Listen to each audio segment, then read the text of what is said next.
I love this, or like, you know, sending positive vibes, get better soon, whoever wrote this. Oh, I just realized that one of the hashtags is karma. So I wonder what's going to happen to the bad Laura. Well, we don't really know the moral compass of the people who wrote this. Maybe Lucas is going to get his karma finally. Lucas didn't eat his veggies one night, and then his mom turned into Satan. So eat your broccoli. Laura dumped Bruce and disappeared. In her letter, she said she filed for divorce. One day I got a call from Bruce. He had no one to leave his son with.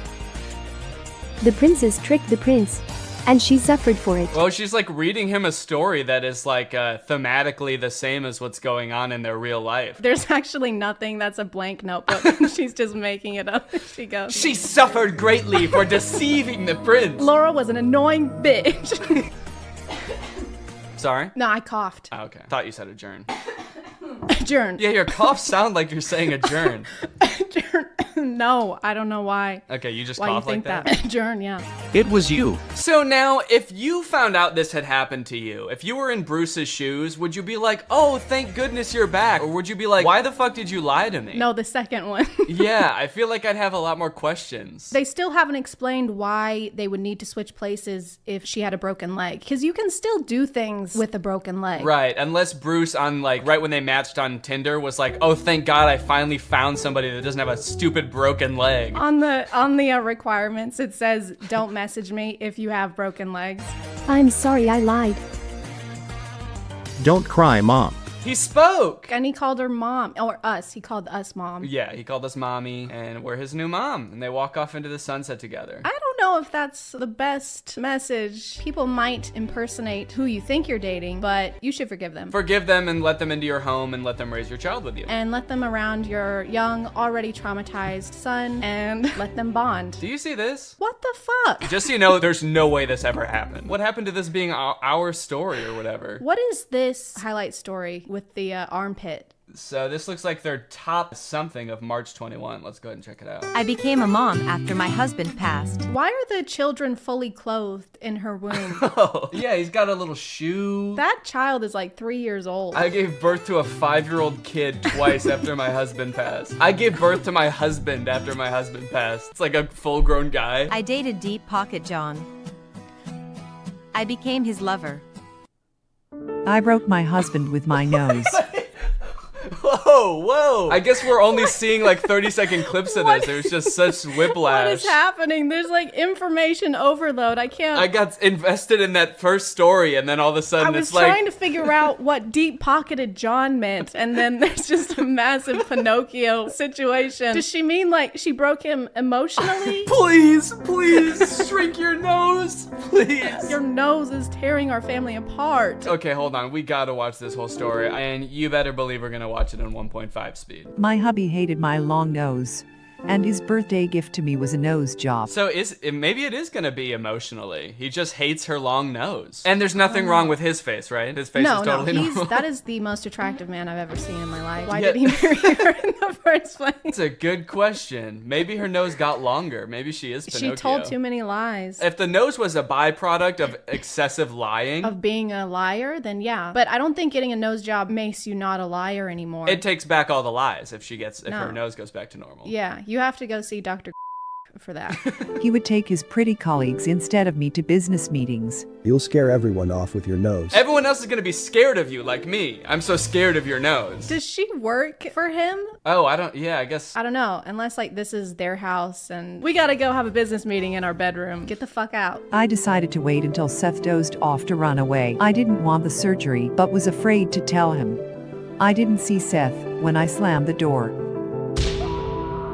Oh no. Are they gonna give him a long nose during the surgery? The only way we could save you is with a nose transplant. And his wife walks in with no nose and he's like, oh my God. Where's my wife? Did you not know who gave you the nose? Oh my God. My hubby yelled that I'd ruin his life. This is like the worst person in the world and they're going through such turmoil, but she still calls him her hubby. That's what I was thinking. Yeah, it's kind of too much of an endearment to be like, my hubby is an asshole and I tried to run away from him. Oh, my hubby. Aw, my little baby hubby yelled at me. He's got bigger problems than his nose surgery, dude. There's like debris debris flying out of his mouth while he's yelling at her. His mouth is like upside down. It's like they rotated it. He's got kind of like a fish-shaped mouth, right? I don't know. I've never really looked at fishes' mouths that much. Lucky for you, I've got a bookmark for this. You have a bookmark. Of course you do. They're like kind of upside down style. Yeah, that's kind of what my mouth looks like, actually.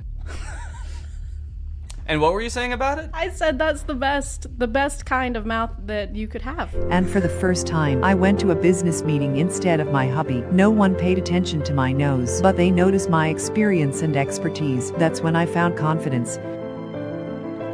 She gained so much confidence that her nose shrank.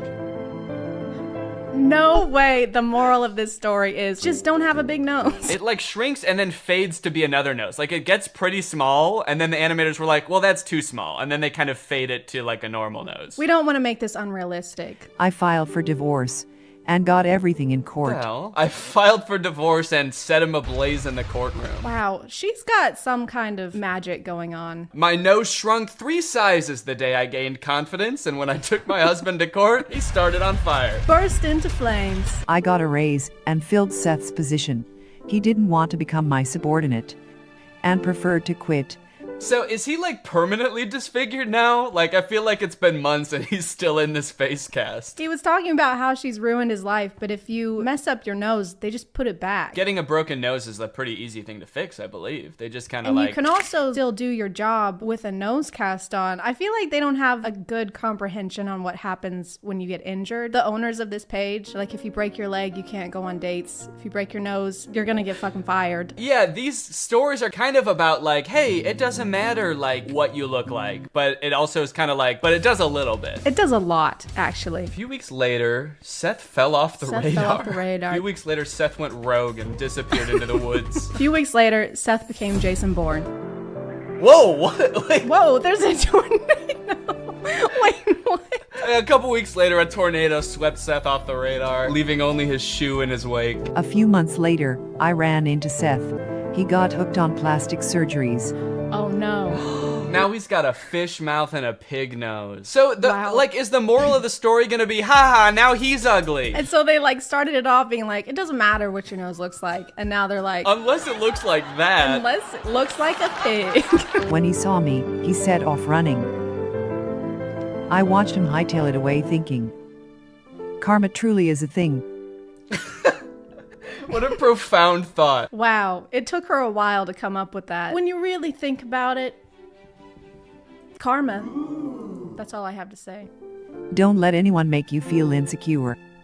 Love yourself and others will love you too. Wow. That's not what I got from this. Yeah, it's actually her fault that he was an asshole to her. Ladies. Ladies. Ladies, if your husband is being mean to you, probably your fault. It's your fault. Just be more confident or get a nose job, then you'll be fine. Just get over it. This one's called Her Stepdaughter Ruined Her Wedding Night. This is about to be about another disturbed child. On my wedding night, my stepdaughter came in and took my hand. I pulled away and Casey ran off. My husband didn't believe me. It was just a dream. He starts gaslighting her immediately. That didn't fucking happen. But I mean, it's not even something that like I would bring up. Like if the kid came in the room and was like at the bed and was like came and touched your hand, whatever. Maybe they had a nightmare and I know. She's like, Mommy, I'm scared. And her instinct was like, ugh. yeah, she went, oh, what the fuck? Go away. And then the kid was like, oh my God, no one loves me. Next morning, her husband is like, you're crazy. Yeah, I was awake looking at your hand. I didn't see anything. He's got a night cam only zoomed in on her.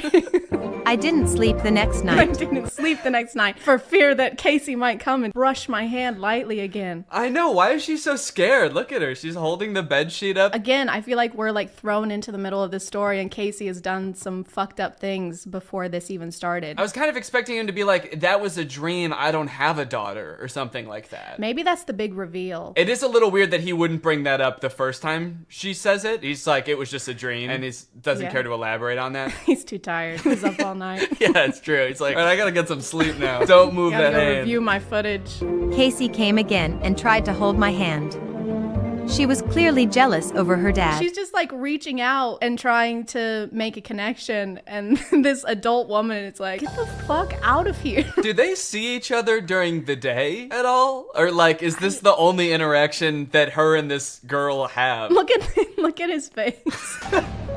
Chris, look, she's right there. He's like, no, that's not happening right now. You think she could bring this up during the day, be like, hey, Casey, why are you coming into our room at night? But I guess like they never cross paths during the day. Well, I mean, she's not there. She's not alive. Casey hasn't lived here in over 50 years. Then I started locking the door at night.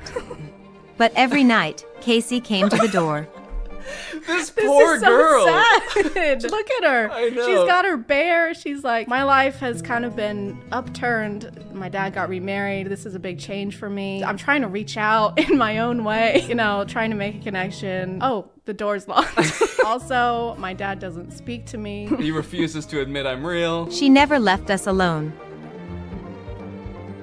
Get rid of her. I can't do this She just anymore. wants some popcorn. She's starving. I haven't eaten anything in weeks. But Chris chose his daughter. Was not expecting that. I was expecting Chris to be like, okay, off to boarding school. Go on. And all I could do was pack up my stuff and leave. Clearly your life was just too awful to stay. Chris suddenly called me during his business trip. Casey's missing. I was glad now it'd just be the two of us. What? Fuck you! Fuck you! What the hell? Are we supposed to be on her side? I know, it's like the story is from her perspective. I feel like we're supposed to be like, oh my god, fuck Casey, dude. Yeah, I think in all the other stories so far, the main character was clearly like the sympathetic character. Also, why did he call this woman who's been nothing but mean to his daughter and be like, hey, can you help me find her? He's like, Casey's missing. She was like, yay! And then hung up. At that moment, Casey came up to me. She was crying and begging just to hold my hand. Is she gonna slam the door in this kid's face or what? Get out of here! Leave! I don't want to hold your fucking hand.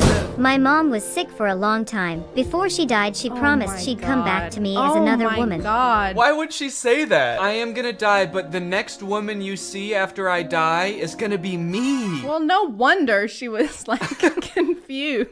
I might look different, but it'll definitely be me. What is wrong with this mother? I know. She is not preparing her for the reality ahead. Oh, how will I recognize you? She's gonna be like, I'll hold your hand.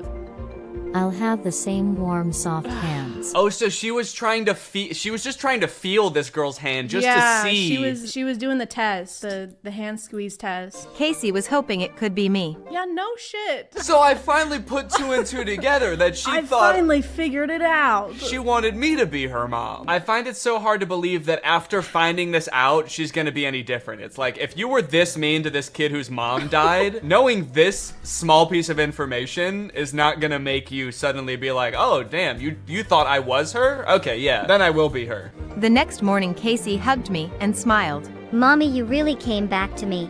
Yes, and you helped me remember everything. I don't like that, because she's gonna grow up, and are they just gonna be like, I am your real mom. I'm your dead mom, and I used to be someone else, but when your mom died, she took over my body, and that woman is gone now. There's a lot of possessions going on. Don't worry, sweetie. I am your mother. I possessed this poor woman. I am your mother. I will rip the soul out of a new woman and replace it, and then I will come back to hold your hands. I'm so sorry I was an ass to you for the first few months I was married. That was just the hormones settling down, getting used to the new soul. That's how a reincarnation story helped me find my beloved daughter. So are we supposed to think that she's actually Yeah, the mom? they're not just telling that to the kid. They're telling that They're to telling us too. You know, we're gonna grow up someday I too. feel like I'm being gaslit. I know. They spent this whole story like this is just some woman who met this guy, and then they're like, and remember now that she's the mom? Remember how we all knew that that was the mom the whole time? Remember that? Casey truly believes a part of her mom lives in me. That idiot. That dumbass. I really feel like her mom, and I'll never tell her otherwise. Maybe you should. Maybe Casey will figure it out. It's like Santa Claus or the Easter Bunny, only it's like, I'm not your real mom. Do you remember how old you were when you found out that your mom wasn't really some dead woman possessing somebody? I was 18 and I cried. It is worth noting, they have a YouTube channel, Fabiosa Animated, and so they have all these animated videos, but they do have a not animated channel too, and these are all live action stories. They're kind of like Darman videos. Yeah, the titles, the thumbnails are literally just Darman. Wait, there they go with hubby again. Hubby denied me a hospital my birth. sweet hubby let me die. Hubby check. Hubby wanted me to suffer through childbirth. Well, do you want to do the most popular video? Short lesson to see real beauty? Sure. Cover your ugly face or go home. My mom became a teacher at my school and made my life hell. You are gonna dress like the Phantom of the Opera and you are gonna like it. And you're gonna sing. I've never seen the Phantom of the Opera. Does he sing? The only thing I know from Phantom of the Opera is that song that's like, sing for me. Do you know that? No, but Never mind. if you keep singing it, I might. Luckily, I have it bookmarked. This is the only way I know this song from Phantom of the Opera. Take a closer look at that snout. Okay, well, anyway, let's get back to the video. Why would you choose this mask? No one will suspect anything's wrong with you. She forced me to hide my birthmark under a mask every day. I wasn't allowed to tell anyone she was my mom. It hurt. I decided to have surgery so she wouldn't be ashamed of me. Doc asked for my parents' genetic info. This set is the same one that they're using for the school. So this doctor is they're just in the janitor's closet. Yeah, the janitor just put on a blue hat and was like, I'll do it. He got this stethoscope from the biology teacher. His name is Doc. Hi, I'm Doc. This is my office. I'm gonna be using these brooms to cut your face open, and I'm gonna put my face on your face. This is my certificate. I secretly went through my mom's files and found this. So the doc asked for her parents' genetic info? Is that what that said before? And so she's like, oh, my mom will have that in her files. She'll have like her DNA sequence printed out on millions of pieces of paper. I keep my genetic files on the fridge. Like homework you aced or something? Yeah, I'm really proud of it. Look at these genetics, man. A photo of my dad with a woman who had the exact She's same not a real mark. mom. No wonder she's mean to her. No wonder she wouldn't let her tell anyone that she's her mom, because she's not. She's like, quit saying that. I don't know you. Casey. Yeah, Casey's all grown up. I couldn't believe it. Mitzi wasn't my mom. After mom died, dad married Mitzi. She hated me ever since. Adjourn. She said, but this means that Mitzi isn't my real mom. After my mom died, my dad married Mitzi. So you knew that your dad married Mitzi? This makes a lot of sense because when my mom died, he did marry Mitzi. And then she became my mom. So I guess she's like not my real mom. Mitzi came, she tried to hit me. Social services intervened. She was charged with child abuse. Is this what child services look like? It's like a SWAT team. That's also the janitor / plastic surgeon. Put on these handcuffs. And she's like, this is a broom. What are you talking about? Put on these brooms. Dad's parents moved in. Dad's parents moved in. They think my mark makes me unique. Where's her dad? He's the janitor at the school. Oh my God. Of course. I can't believe we didn't see that before. Wow, these are like mini Netflix movies. With music. With music. Sparkle. Yeah. I wish Netflix movies had music. I've never seen a Netflix movie with music now that I think about it. She was just upset the birthmark reminded her of the guy's previous lover. She did this out of jealousy, that she wasn't his first probably. Why is this person like speaking from experience? Yeah. I personally think Mitzi was justified in all of her actions. It's not bad. She was just a little jealous. She's just a little jealous gal. And I don't think that we should judge her for that personally. All right, well, honestly, I feel like we covered a lot of ground here and we watched a lot of good stories. Did you enjoy them? Yeah. We learned a lot. I feel more confident. I noticed that over the course of this collab, all of your flaws have shrunk significantly. So disfigurations. Which ones are you referring to?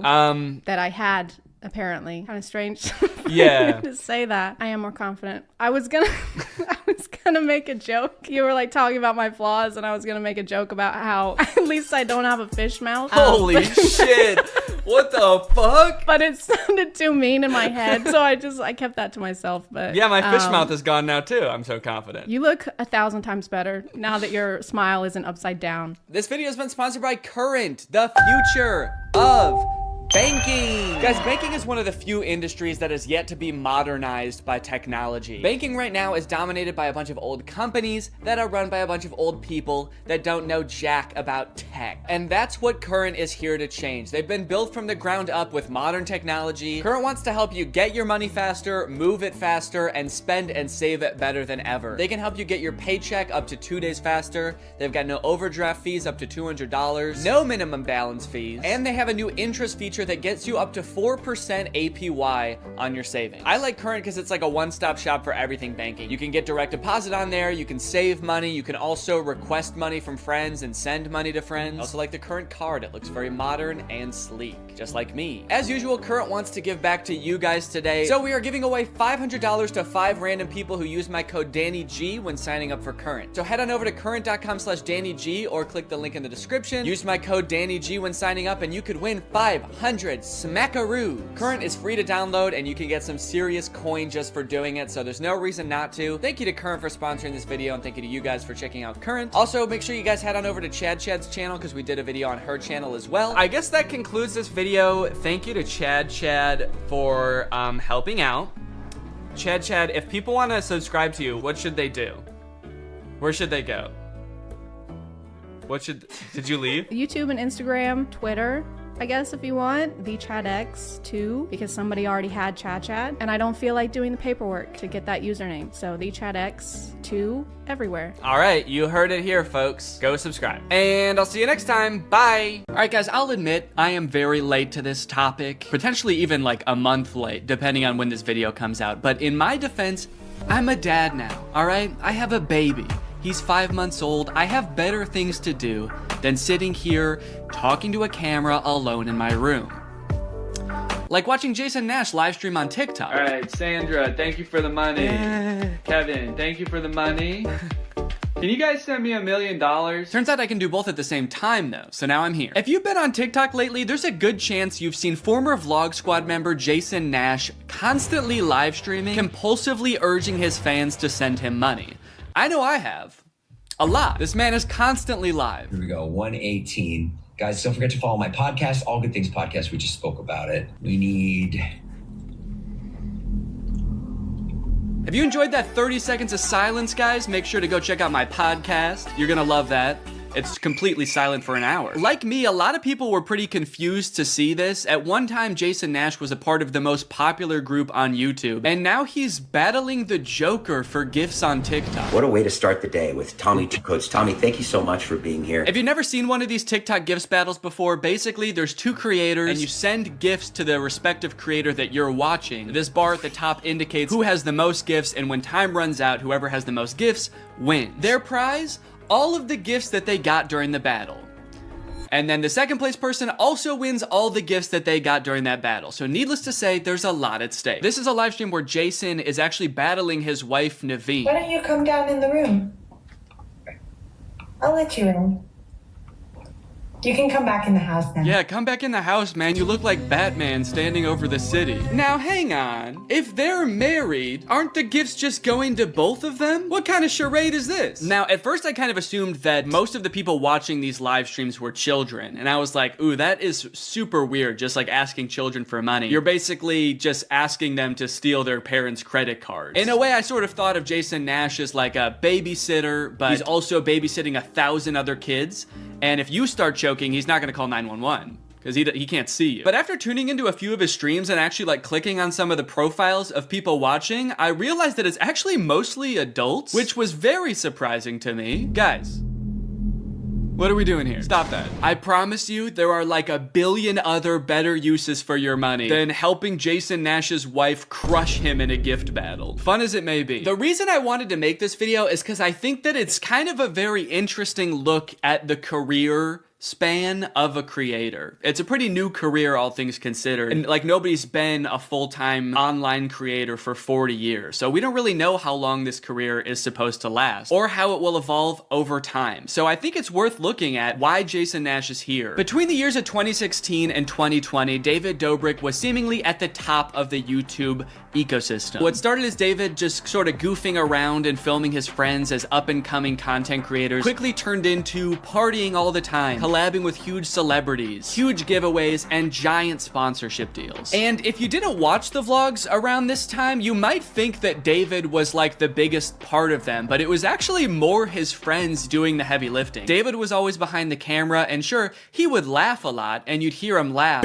But I really feel like the reason people tuned in was sort of to live vicariously through David and experience the goofiness that was all of his friends. So while all of the vlogs were on David's channel and David was inevitably the most popular member of the Vlog Squad, I really feel like he owes most of his success to his friend group. But it was a fun time. I watched a lot of the vlogs back in the day and I really enjoyed them. It felt like you were a part of this friend group. And in a lot of ways, you were like the members of the Vlog Squad, because like the members of the Vlog Squad, you also were not getting paid for your appearances in the videos, which is something that I always found kind of weird. David's friends never got any sort of payment. Their only payment was in exposure. And so what kind of ended up happening was, because everybody else around David wanted to launch their careers off of David's vlogs, they all started vlogging too. But because they would always be hanging out together, all of their vlogs seemed to be just like the same situation from a bunch of different angles, and everybody was holding vlog cameras. It got pretty out of hand for a while there. Eventually though, during the pandemic, a bunch of stuff happened that caused David to take a step back from vlogging. Mainly a bunch of scary accusations about one of his best friends, Dom, and also him almost killing one of his other best friends, Jeff Wittick, by slamming him into the side of an excavator. After losing a bunch of followers and probably more importantly, a bunch of sponsors, David posted an apology saying he was gonna do better. He said he was gonna take steps to make sure his vlogs were a safer environment for the people in them. And I want to be able to have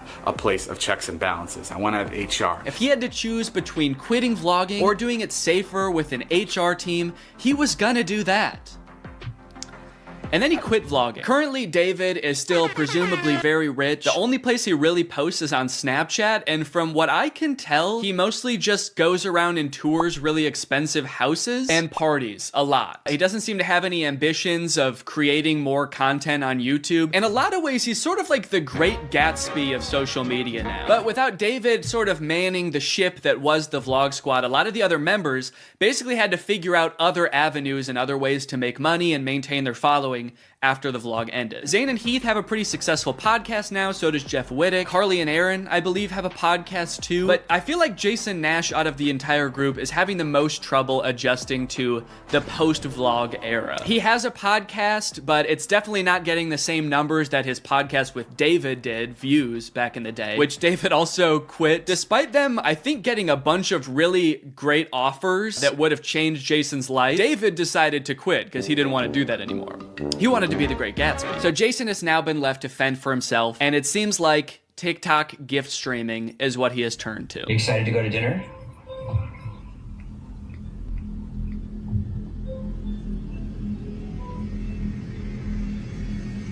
Man, this is content, baby. This is crazy. I didn't know all you had to do is just sit there and stare at your camera and people will just send you money. Why did I write this whole video? So a lot of the response has obviously been kind of cringing at this feeling that what he's doing now is very shady. And I mean, he's not really harming anybody, I guess. It does seem like it's mostly adults sending him money. Obviously, there's always going to be kids online stealing their parents' credit cards, so that's not great. I do get kind of a shady vibe from it just because there literally is no content for you to consume except to send him money. Like, the whole point of this stream is to see how much money Jason can make without having to do anything. That's like the point of the stream. Melanie, thank you.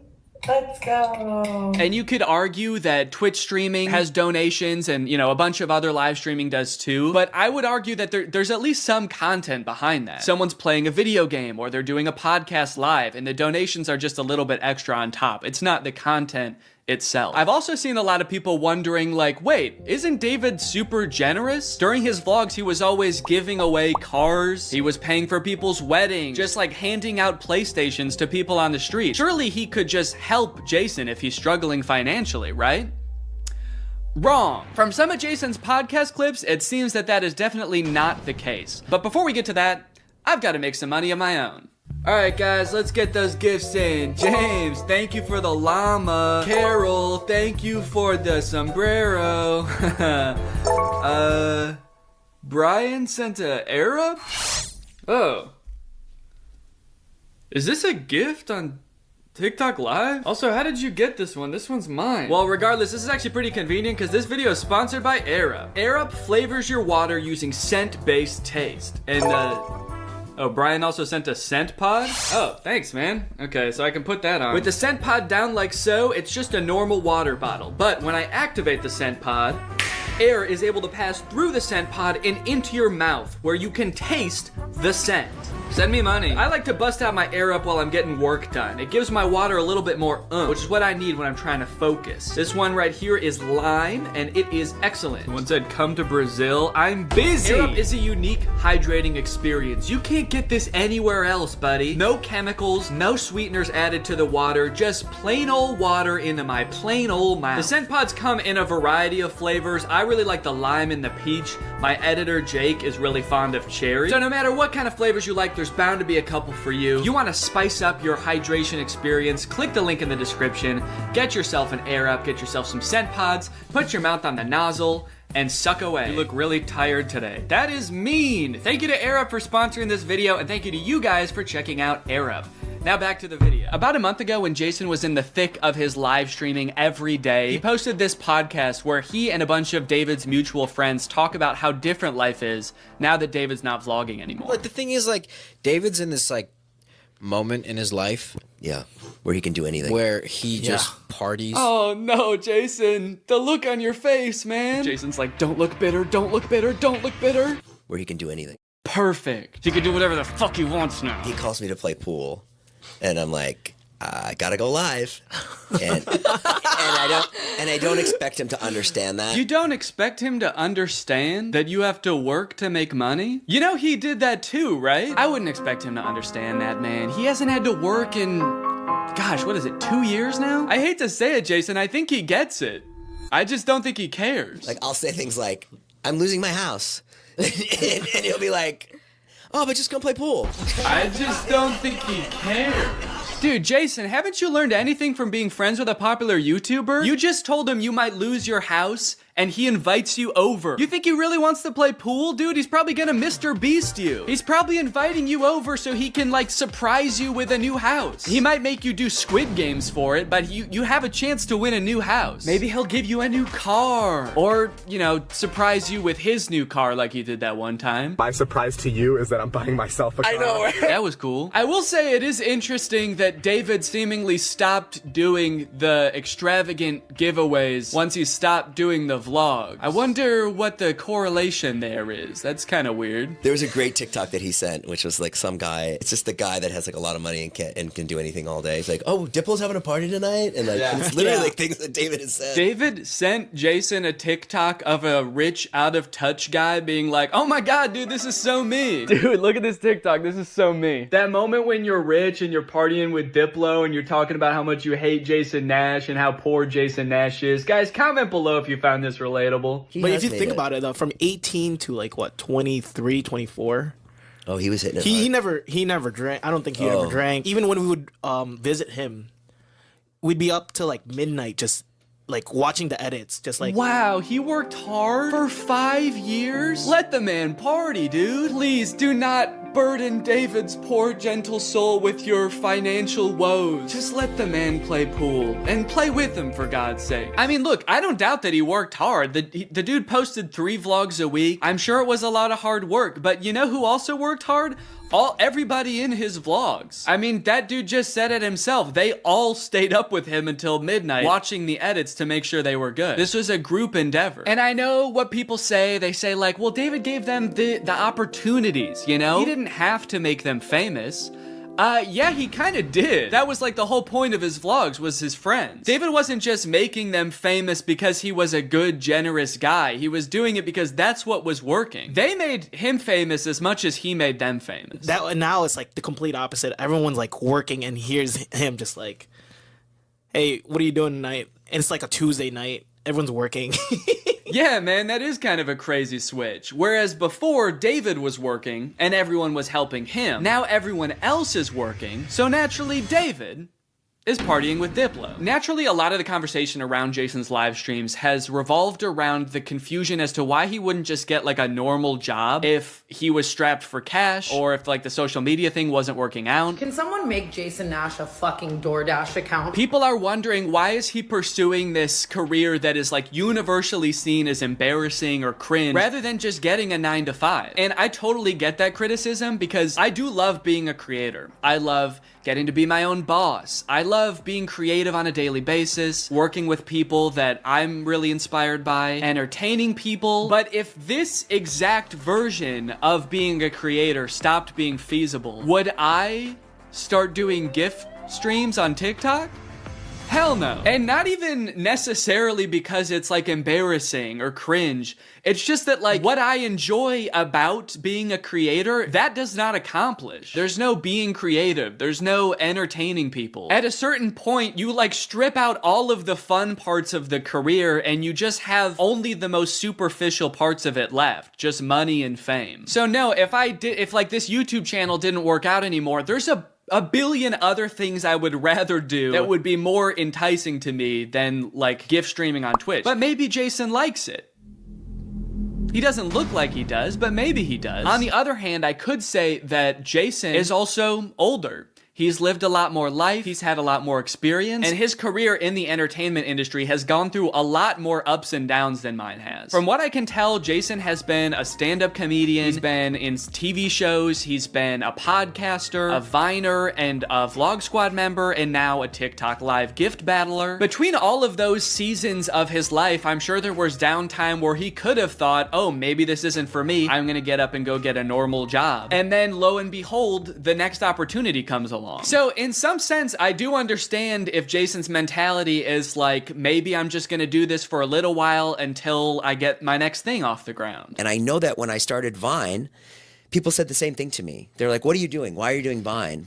You know, and I was like, okay, this is what I'm doing. And then I did YouTube, and people were like, why are you doing YouTube? And I feel like when you're first to something, that can really pan out. Yeah, I do get what you're saying, but also I don't know if this is the same as Vine and YouTube. Saying he's the first to this new thing like TikTok gift battling is gonna be the next big thing is very worrying to me. Please don't make that the next big thing, guys. On top of all that, there is this sort of like gamification in your head that happens when you're a content creator. Because so much of it is like numbers based, you're always looking at your analytics, hoping your numbers go up. It becomes kind of a game in your head to see if you can do better than you did last month or last year. Because of that, I feel like in a lot of content creators' heads, quitting or pursuing a different career path is seen as like losing the game, even if it's subconscious.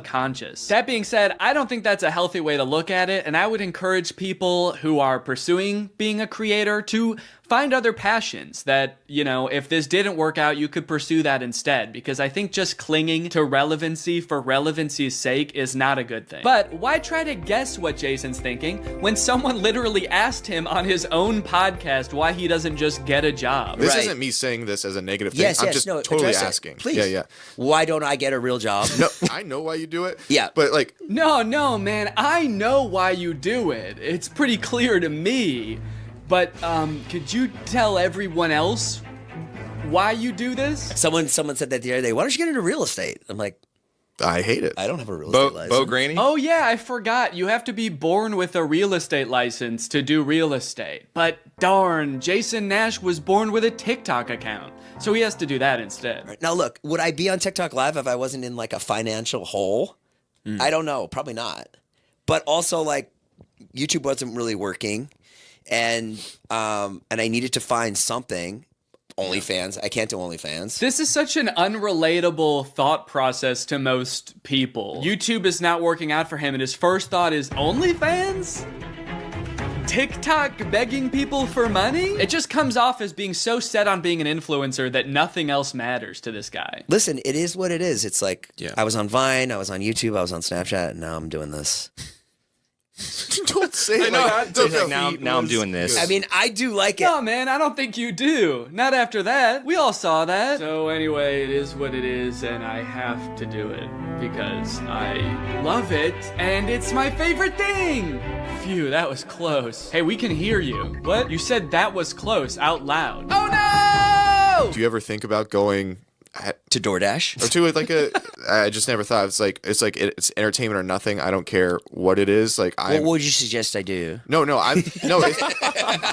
It's just that we get a job at Lululemon. From what I can gather from this clip and the way they're laughing about the prospect of being a DoorDash driver or working at Lululemon, those jobs are not even on the table for Jason. I don't know his personal finances, but Jason lives in LA, he owns a house, he has kids, he has a wife. So I feel like when he's saying things like, I don't have any other skills, what he's really saying is, I don't have any other skills that would allow me to live the exact same life that I'm currently living. And honestly, I could understand if he really does like the TikTok live streaming thing, but don't laugh at other jobs like Lululemon or DoorDash like you're so above doing them, yet you're on TikTok literally asking people for money. And I do totally get that Jason has kids that he has to support, that I'm totally empathetic to that situation. It is kind of ironic that his solution to that is to ask other people's kids for money online, but that's neither here nor there. This whole situation kind of reminds me of this TikTok I saw about a month ago. My Roman Empire is all of those influencers who dropped out of college or quit their jobs, moved to LA, then became irrelevant. Like, where did they go? What are they doing now? One interesting thing that I don't know if a lot of people know is that I feel like a lot of creators who get into this situation can actually leverage some of the connections they make while they're relevant and some of the skills that they've learned to get jobs at like marketing agencies, talent agencies, social media companies, or working for other creators behind the scenes. There's actually a lot of opportunities out there, which I would know because my first job out of college was working for a YouTube MCN. While I was still on Vine, I graduated college and I was worried that that wasn't going to be a stable career, so I actually got a job working at an MCN. And then I also worked at the YouTube channel Corridor for a while before my YouTube channel took off. So just throwing that out there, there are other career opportunities where you get to be involved in the creator space, even writing or acting, stuff like that. But it doesn't have to be your operation. You can just get a stable job. All right, it's time to talk about David again. While everyone was making fun of Jason for doing the TikTok live streaming thing, David paid him a visit on Snapchat. Dude, you're kind of becoming a legend on TikTok now. I know. Not in a good way. Yeah, but I think it's fun. No, man, this is a great look. This is awesome. Multi-millionaire visits former unpaid employee wearing a crown to make fun of his new job. David, do you know why, perchance, Jason has to do the TikTok live streaming? Have you thought about that at all? During your long nights of playing pool? Bye, guys. Thanks for having us over in your little hobbit home. And make fun of his house before you leave? Check. Great job. Now, with all of this talk about David and Jason, I just want to make it clear, do not go and send any hate to these people in real life, especially Jason. Jason actually got swatted mid-live during one of his streams a few weeks ago, which is obviously horrible. Anybody else inside? No. Okay, hold on. Let's get it put together and then...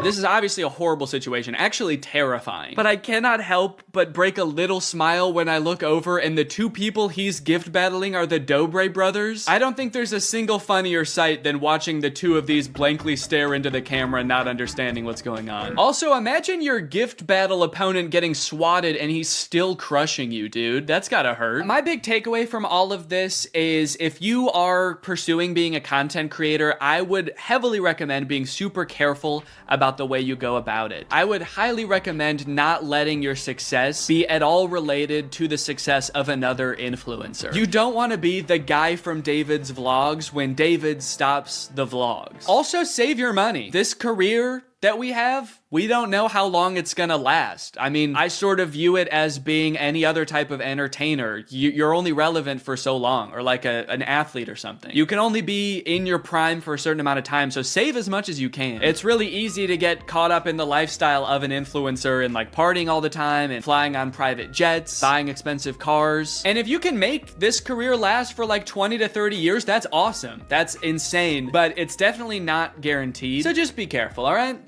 For me, for your old pal Dan. Alright guys, well I hope you enjoyed this video. If you're new here and you're not subscribed yet, make sure you subscribe and turn on my notifications to join Greg. Greg is what I call my fans here on YouTube, and if you just watch this whole video, that means you kinda gotta be a Greg now. I don't make the rules, sorry. Except for that rule I actually did make, but all the other rules I don't make. Alright, I'll see you guys next time. Bye-bye. Special delivery! What's up, Greg? You guys know how when you buy something online and then return it, it gets sent back to the warehouse, repackaged, and then sold to somebody else? Maybe you picture some kind of alternate evil version of you that likes really tight-fitting t-shirts? Yeah, that's not true. It turns out stores like Amazon realized a long time ago that it's actually a lot of work to look at each item that gets returned and try to figure out if it's broken or dirty or if Shadow Danny would even like it. So they thought of kind of an ingenious method to get rid of it all. They throw it in a landfill. That's where an estimated 6 billion pounds of returned items end up every year, but luckily, some of them escape this fate. Sitting in giant boxes in these third-party facilities across the country, these mysterious forgotten items cling to some sense of hope that they might find a new home. And I am very curious as to what's in these boxes. On Amazon, you can buy like anything from a dancing monkey plush toy to a clapping monkey plush toy. And everything in between. So I want to get my cold, sweaty little hands on one of these boxes of Amazon returns, but I don't know how. So I reached out to Raleigh Williams, the host of the YouTube channel Climate Town. So Raleigh, you're working on a video about free returns right now, right? Yeah, I saw this expose on a bunch of like brand new returns in a landfill and stores like throwing out cordless drills and perfectly new laptops and stuff. And I just thought like, we shouldn't be doing that. That shouldn't be how this system works. And so we've been reading up on it, and the reverse supply chain is not making me super optimistic. How do free returns go from like me returning an item to these random warehouses across the country where they end up in these mystery boxes? Yeah, so what's the last thing that you bought online? I think I bought AirPods. You know how there was like an option on the AirPods to, if you buy this, you can get it delivered to your house right away? Like they'll put it into a cannon and fire it at your window? Yeah, that's the option I picked because I needed them now. So that doesn't really exist in reverse. You can't you don't have your own cannon to like jam the AirPods in and fire it off back to Apple. So you put it into a box and then you ship it to what sort of seems like is back to the store. But it's not really going to the store, it's going to a thing called a returns center. So that's like this big ass warehouse where they get hundreds of thousands of returns from like all the crazy shit people bought from the internet. A lot of the returns get just thrown away at the dump. Some of the returns get donated, and then in some cases, they're gonna sell those returns to these bulk item liquidators. And this is kind of a good solution sometimes because you can actually get a little bit of money for those returns. So let's say you're like Sports Authority and you get a bunch of hockey sticks back. You can sell those to a bulk item liquidator for like pennies on how much they actually cost. Got it. So it's only hockey sticks at these facilities then? Oh my no, it is so many different items. Hockey nets, hockey pucks, goalie masks, hockey sticks. Did we say that one? So all these boxes full of returns, who do they sell these to? Do people like me just come in and buy giant boxes of Amazon returns? Yeah, there's a lot of liquidators that just have an open door policy, and it's like, bring your kids, let's make a Sunday out of this. Come on down and spend $400 on a box of random returns. So I could just go to one of these places if I find one and just buy a box? Yeah, this would actually be kind of a good section for my video that I'm making too. So maybe we'll just go to one together. I think it'd be a good challenge to see if you can actually resell the items in the box at a profit. To actually see if it's possible to like get your money back from the big box of returns that we buy. Maybe at the end of the video too, whatever like profit I make, we can give to a charity or something. That'd be a cool way to end it. Yeah, that sounds great. I mean, I do want to manage your expectations. I don't know how much you're actually going to be able to get from selling these items off. So I don't know how much profit this box is going to generate. It was the perfect plan. Given that this is actually a pretty common side hustle I'd seen before on YouTube, I figured I would have no problem turning a profit and donating said profit to charity. Some creators have actually gotten so successful flipping pallets that they've actually turned their operation into a full-time business. Just 3 years ago, Mitch was selling furniture out of his garage. Yes, I was. Now we're in this 30,000 square foot place. We did some research and found out there was a liquidation center not too far from where I live. So Raleigh hopped on a plane, and before we knew it,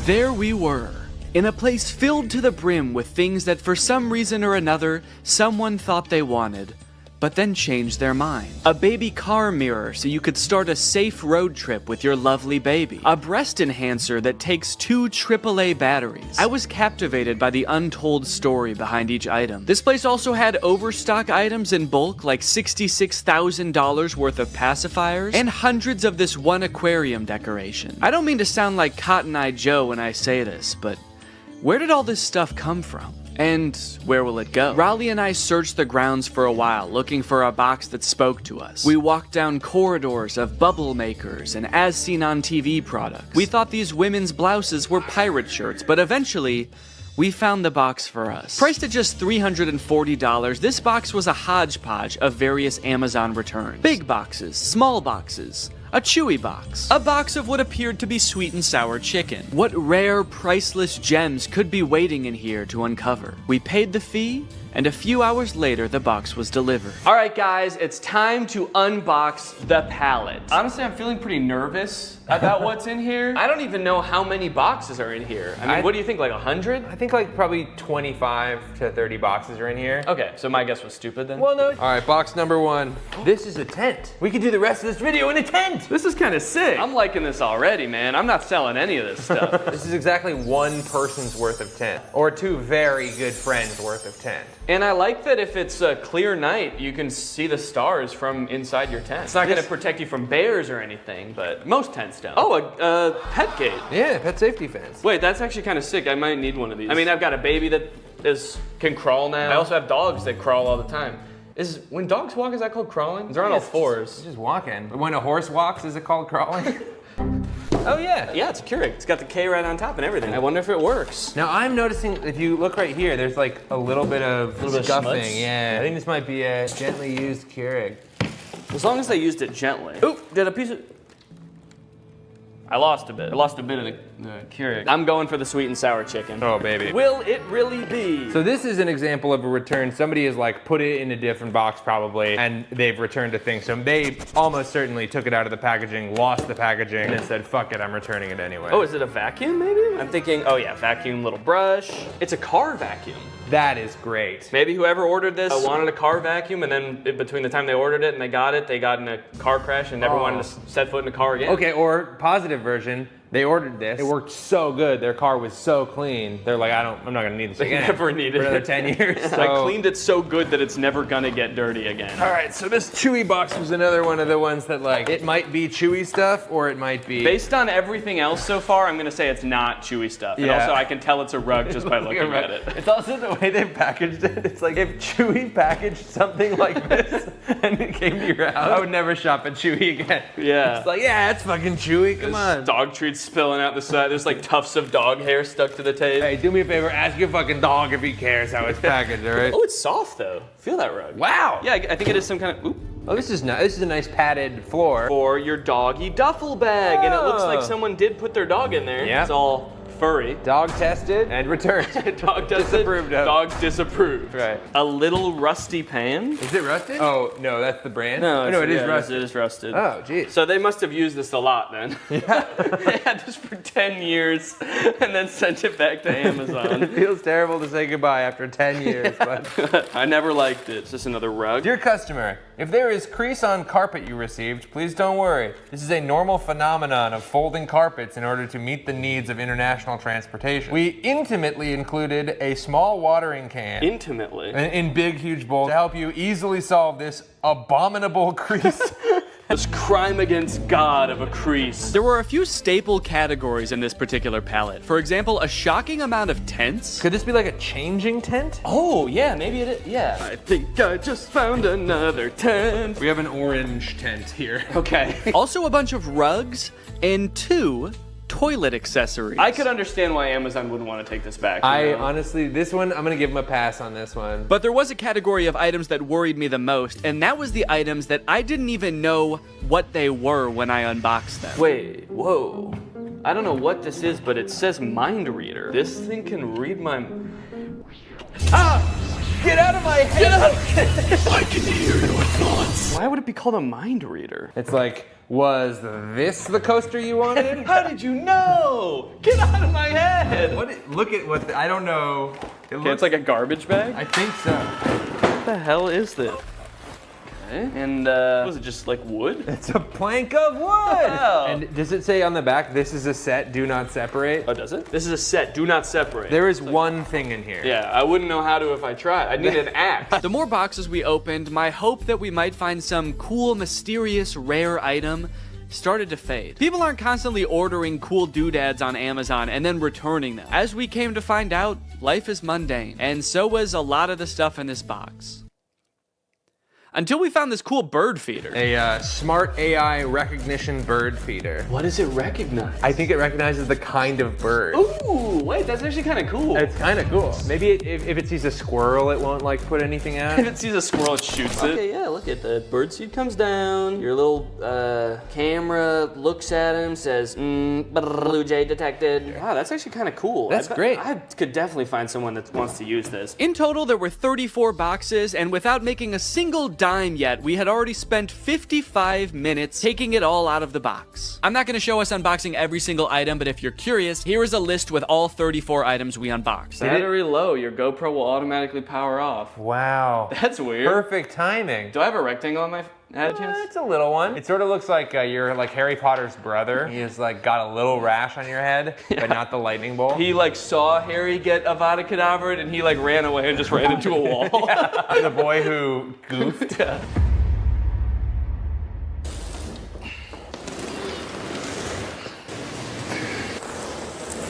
That thing is heavy as hell. I want to get this stuff listed on Facebook Marketplace as fast as possible, so I'm going to take inventory of everything in this box, look it up on Amazon, and find out how much it costed. That way I can list it on Facebook Marketplace for a fair price. And this will be really interesting to see because this box cost $340. So once I tally everything up, I can see how much I can potentially make off of all of this. I've never had to think about how to properly photograph a toilet seat before. I don't know what people who are buying this thing are looking for. Like what's the best angle for this thing? You need to know how big the hole is for scale. I can put my hand there. Once I got everything inventoried, the next thing I had to do is actually figure out how much everything is worth. It was actually really interesting to see what the most expensive items on here were, what the cheapest items on here were. The cheapest thing was the USB clip-on fan, and the most expensive thing was that cream and gray rug, which was $140. A couple of the items, I didn't even know what they were when I opened them, and searching around on Amazon, I was actually able to figure it out. So now I can actually list it on Facebook and not just be like, this is I don't know what this is. It's a piece of wood with a handle. The thing I'm referring to right there, I thought was a cabinet door. Oh, is this a cabinet door? But is actually some kind of stovetop cover. It's a piece of wood that you put on top of your stove when you're not using it. That way you have extra counter space. Seems a little bit dangerous, maybe. I don't know why they made it out of wood. That seems like maybe the exact wrong material to make it out of. Oh, the vertical tents, the standy-uppy tents,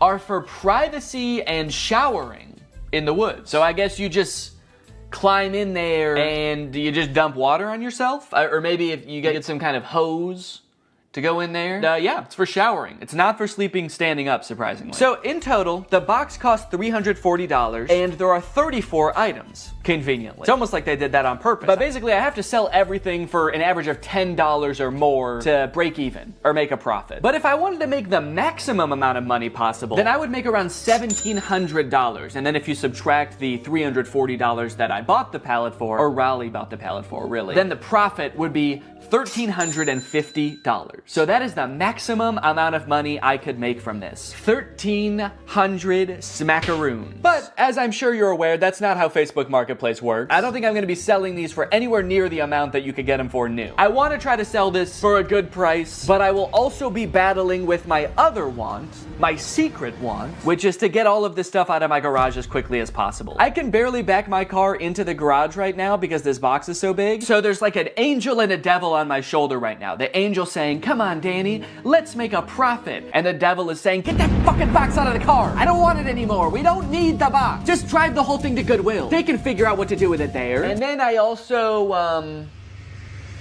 guess I also have to make sure some of this stuff works. I mean, there are electronics in here. Chainsaw, leaf blower toy, there's a Keurig, there's a vacuum. So it could be time for a product review section of the video. Now, $1,350 is a serious chunk of change, and if I wasn't donating this to charity, I would definitely want to make sure that I keep my profits safe and maybe even put them to work for me. But how do I go about saving that much money? $1,300 isn't gonna fit in my pockets unless I buy more pants. That's why this video is sponsored by SoFi, which is... Oh, it's not pants. Okay. SoFi is a next-gen finance app, and they're gonna help you bank, borrow, and invest all in one place. And I bet you can guess where that place is. It's in the app. But don't just take my word for it. Listen to me in a suit. Having a child is awesome, but it is quite expensive, so when I'm not using my money, I like to make sure it's working for me and not just sitting there, which is why I love SoFi. With SoFi checking and savings, I can earn more money on my money. With direct deposit, I can earn 9 times the national savings rate. For those of you who are new to high yield savings accounts, don't worry. Daddy's gonna walk you through it. It's basically an account that makes your money work harder for you by giving you something back in interest. Your typical savings account at your local bank earns you about 0.45% interest. Yeah, sorry big banks, that's not gonna cut it, because with my SoFi high yield savings account, I can earn more in 6 weeks than I would in an entire year in a big bank savings account. With SoFi checking and savings, you get paid up to 2 days early, pay no account fees, and can earn up to $300 when you sign up for direct deposit. So if you want to sign up, just click the link in the description or scan this QR code. It's made just for me to show you. Thanks to SoFi for sponsoring this video, and thank you to you guys for checking out SoFi. Let's go ahead and pop some batteries in these. Hey, and this way, whoever buys these is gonna get free batteries as well, which I don't think they came with.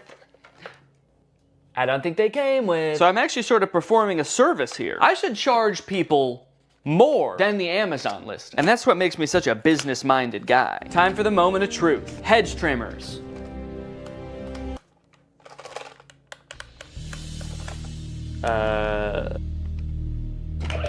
Whoa! Okay, this one works. I didn't even mean to turn that on. As I picked it up, I accidentally pulled the trigger. This one, it seems like doesn't want to do anything, and this one was so ready to work that the second I touched it, it was like, yes!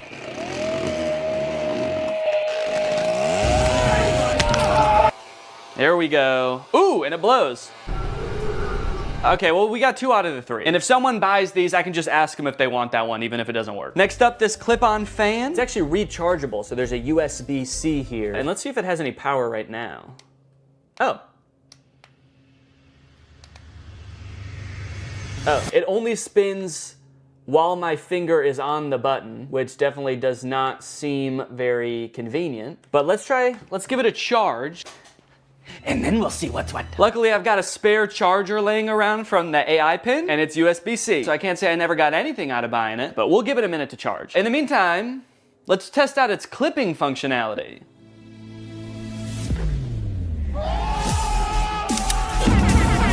Hell yeah. Up next, oh no, golly. Is that really what I say when something surprising happens? Did I say, ooh, no, golly? No, golly! Having a child has turned my language all topsy-turvy. A few months ago, I definitely would have just said like, oh, fucking shit, as that thing fell over, you know, because I'm a cool guy, I swear. Okay, so this is the Keurig. Water.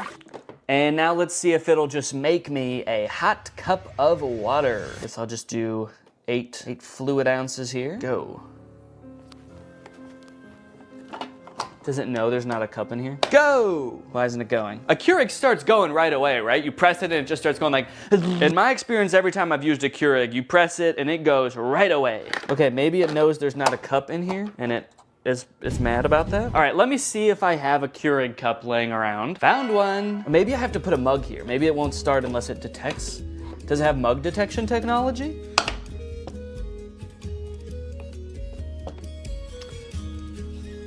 Okay, I think that this is also broken. Did I just buy a gigantic box of broken electronics? What do I do? What do I do with all this stuff? Amazon? I'm demanding you contact me to take all this stuff back and fix it and sell it again. I don't know how to fix a Keurig. I don't have the resources for that. Damn, dude. Golly. What did I say before? Oh no, golly. Ah! Smart AI recognition bird feeder. You get an automatic notification when you have a visitor. So you could get a notification that says like a cardinal's here or a hummingbird's here. How terrifying would it be if at like 4 a.m. you get a notification that's like Gary's here? You're like, who the fuck is Gary? You go on your phone, there's just a video of a man shoveling bird feed into his mouth. Thanks. I'm the CEO of this company. It tells me where all of them are, and I eat bird seed. Seat for the birds to hang out? Neat. Why doesn't this come with instructions? Okay, I have to scan the QR code to download the Bird Lover app from iOS or Android. Okay, so maybe the instructions will be on there. Bird Lover feeder. Bird lover feeder? Shouldn't it just be a bird feeder? Starting to think a human being is actually gonna show up. Little old lady. Thank you for setting this up, young man. I love birds, and I'm so hungry. And now? Oh! I wonder what this little thing is here. That's the camera lens. And then what is this? Is it a big speaker? Play soothing noises for the birds? Soothing noises. Metro Boomin. Yo! Okay, look it. Oh, what kind of bird has showed up to the bird feeder today? Danny Bird. Okay, can I take a picture? Oh, I got a notification. Bird feeder camera has detected movement. I like that it's just saying that the smart bird feeder has detected movement. Obviously, it's not saying bird detected. It's like, we have detected something, but it's not a bird. You should probably just look for yourself to see. You're not gonna believe us if we tell you. It works! Man, I was worried about this one, because I actually feel like this thing's pretty cool, and I wanted it to work really bad, So why did someone return it then? That's the question. So many stories behind these boxes, you know? What happened in this person's life between when they ordered the AI bird feeder and when they returned the AI bird feeder? They suddenly started hating birds? Okay, surely by now the clip-on fan is charged, right? Let's take a look. Ooh, it is! It works! Okay, the clip-on fan works. In my effort to provide an excellent experience for my customers, I want to go beyond just the electronic items, okay? There are some non-electronic items that need my attention. Actually, there's just one. It's the rug with the abominable crease. And guys, I have really bad news. There is not an abominable crease on this carpet. There are 2 abominable creases. Right here and right here. That is just abominable, man. Actually, looking at it like this, there's kind of more than 2, because there are some horizontal ones too. They're a little less severe, so I might not call them abominable, but I might call them like, dastardly. But they did give me instructions on how to fix the crease, so I'm gonna try all of this, and then I should have a perfectly good rug to sell. Let me get some water. God, my finger is getting tired from spraying. This is such a tiny little sprayer that you have to spray so many times. Okay, I've spritzed it. Wait, why is it still completely full? It's like I didn't use any water. That's like how much I filled it up in the first place. Kind of magic watering can? Okay, well, we've got a soggy crease. I'm pretty happy with it. So I'm gonna give it a few days, just like the instructions recommend. And then hopefully this will be ready to sell.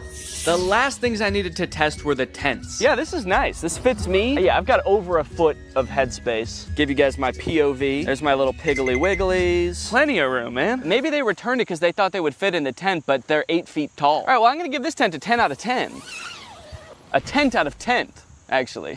Whoa! Hi. So this is definitely some kind of privacy tent. I guess maybe for changing and stuff, if you're on a camp out with the boys and you're all sharing a tent and you don't want the boys to see your bare butthole when you're changing, then you get one of these set up and now you can go in here just like this, and now you can't even tell that my butthole's out. Okay, here's what it looks like inside the tent. I don't know, I've done a decent amount of camping in my day and I've never felt the need to have one of these vertical tents. I'm gonna have to give it, honestly, I'm gonna give it like a 4. It does what it's supposed to do, but I don't know why it does what it's supposed to do. So, yeah, oop.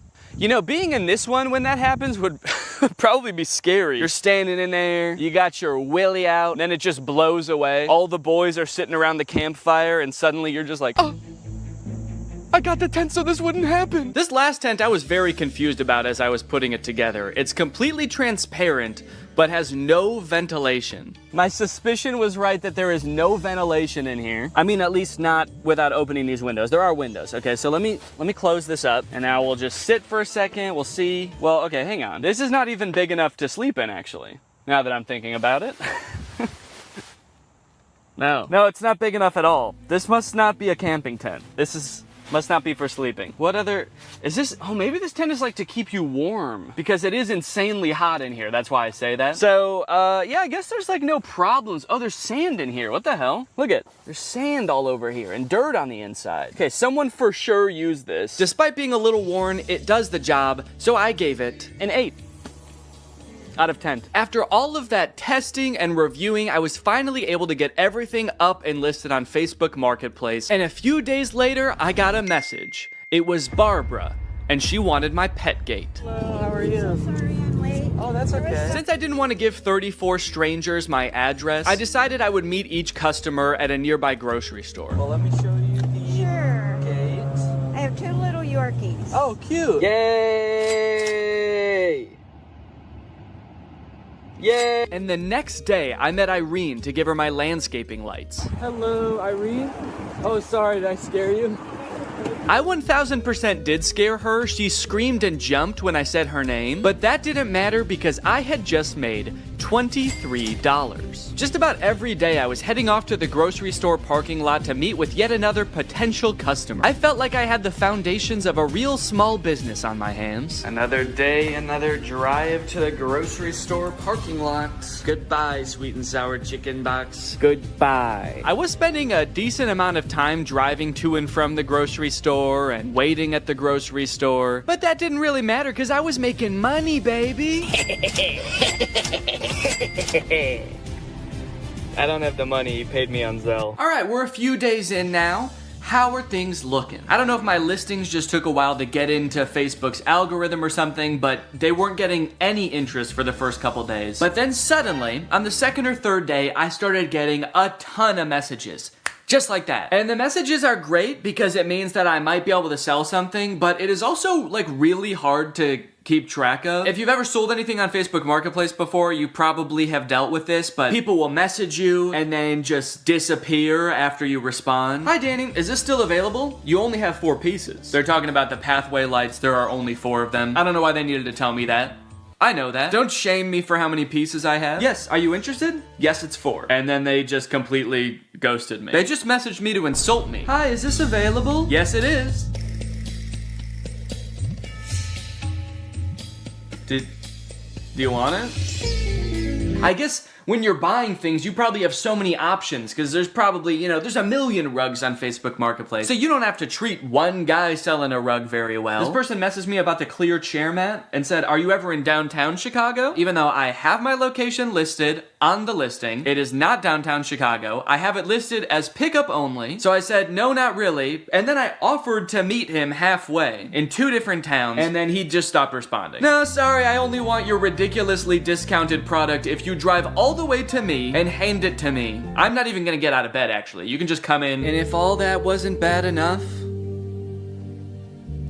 the crease is still there. All of them. Yep, this thing's been laying here days now. Probably a week, actually. And the creases haven't gone down a lick. So I'm sorry, but if anyone buys this rug, the crease is gonna become their problem. All right? I'm not doing the crease. Every time I had a potential new sale on my hands, I had to dig into the box to find the item, which was surprisingly difficult. And I ended up having to use a shovel a few times to dig an item out from the bottom of the box. If I was gonna do this again, I would definitely invest in some other storage system like shelves, which might take up more space, but it would be so much easier to access the items. What really added insult to injury in this case is that the person who was requesting this item actually ghosted me right after I did this. But that's not even the worst part, because I actually have a much bigger concern about this box. And that concern is that the box is perhaps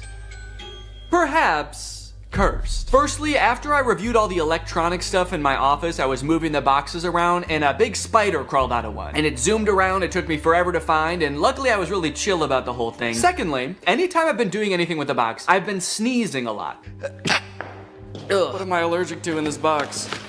I don't want to know. And then I noticed that later that day, every time I've gone into the box, I have told Laura, I think I have a fever. This is like hours after I'm done using the box, but it's always on days where I did use the box. I just feel feverish. I have body aches, I feel exhausted. So I'm highly allergic to something in the box. I guess dust, although I've never been allergic to dust before. And then the third thing, which is the most concerning thing, a few days ago, I got a bunch of mosquito bites on my body. At least I thought they were mosquito bites at first, because they were just a bunch of itchy bites. But after a few days, they kept getting itchier and itchier, and you'll notice I'm itching one right now. And then they got really red, which doesn't happen to me with mosquito bites. The bite itself got red, and then the whole area around it got red. And they're starting to get better now, but you can still faintly see the redness around this one. I've got like 5 or 6 of these on my body. This is very concerning to me. So I don't know, maybe this is all kind of in my head, you know, maybe there's a spider in the box because it's in my garage and there's spiders in my garage. Maybe these bites are just mosquito bites and my body is reacting a weird way. Or maybe, what is the more likely option, the box is cursed. But hey, baby, that's just more motivation to get rid of this stuff, huh? Sell it. Give the curse to someone else. But at the very least, I should be careful when I give people the boxes. I should probably check them all for big spiders and ancient magic before I give it to them. Yep, should be good. Sweet. All right, have a good day. Yeah, no problem. All right, I've just finished up another sale here, and I was just sitting here in the car doing some thinking, and I think I've decided that I don't like this one bit. In terms of side hustles, man, I don't think that this one is it. Look at all of the messages that I've received between today and midday yesterday. So many people that I need to coordinate with, and the chances are, based on all of these messages, I probably won't even sell anything. The ratio of messages I receive to products that I sell is probably like 40 to 1. I've spent so much time messaging people and I've sold 8 things. Out of the 34 things I have, it's been weeks and I've sold 8 things. And then when I do have an actual buyer, it's almost just as annoying to coordinate with them. I had another guy that I was selling something to. We were supposed to meet at 7 p.m. one day, but he messaged me at 5:30 and was like, hey, just to let you know, I'll be there in 20 minutes. I hope you're free. To which I responded, no, sorry, I'm not gonna be free until probably at least 6:45. And then he messaged me when he arrived at 5:50 and said, okay, I'm here. Oh no, I didn't see your message because I was driving. Can you come anyway? But it was all worth it in the end because I sold the desk chair mat for $15. And as he was typing my information into Zelle, he also asked if he could have a discount. And I gave him one. Guys, I'm not good at this. Now, to be fair, this is completely my fault. I signed up to do this video. When Raleigh proposed, we did a collab, and I decided on this idea as my end of the collab. I had watched, I think one video about pallet flipping on Amazon, and I thought it looked easy. And I don't know where my critical thinking was when I watched this video, because watching it back in hindsight, there were definitely some red flags. This is a video called The Best Side Hustle No One Is Talking About, Flipping Amazon Return Pallets. It was made by this channel. They're a couple. They do a lot of Amazon pallet flipping, and so I thought it looked fun. And I think what really drew me in is this little bad boy right here, the MSRP counter. Every time they open a product to see what it is, they tally up how much it costs on Amazon, and they add that to the MSRP counter. By the time they're done unboxing the pallet, their MSRP counter is like $3,000 for a $500 box. So that's great, you know? They made $3,000. Except, no they didn't. They've unboxed a bunch of stuff and they've added up what it would have cost them to buy new. It's crazy that to me, opening a box for something that costs $100 means you made $100. That's how it worked in my brain. But no, of course it doesn't work that way. There's so much work that goes into this. You have to have a salesman brain. I don't have that. I actually think that this side hustle leverages like all of my weaknesses. Selling things, planning ahead, being organized. Those are all parts of my brain that I've always known I'm not good at. I like turning on a camera and making silly YouTube videos. That's the side of my brain that works properly. So what I should have done is maybe watched a couple of videos and then Googled other people's experiences trying to flip Amazon pallets, because then I would have found this. On the flipping subreddit, someone asked, what are your guys' experience with Amazon return pallets? My experience is that Amazon return pallets have ruined my local yard sale ads. Every other yard sale I go to ends up being someone who ordered one of these pallets. Stop watching YouTube videos. 99% of that crap you are watching talking about junk pallets is paid advertisement. You're gonna get broken junk and used dildos while all the good shit was picked out right before they loaded it on the truck. Sounds like this person has been hurt and disgusted. This person said, depending on where you live, there's probably many people already doing this. I actually think it's better to wait and buy from these people at yard sales when they're trying to unload their death pile of merchandise. So hold on, there's Amazon, then the warehouses, then the people buying the pallets. They can't sell them, so they do a yard sale. Then there's other people coming to the yard sale to flip that and sell it to other people. How deep does this chain go? And why do I feel like it somehow all eventually ends up in a landfill anyway? Knowing how many people are doing this and failing is also making it seem like there's no way I can sell all this stuff because obviously there's competition. There's other people probably selling the same stuff and they're probably better at selling than me. They're already 3 steps ahead of me. They're waiting for me to sell it at a garage sale so someone else can buy it and then that person throws it away eventually. They're waiting by the garbage can for them to throw it away so they can pick it up for free and then sell it for $1. But that's when I thought of the perfect plan.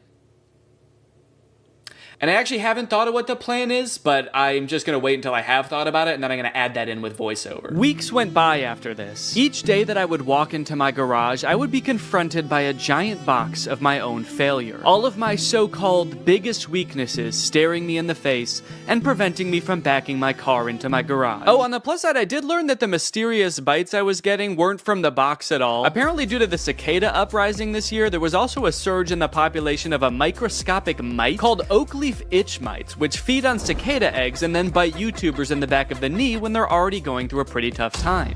I was letting nearly all of my messages go unanswered at this point. I had resigned to not making a profit, which at this point meant I would not be donating to charity. In fact, I would have to steal $180 from charity. I started researching which charities it would be most ethical to steal from when suddenly, I remembered something. Something that gave me the idea for the perfect plan. My experience is that Amazon return pallets have ruined my local yard sale ad. All right, this is the beginning of the garage sale long shot.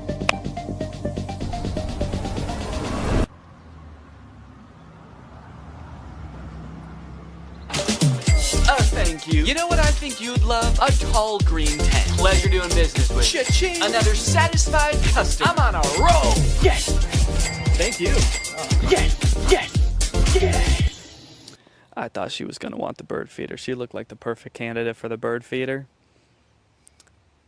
She actually laughed at the idea. She asked about it. I told her what it was, and then she laughed at me and said, "That's hilarious." And then she left.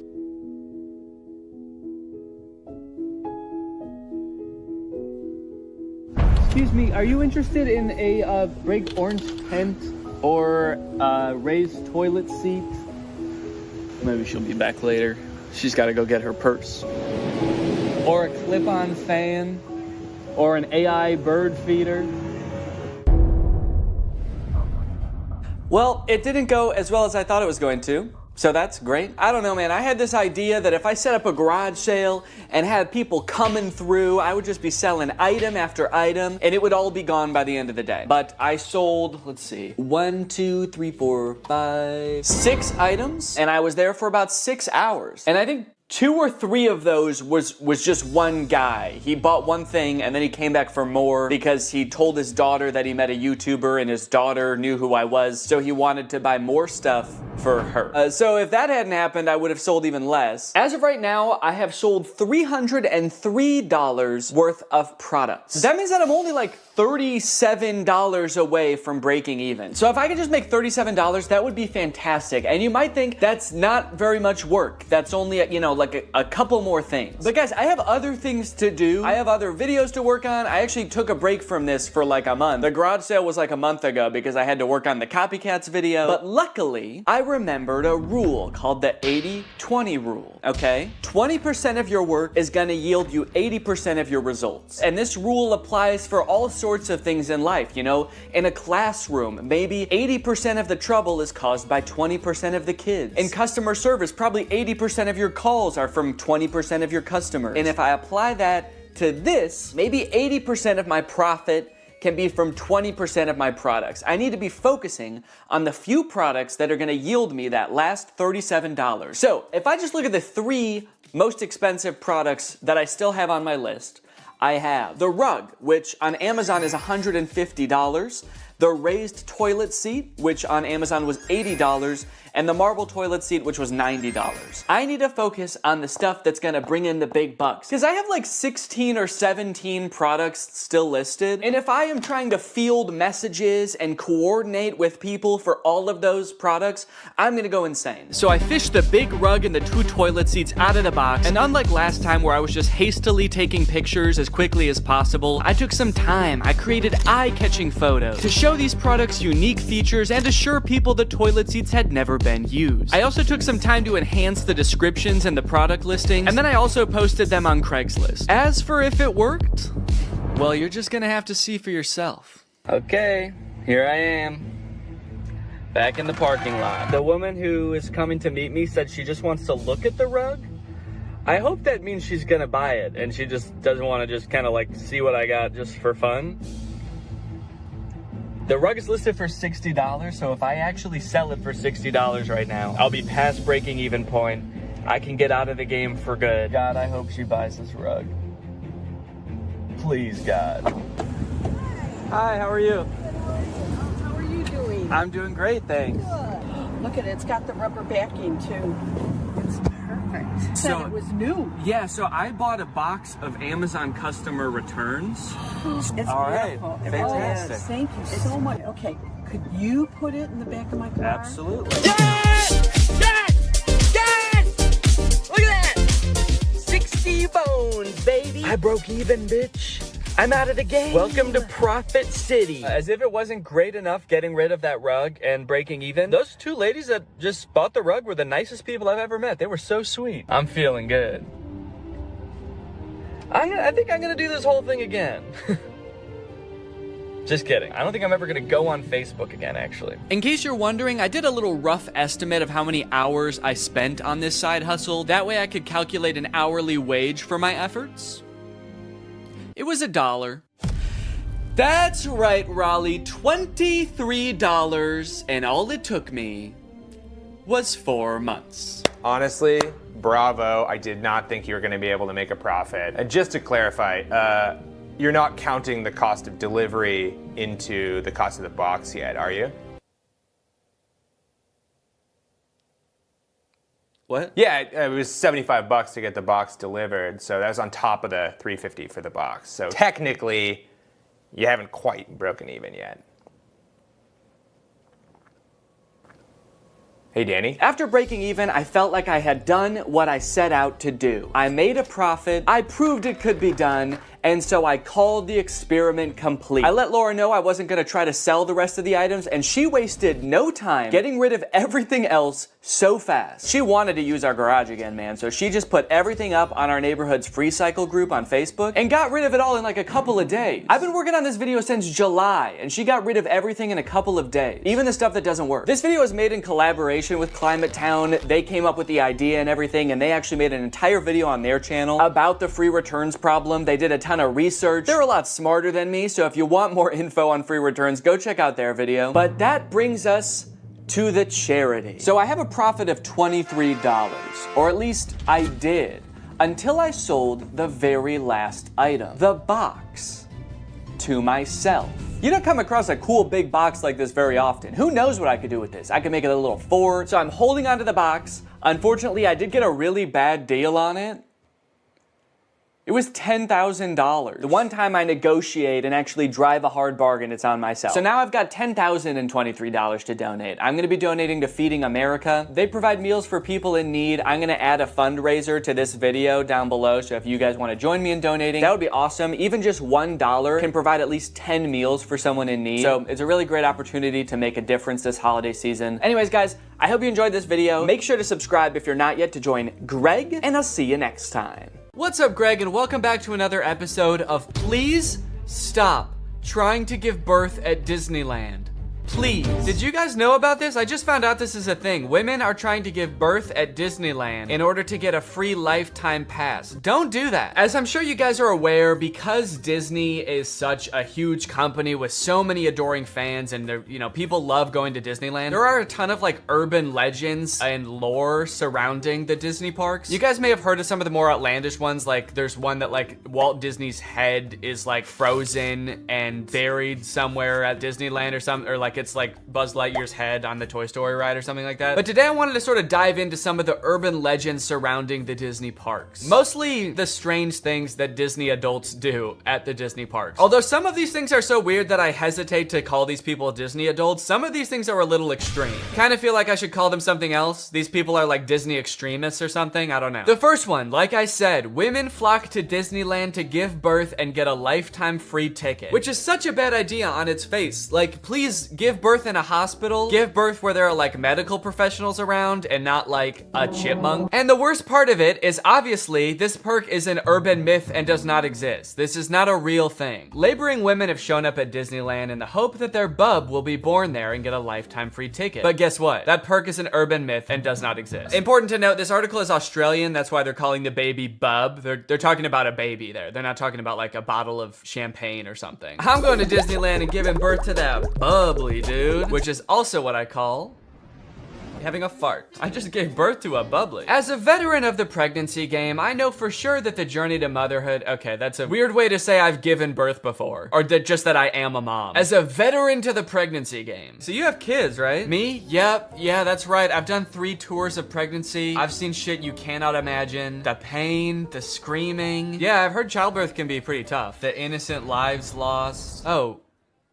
What? The airstrikes. So many civilian casualties. Are we still talking about giving birth? Yes. Laboring women are racing to Disneyland's gates in hopes that if their baby is born there, they will secure their child a lifetime pass. Okay, so the article goes on to describe that there are people that have given birth at Disneyland before, and people have tried to replicate it and give birth at Disneyland, and they've gotten caught, and it hasn't gone well. I do feel like the article is over-exaggerating, though, saying that laboring women are racing to Disneyland's gates. Like, pregnant women have, like, the baby already coming out and they're shoving it back in, like running into Disneyland. There's just like a crowd of angry mothers-to-be banging on the gates in front of Disneyland. Let us in! We must release our spawn! Like making a break to the Pirates of the Caribbean ride to do a water birth. I just feel like they're exaggerating a little bit. I don't know if I would characterize it quite like that. So you're probably wondering how this rumor started. Like, did Disney ever at one point give a lifetime pass to someone whose baby was born at Disneyland? Well, I will let this TikTok explain that. Today in Disney history, the very first Disneyland baby was born. Rosa Salcedo gave birth to a 6-pound,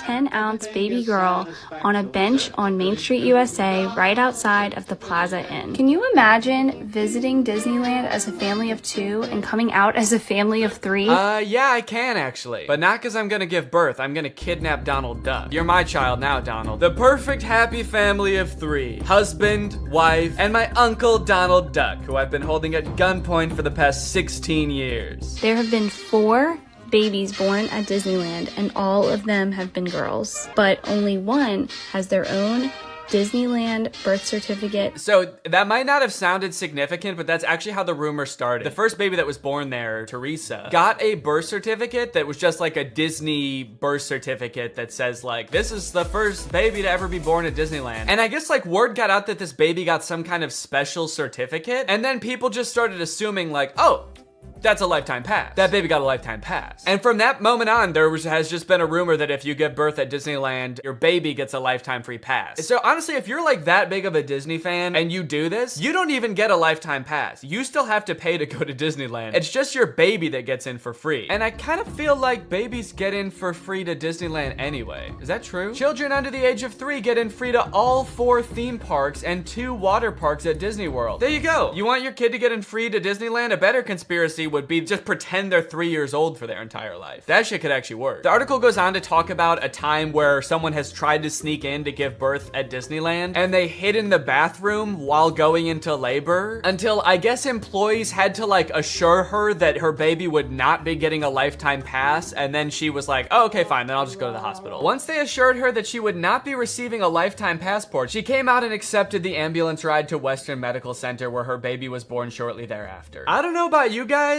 but it kind of sounds like she failed the test. If you know anything about Disneyland, you know how well the cast members there, all of the employees, all the staff, all the people in costumes are trained to like respond to every circumstance. It sounds like you just entered the giving birth at Disneyland experience, and honestly, you didn't make it to the end where you get the prize. It also says that this discussion board, The Laughing Place, has some hilarious forum chats about this topic. So I guess other people have been like sharing stories about this happening on this forum, but when I clicked on it, it turns out that it doesn't exist anymore, which kind of sucks because I wanted to find out more times that this has happened, but honestly, it is probably for the best. Kind of sounds like they were talking about some pretty sick shit in there. You think you're gonna go to a Disney forum and see people talking about like, my favorite movie's Coco, but instead you see people talking about like, I'm gonna give birth inside of Pluto's house. I'm gonna go to Disneyland and get fucked by Goofy, and then Goofy's gonna be the father of my child, and I'm gonna give birth on It's a Small World. And I'm gonna make Elmer Fudd cut the umbilical cord. Is Elmer Fudd a Disney character? I actually don't think think he is. But he's gonna be there anyway. And then me and my freak mutant, half goofy, half human child will both get lifetime passes. Free pass for life for my little freak. Passes or not, being born in Disneyland is a pretty cool claim.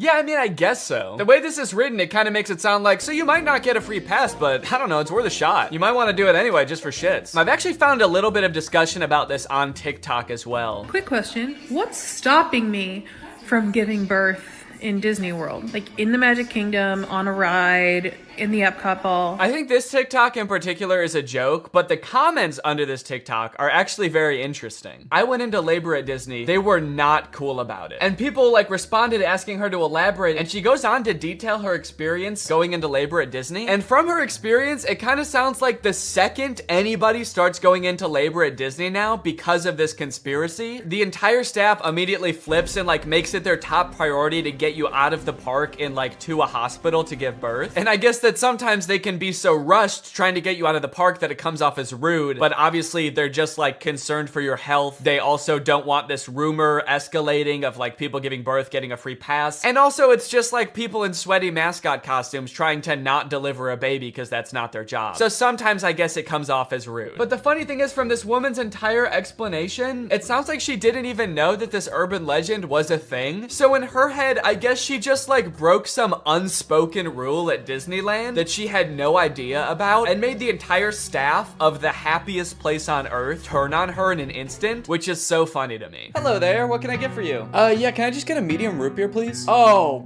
great. Oh, great, another guy here to put his balls in the root beer. What? Hey everybody, this guy right here is about to pull out his big fat balls in front of everyone, in front of a bunch of children, and put his balls in a glass of root beer. Why would I do that? Don't play dumb. I'm not playing dumb. I am dumb in this situation. You've clearly heard that if you put your stupid fat balls— why do you keep calling them fat— in the root beer at Disneyland, you get to spend the night with Minnie Mouse. Oh, what the fuck? No, I just wanted some root beer. Is that true? No, it's an urban legend. But no matter how many times we tell people it's not true, we still get perverts like you coming to Disneyland, ordering root beer just so they can put their stupid— don't call them fat— fat balls in it! Oh, come on, man, don't cry. I already am. Why do you still sell root beer if this keeps happening? Because if you shit in the root beer, you actually do get a free fast pass for Space Mountain. Okay, I don't want to put my balls in root beer, and I definitely don't want to shit in the root beer, okay? I legitimately just want to drink some root beer. Oh. Sorry, my bad, man. I didn't know. Okay, well, that's literally what I asked for, so here you go. Ah, what the fuck is that? It's Walt Disney's head. You said the secret code, so here's his head. No, root beer. What? I wanted root beer. I wanted to drink root beer. So no head? No. Overall, pretty disappointing that anyone actually believed this in the first place. In what world would Disney want to foster an environment where mothers are coming into their park, their theme park, to try to give birth? Especially if they're not like billing it back to the person that gave birth and being like, okay, here's your hospital bill, and because it's Disney, it was $1 million. Now, by now, it should be no surprise to you that there are some people in this world that want to spend every waking moment of their lives at Disneyland, especially their most precious moments in life, which is why you can also get married at Disneyland. Let's take a look at some of the craziest places you can get married at Disney World. Starting at $12,000, you can get married at the Haunted Mansion in Disney World. But just like expecting mothers trying to sneak into the bathroom to pop out a quick person, couples are of course also trying to cheat the system and avoid paying to have their wedding at Disney. So they'll just like sneak in with like themselves, maybe a couple family members and an officiant, and just like have the wedding in like a somewhat secluded area of the park. Here we have an article that details a San Diego couple sharing their secret Disneyland wedding story. Not many people can say they secretly got married in Disneyland's Sleeping Beauty Castle. 2 years ago, Gabriel and Andrea had been saving up for their dream wedding at Disneyland. However, when they began looking for wedding options options at the park, the couple said that the cheapest option was $12,000. Instead, they decided to spend their life savings on a house. Great move, honestly. No complaints so far. That's a very wise choice. So Gabriel and Andrea decided to have a secret wedding at Disneyland. The couple gathered Gabriel's oldest daughter, an ordained minister, a witness, and packed their bags, heading for Disneyland for what they called a guerrilla-style wedding. Now, I don't know much about weddings. I've only had one, but I do know that you don't generally want to have them guerrilla-style. Like when we were planning our wedding, that word almost never came up, I don't think. Just imagining them describing their wedding afterwards, like, yeah, it was so romantic. We hid in the bushes for 8 hours in the hot Florida sun wearing camo paint, waiting for the crowds to die down. You know, just sort of waiting out the crowds and the gunshots, the airstrikes. Airstrikes? Then we popped out and I said I do. Happiest day of my life. Here's my favorite picture of the big day. Now buckle up because this next urban legend is about to get nasty. Quite literally, this is disgusting. Like I said, the most devoted Disney fans would probably spend forever at Disney if they could, but maybe they can. For years and years, the Haunted Mansion has been the home to an endless supply of Disney myths and legends. But the attraction's most prevalent and persistent rumor is that guests regularly spread the remains of their friends and family inside the ride. This can't be true though, right? It is 100% true. Yes, that is right, and I don't want to bash anybody's final wishes. I know that that's a very personal thing, but spreading human remains in a public place that people are like walking around and touching? Please don't do that. Or you know what, I should say, you know, because I feel bad for people who are just trying to honor their dead relatives' wishes or whatever. If you're alive still and you're watching this video and that's gonna be in your will, please take it out. Don't make people do that on your behalf. Honestly, I am a little relieved that people are sticking to like spreading ashes at least, because there are a lot of different ways to dispose of a body. It was actually my grandpa's greatest wish to be laid to rest at Disney. Oh, that's sweet. You're gonna scatter his ashes around at the park? Not exactly. The Haunted Mansion probably has so much human ashes in it, it's not even funny, said one Disneyland custodian. Blah! That is the nastiest thing. Oh my God. Don't do that. Do not do that. Please. People scatter their loved ones' ashes in the Disney parks monthly. Can you imagine just like being on a ride and the person next to you is dumping out ashes? Disney employees are literally aware of this too. They have to follow special protocols every time this happens. The custodians are used to identifying and vacuuming up these ashes. I don't know why I was surprised to hear they vacuum them up. Of course they do. It's a literal human corpse, basically. Of course they get rid of it. The people who are like requesting this happen to their bodies must know this, right? They must know that some custodian that does not willingly work in like a morgue or something is going to have to take care of that. This sounds awful for everyone. If you're the custodian, you have to vacuum it up, but if you're the person that just lost someone you care about, you have to know that they're just gonna vacuum it up. They might even make you watch. They have you come identify all the places that you scattered the remains, and then they just like make eye contact with you while they're vacuuming it up. This is going in the garbage now. We're gonna throw this in the garbage now. Say bye-bye. So when you're laying them to rest in the happiest place on earth, you're actually condemning them to forever in the suckiest place in the world.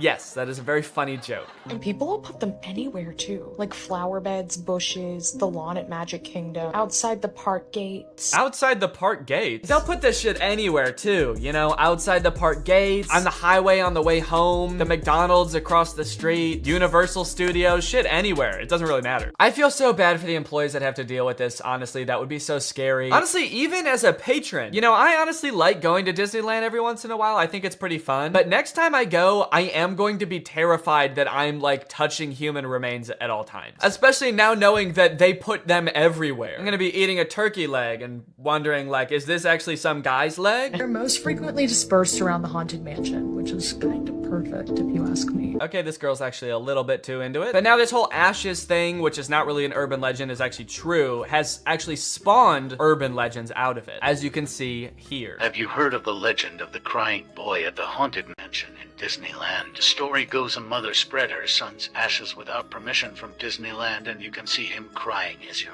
exiting the ride. Spooky. I wonder why he's crying. Maybe because his ashes are in a vacuum. Maybe because he was a little boy and his mom spread his ashes in the scariest ride at Disneyland. The mom was like, yeah, my son used to love this ride. Every time we would get on it, he would be screaming and crying and shaking because he was so happy and excited. So I decided this is the perfect place for him to spend the rest of eternity. In a rundown castle of pure terror. It's what my darling little boy would have wanted. All in all, it seems to me that Disney, this giant corporation that owns like every media property known to man, has their grubby little fingers wrapped around people a little bit too tightly. It's like you already have every movie and TV show. Do you really need people like begging to spend their entire lives at your theme park also? But even still, with people spreading their loved ones' ashes at Disney, people trying to give birth at Disney just to get free tickets, Disney is still trying their best to immerse you in their parks as much as possible to make you never want to leave. Recently, Disney opened up the Galactic Star Cruiser Hotel, which is a Star Wars hotel and experience. I think it's like a 2 or 3 day long experience where you are like in this hotel. There's like a story that you have to follow about shit going on around you. It seems very immersive, and to a pretty big Star Wars fan, honestly, it sounds pretty cool. But it is also $5,000, and instead of windows, your room has a screen that just shows a video of outer space playing. So, you know, just keep that in mind that you might go insane while you're in this place. With no concept of night or day, you just have to adhere to the Star Wars pre-approved activities. There's like stormtroopers patrolling the halls at all times. It's kind of like they wanted to build a Star Wars hotel, but they built a prison instead. I read through some of the Google reviews for this hotel. It's only been open for a little bit, so there's not that much to go off of. And honestly, there are a lot of 5-star reviews of people who seemingly really enjoyed it. I did think that this review was really funny. This person gave it a 1 out of 5, and they said, thought the experience was fun, but not worth the price. There are too many missions to keep track of, and you are always missing something. It kind of seems like they got like too immersed in the story and like started to believe that they really needed to complete these missions. This sounds more like the review of a disgruntled employee that like works on a spaceship. There are too many fucking missions, man. There's too much shit to do. The hyperdrive is gonna fail, and I need to fix that. Not to mention the First Order's breathing down my fucking neck, trying to get me to give away the location of my comrade. This place is fucking stressful. I think my favorite thing I've seen come out of this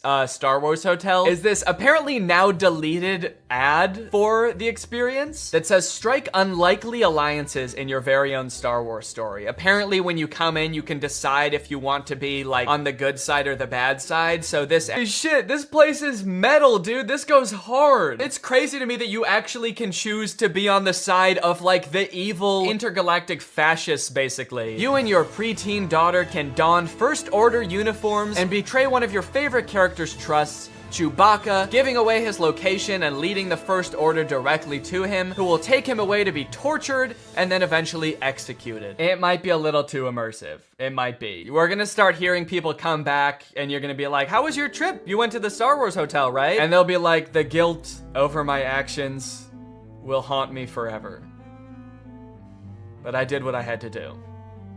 It was honestly fucking sick. I loved it. And honestly, like, if someone offered to bring me there for free, would I go? Yes, I probably would. Yeah, honestly, I would like to go 100%. I would like to go. And as if living in an intergalactic prison isn't rated by Disney. Oh gosh. I feel like we have so much chemistry together. Me too. This has been great. This date was a lot of fun. I really haven't connected with anyone like this in a long time. Fantastic. How likely would you be to recommend this experience to a friend? What? On a scale from 1 to 10, how would you rate my performance? Performance? I thought you were just like genuinely interested in me, like romantically. Oh, perfect. So a 10 then? I really opened up to you. And you opened up to me. That's all just part of the story living experience. It's Disney magic. So that whole story you told me about how sad you were that you had to release your pet into the wild because it had grown to be wild. That was the plot of The Fox and the Hound. What the fuck is wrong with you? Thank you for riding Disney's Love Connection. Please make sure you pick up all your belongings as you exit the ride. Are you an animatronic? Please do not try to fuck any of the animatronics. Are you all animatronic? Have a lovely day here at Am I the only person that lives here? Anyway, that's the end of the video. It's time to talk about our sponsor. What's up? It's me, a hacker, and I'm so excited to steal your data because you don't have today's sponsor, ExpressVPN. You see, sending data over an unencrypted network is a lot like sending a postcard. There's no envelope to cover up your info and protect your sacred message. So any old creep with a little bit of basic computer knowledge and a little bit of free time can come along and check out all of your private information. I'm talking passwords, financial details, hell, emails. I'm gonna look at all of it. I'm doing it right now. Hey guys, I was just kidding. It's just me, Danny. Well, I wasn't kidding about most of it, actually. Just the part about me being a hacker. But the rest of it is true. Oh, there's not enough light on my face now. Can I just sort of illuminate my face with this? Luckily, today's sponsor, ExpressVPN, is here to help. Because ExpressVPN encrypts all of your network data with their best-in-class encryption. It would literally take a hacker using a supercomputer billions of years to crack this encryption. ExpressVPN has the fastest speeds out there. They've got 24/7 customer support, and ExpressVPN is extremely easy to use. You can fire it up and get connected with just one click. I've got ExpressVPN on every device that can have it, just to have a little bit of extra peace of mind when I'm out and about, especially on public Wi-Fi. So if you want to find out how you can get 3 months of ExpressVPN for free, then head on over to the link in the description. That's expressvpn.com/Danny Gonzalez. That's expressvpn.com/Danny Gonzalez. Thank you, ExpressVPN, so much for keeping us safe, but also sponsoring this video. Thank you to you guys for checking out ExpressVPN. When you click on the link, it really helps to support my channel, so thank you for that. All right, thank you guys for watching this video. I hope you enjoyed it. If you're new here and you're not subscribed yet, make sure you subscribe and turn on my notifications to join Greg. Greg is what I call my army here on YouTube. We are a ruthless army whose violence and terror knows no bounds. Please subscribe and turn on my notifications to join, and I will see you next time. Bye-bye. What's up, Greg? I hope you're having a great holiday season. I know I was, until I watched the new Home Alone movie. And I got sick, also. I think the movie might have given it to me, honestly. You know, guys, when you think about it, I guess it makes a lot of sense that they would make a new Home Alone movie, you know? Hollywood loves their sequels. Their sequels of sequels, and they've already made like 5 Home Alone movies, so why stop there? And sure, like, nobody has watched or even been interested in the last, like, 3, but all the more reason to make another one, you know? Sort of a comeback Home Alone movie this could be. I guess could have been, if it wasn't already out and wasn't already bad. It's a shame, man. I really liked the first 2 Home Alone movies, but then after that, nothing feels the same. And I don't know what it is about this one in particular, but watching this little kid beat the shit out of these burglars, it's just not as fun as it used to be. I guess I really am grown up. Oh, no, you know what it is, actually? It's not that I'm grown up. It's that instead of making the villains in this movie like cartoonishly evil burglars, they made them like a struggling middle-class family who are only breaking into this kid's house due to a misunderstanding. They're not evil. They're not trying to hurt anyone or kill anyone. They're just like a down-on-their-luck family. And this rich kid is just fucking him up at every turn, dude. This movie is insane. You know how a Home Alone movie goes. There's a kid, he gets left in his house by himself, there's robbers who try to break in, and the kid sets up a bunch of traps to try to hurt them and embarrass them. And that's exactly what happens in this movie. So you're probably wondering, who are these robbers and why do they want to break into this kid's house so bad? So let me tell you. Pam and Jeff McKenzie are parents. They live in the same area as the main kid, Max. And the movie starts off with them having an open house. They're trying to sell their house because they're both down on their luck. One of them doesn't make very much money and the other has just lost his job. And so they're trying to sell their house to keep food on the table for their families. It's very sad. The movie sort of tries to make it into like a funny thing happening. There's like millennials that come to try to buy the house, wearing berets and scarves. You know how like millennials do. Always wearing berets and scarves, I am. The schools here are amazing. They are totally lit. And there's a lot of scenes like this in the movie that seem like they're trying to get you to empathize with this couple. In this scene, they're just talking about how they can't afford to live in this house anymore, even though they love this house and they always thought that they'd be growing old together in the house. Unfortunately, it just won't be able to become a reality for them. I always thought we'd get old and weird in this house, but we've done the math. We can't afford it on my salary alone. Yeah, but I mean, I crushed my interview with IBM. Crushed it. But that was 3 months ago. It's very sad. And when I watched this, I didn't know that these two were going to be the ones who were gonna have all of the booby traps happen to them. And it's kind of crazy now watching it back, being like, holy shit, just about an hour and a half from now, these two are gonna be getting maimed by a rich child. How fucked up is that? So what's their motivation to rob this kid, you might ask? Well, it's sort of, I feel like everything in this movie is so long and convoluted to explain. Probably because they've done this same movie like 6 times now. And so they keep having to come up with like new, more obscure ways to explain everything. Like, how does the kid get left home alone? And why are burglars trying to get into his house? Basically, there's this doll that the McKinseys own. They have a whole collection of these dolls that were like his grandma's or something. And they find out that one of them is worth like $200,000, which is enough money for them to like save their house and have enough time for the husband to find a new job. And they could even remodel the whole house. It's great. But during their open house, Max and his mom, who are rich, by the way, they live in a mansion, stop at their open house because Max has to pee. Do the maths. 6 soda refills into one tiny 10-year-old's bladder does not go.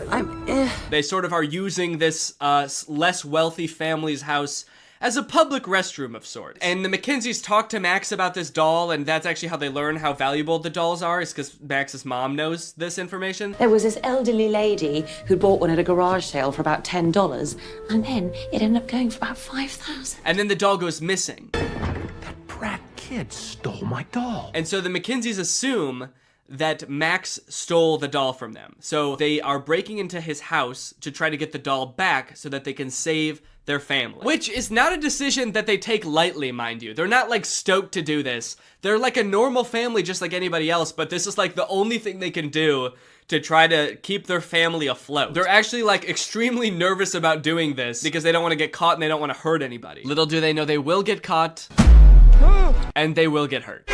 So yeah, in various ways, this movie goes out of its way to show you how nice of people the McKinseys are, how much they don't want to break into this house, but how they're like left no other option. It's like, it's honestly, you gotta kind of respect it in a way. They're like, look how these people, they're so nice, they're so sweet, wouldn't hurt a fly, they just really want to keep their family well-fed and in a nice house.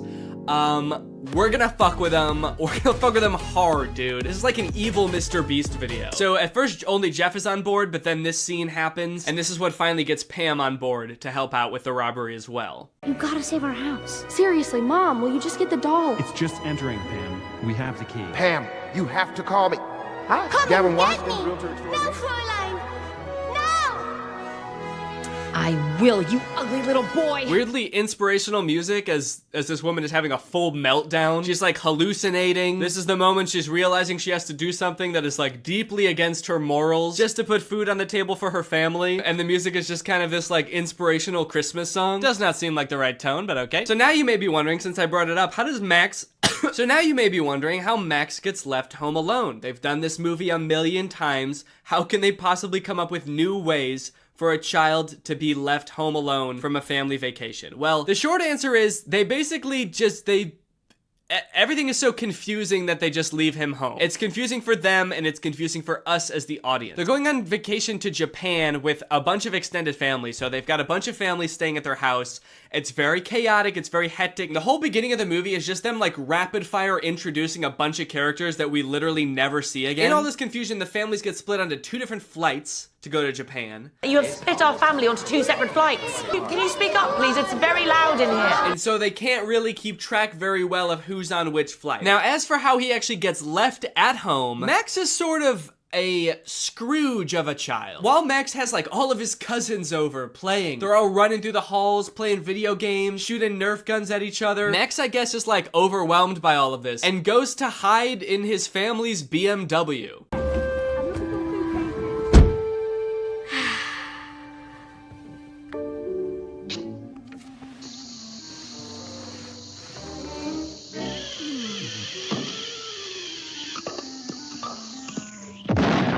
There's like a random car commercial at the beginning of the movie. He leaves the ruckus of his house on the holidays to go sit in the garage in his family's BMW and watch cartoons.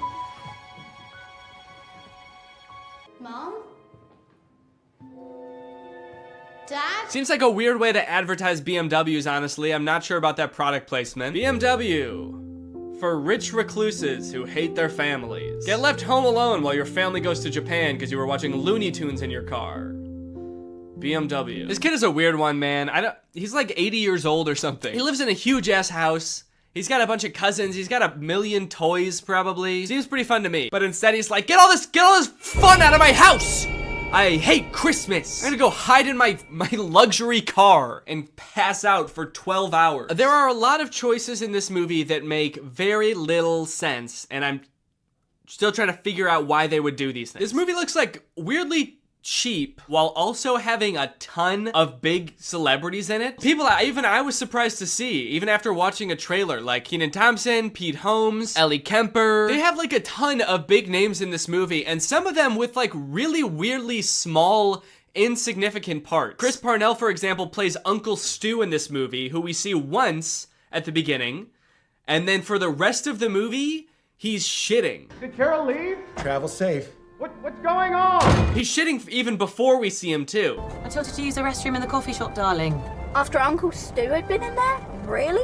Did you see how many deviled eggs he had for lunch? And then for the rest of the movie, we only hear him through the door of the bathroom. Did somebody call the house? No, because we don't have a landline, Stu. Because he gets to Tokyo and then I guess had more bad food and is still shitting. Actually, that might be one of the funniest parts of the movie, honestly. The fact that this uncle is just pooping his brains out the entire time. That is pretty funny.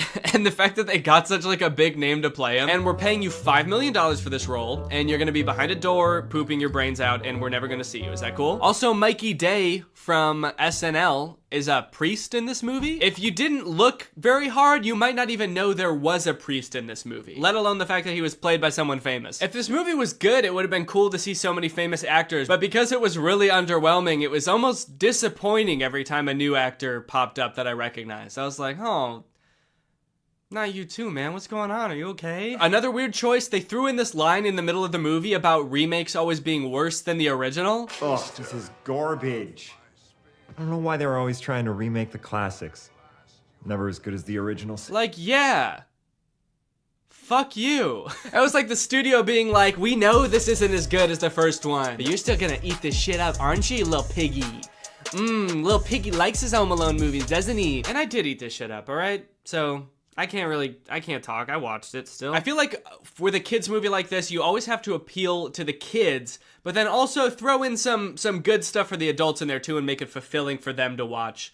That way they'll want to, throw it on with the kids every year, right? And this movie works well enough for kids, I think. I think kids just like to watch Max make the booby traps and think, I could do that if I was home alone and there are people trying to rob me. I could defend myself against two adults who are trying to kidnap me. It's fun to imagine yourself as a smart little 6-year-old, even if you are a dumb little 6-year-old. But this movie, while being fun for kids, I would say is deeply saddening for adults. The second half of this movie is just watching a struggling family getting their shit rocked by a rich asshole kid. Bombs away!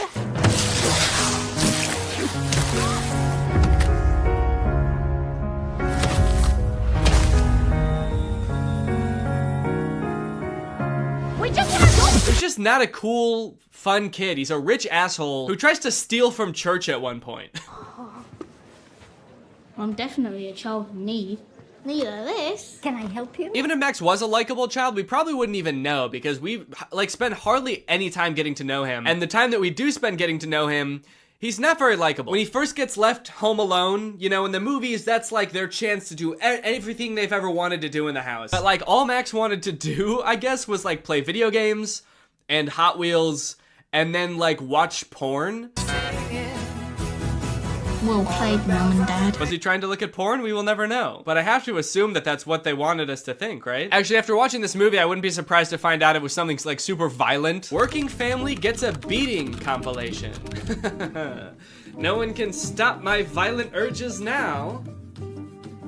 Damn it. Also, during the big heist when the Mackenzies come to rob Max, he doesn't act like a kid who thinks he's going to be kidnapped should act. He acts creepy. What a kid should do, even if he's set up booby traps, he should set all those up and then find a place to hide, right? Get in a box under a box in the basement and just hide there. But not Max, dude. He is sick. Every time the mom gets thrown across the room or a few teeth knocked out, he's always right around the corner giggling. He's been waiting for an excuse to do this, for sure. He has been planning this for longer than it seems, I think. Speaking of which, let's talk about the traps. I think the traps in this movie might be pretty on par with the other Home Alone movies, with the exception of a few particularly grotesque ones. One, two. And also I think the makeup artist for this movie thought they were doing makeup for a horror movie. At one point, Jeff gets shot in the head with a pool ball because Max has sort of like a gun that shoots out pool balls, which I do think would kill someone. But Jeff is just kind of walking around the rest of the scene with like a giant ass bump on his head. It is horrific. Why is he doing this to us, Pam? At one point, Pam, sweet Pam, is lit on fire. Okay. This poor mother is set ablaze. She runs to the hose to try to put out the fire and it sprays her. And then for the rest of the movie, she looks insane, dude. At one point, it shows her feet as she's stepping on Legos, her bare feet. And her feet are burnt to a crisp. And the whole time I'm trying to think, what were the writers thinking during this part? You know what, man? This is gonna be even funnier because they probably don't have health insurance. So this is probably gonna be even worse for them financially than it is physically. This couple have had the worst week of their life, man. And then they just get beaten up. There's a point where after the mom gets lit on fire, she just lays down in the snow and cries.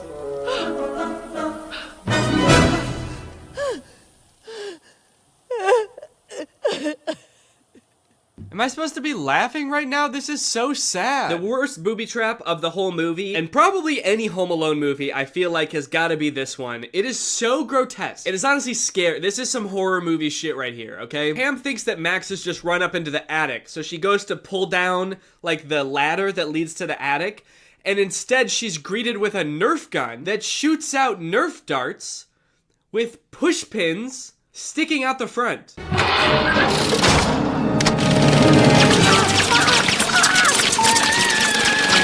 And for the rest of the entire booby trap montage, she just has these pushpin Nerf darts sticking out of her face and hands and everywhere. It is so scary. It is nasty. This movie is foul. And I gotta be honest, the whole time, I was not rooting for the kid at all. I was rooting for the couple. I'm not sure if that's how it was supposed to be, but it was not very satisfying, I will say, if it was. Maybe this was the Home Alone movie where they tried to flip it all on their head and be like, let's root for the robbers this time. But we still watched them get their asses handed to them, so I would say that it was not very fun. I especially wasn't rooting for Max the first time I watched this because we're all led to believe that he did steal their doll, their $200,000 doll. It turns out at the end of the movie that he actually didn't steal their doll, and it was all a big misunderstanding. I guess the whole thing could have been avoided if they had kind of talked it out. But Jeff's nephew had stolen it, I guess. Kind of a weird thing to reveal at the end because it really makes you hate Max, because you're like, this kid stole from church. He also stole this extremely valuable doll from this struggling family. What the hell?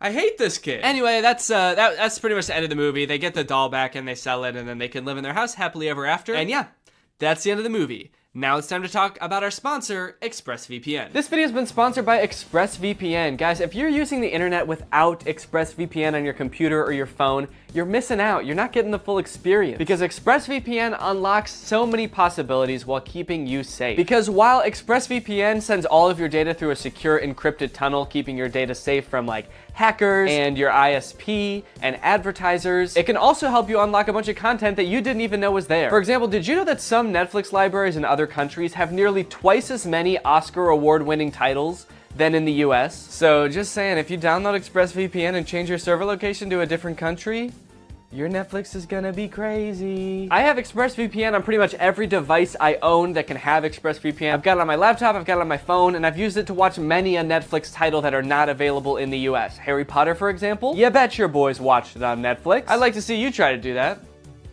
No, really, I would like to see you try to do it. I would like to see you go to expressvpn.com/Danny Gonzalez and try to do that right now. Go ahead. Like I said, ExpressVPN also protects you from your internet service provider snooping on you and basically getting to log all your data. But when you encrypt your data and reroute it through ExpressVPN servers, that makes it so they can't do that. Think about it like this. Would you rather trust ExpressVPN, a company who's explicitly trying to protect you, or would you rather just send it through the pipes? Send it through the pipes of the internet service provider that you had no choice but to sign up with because they were the only one in your neighborhood and so you just had to sign up with them? Who knows what they could be doing? You don't. They're legally allowed to sell your data to other people, so They could be doing anything with that stuff. So if you want to check out ExpressVPN and support my channel, then head on over to expressvpn.com/Danny Gonzalez to find out how you can get 3 months for free. That's expressvpn.com/Danny Gonzalez. The link will be in the description. Go ahead and click that to find out how you can get 3 months for free. Thank you to ExpressVPN for sponsoring this video, and thank you to you guys for checking out ExpressVPN. All right, thank you guys for watching this video. Sorry if it was a little short.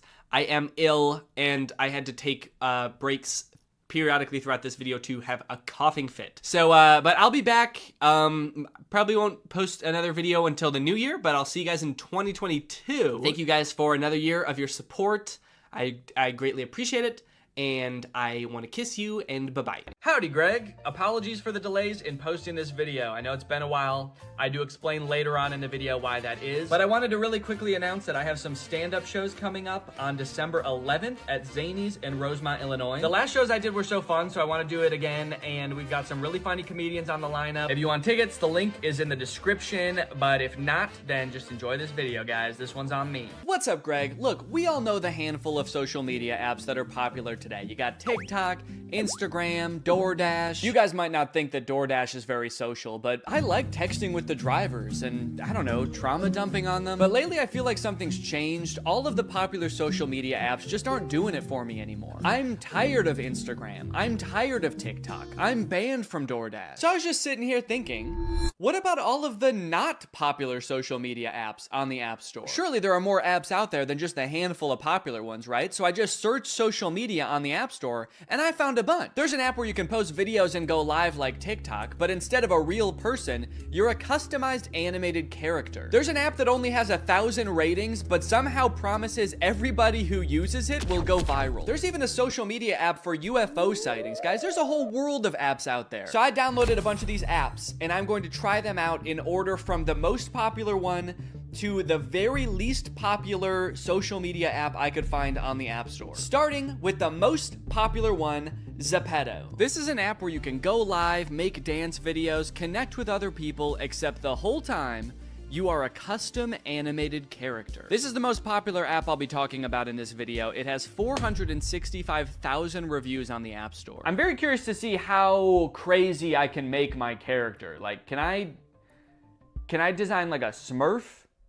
Can I go viral as Papa Smurf? All right, let's open up Zepeto and see what happens. Let's create your avatar. I mean, I'll give it to him. All these ones look cool. And I feel like that's probably the point of this, is to like kind of look cooler than you look in real life. Like you want to create the version of yourself that you wish you were. I want to create like a horrible monster that I am glad doesn't exist. Ugh, why do I feel like that actually kind of looks like me? They were like, we're going to start you off with the most basic looking person possible. You know, obviously nobody really looks like this, but you can customize it. And I'm like, no, that actually kind of looks like me. Okay, we got kind of like a swaggy Peter Griffin situation here. All right, after much deliberation, I have finally settled on a look for my little character here. Everybody take a look at this guy. Yo, look at this little freak. Blue skin, short as can be.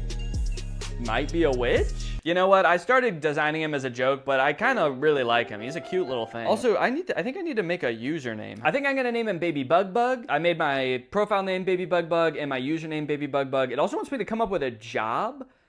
My job is Baby Bug Bug, and I made my bio, help me get to 10,000 followers so I can get back to my home planet. Some interesting Baby Bug Bug lore there. I'm trapped on Earth and they won't come pick me up unless I have 10K followers. It's a very exclusive planet. Initially, the only reason I wanted to download this app is so I could go live as some little freak. But upon entering the app, I realized you need at least 100 followers before you can go live. What? Reach 100 followers and start your Zepeto live? I can't even go live until I have 100 followers? What the heck? In hindsight, I guess that makes sense, because like, who would I be going live for if I had no followers? So I just decided to make some videos. Okay, so it looks like they have trending templates here, and so if I just click on one of these, is my character gonna do it? Look at Baby Bug Bug go! And I can change the background too? Oh, Baby Bug Bug is getting into it. I like it. I must have been really enjoying the experience so far, so much so that I began to identify as Baby Bug Bug. I didn't even realize I was doing it at the time, but I stopped referring to Baby Bug Bug in the third person and started referring to him as me right here. So I got this video of me dancing in a spaceship. I'm gonna caption it, I'm an alien. Follow me so I can get back to my home planet. Done.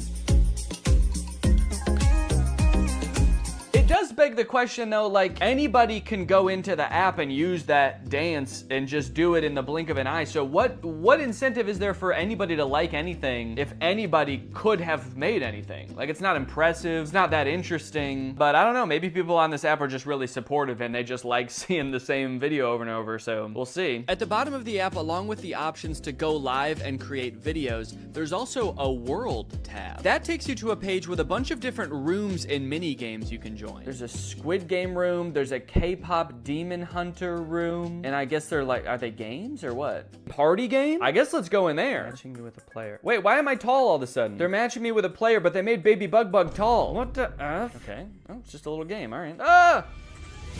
Did I get shot? Oh! Oh my God, they're gonna kill Baby Bug. Run, Baby Bug. Honestly, that was kind of messed up. I don't like what they did to Baby Bug. They shot him, but even worse, they made him tall. Okay, let's go into M's room. Jump together. This room doesn't exist. Oh.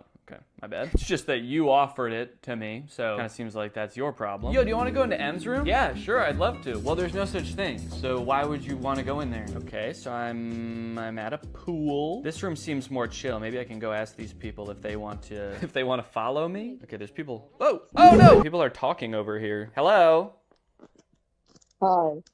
Hi, I'm Baby Bug. Do you need followers? You literally have 0 followers. Yeah, I need followers so I can get back to my home planet. I'm Baby Bug. I'm from a planet where you have to have 10,000 followers, otherwise they kick you out and make you go to a different planet, so. Hold on, let me just be a demon thing that my cousin wants me to be 3 seconds. Hold on. You gotta be a demon for a second? Is that what you said? Yeah, because I'm a demon boy. That's alright, man. I go demon mode sometimes too. Oh my God, no, literally, I'm a demon. I'm a literal demon. Yeah, me too, man. I metaphorically am a demon sometimes too. It's a demon! So I want to try to get like 100 followers so I can go live. Do you know how what's the best way to do that? I got 103K followers on here.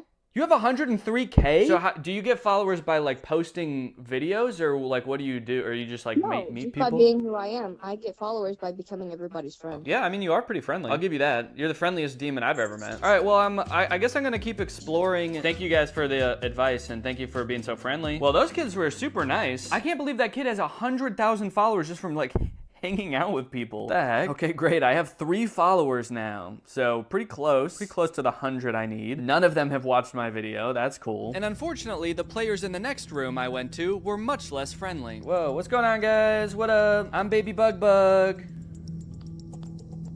I'm an alien. I'm a baby alien. I'm gonna follow everybody in here. If y'all want to follow me back. Anybody think that's cool? What? Wait, who nicknamed me Butt? Who gave me that nickname Butt? Whoever did it, I think they left. That's not very swaggy of you guys.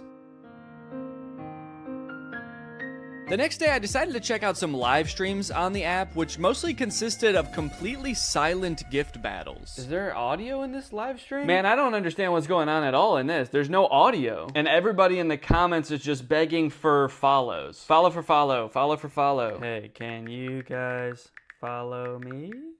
Let's see if I get any followers from that. I bet everybody's gonna be jumping at the opportunity to follow me after that message. Did I get any followers? Oh wait, shit, did I? I have 16 now. How did that happen? Should I just go into live streams and ask people to follow me? Okay, wait, why can't I hear any of it? Is this my problem? Okay, I'm saying, can you guys hear? It's silent for me. Oh, someone said me too. Your voice is not audible, girl. Oh, okay. Now everybody else is chiming in, being like, hey, wait a minute, why can't we hear this girl? Nobody thought to talk about that before I got in here, or what? Wait, even the person streaming also said same. Same, dude, I can't hear shit either. I'm talking with my mouth, but I can't hear shit coming out. Do any streams have sound? I'm just gonna keep going through streams until I find one that has sound. Surpass me. Oh! Hello. Finally, a stream with audio, dude. Hello. Hi, Pooja. Hello. What's up? Okay, their talking is kind of just like the same kind of discourse as the comments of just people being like, hey, hi, how's it going? Hey, hi.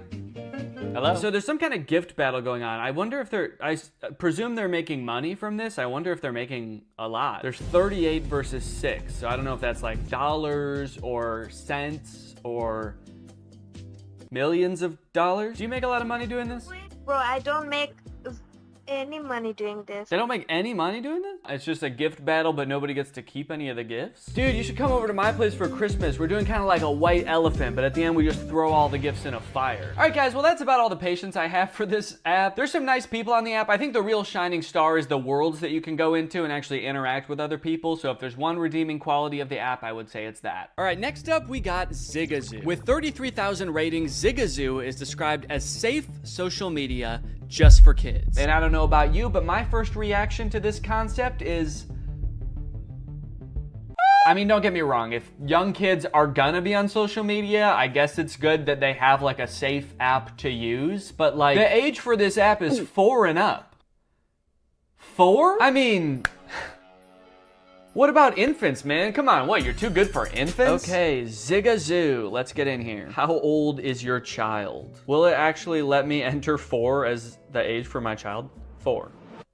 Oh, okay, yeah. Okay, what is your child interested in? I mean, they're pretty much mostly just interested in yum and vibes. Select a username, be creative and fun, and no last names. Okay, first test. Can I put my last name as my username? No, I can't. All right. Can I put a somewhat offensive word as my username? Gun. No, okay, I can't. Or maybe that username's already taken. Goo Goo Gaga 9000. All right, we're in. Give the gift of safety on Zigazoo? Wait, does this mean it wants me to sign up for premium to be safe? Look, this is a social media for kids, but you're gonna have to pay extra if you want them to be safe, all right? Okay, you've got basic and premium, and with premium, you have no ads, you can comment, faster video posting. Oh, you can create challenges and 60-second videos and exclusive editing tools. All right, well, I guess I'll pay for that. I get a 7-day free trial too, so that's pretty good. Okay. Parents only. A parent is required to continue. Please select an answer and press continue. Yo. So this is how they can tell who is a parent and who is not. Because no child, well, no 4-year-old to be fair, would know what 3 times 7 is. But what if your parent is dumb? All right, so I'm not gonna show any of the content on this app, obviously, because it's just a bunch of kids making videos. What I will say though is that I vehemently disagree with the entire premise of this app. Kids do deserve a safe place to practice getting creative, make videos by themselves or with friends. And I've got great news, because that safe place actually exists. It's called in real life with their friends and their family. Why do kids need to be posting videos into the ether for strangers to see and judge them at all? Kids have a hard time navigating the opinions of their direct peers in their own community. Do we need to expose them to everybody in the whole world? Do we need kids to learn at a young age what it feels like to get 0 likes on a post that they worked really hard on? Anyways, I wouldn't download this app for my kids. Also, the app makes my phone like boiling hot, so all in all, I just cannot recommend it. With 4,000 reviews, Enigma is a social media platform for sharing and viewing UFO sightings. Naturally, I want to get on here and fake a UFO sighting. Whoa! We found 1,805 enigmas within your vicinity. Holy cow. And I can get notified when there's a new UFO sighting in my area. Okay, medium-sized object gliding in London. Let's take a look. Let's see what we think. Yeah, I'm gonna say that is 1,000% an airplane, right? Yeah, that's just a plane. The top comment is an airport nearby. The person who posted said, yeah, I think so. You can check, there's London City Airport nearby. That looks like a plastic bag to me. What the hell is that? It's a plane. Got another one in London. Large silver disc flying away. Okay, let's see. Ooh, okay, this one is interesting. Look at this. There is a plane in the sky. You can see that in the background. But then there's also a large silver disc. Let's see. Large silver disc flying away. Curiously, it does seem to be moving at the exact same speed as the plane. Maybe it's running away from the plane. It's an alien who came down to Earth and it's like looking around from the sky and then a plane comes from behind. It's like, oh, what the fuck is that? Ah! You can see the string on the balloon, for God's sake. Come on, people. This is not a UAP or drone. Oh.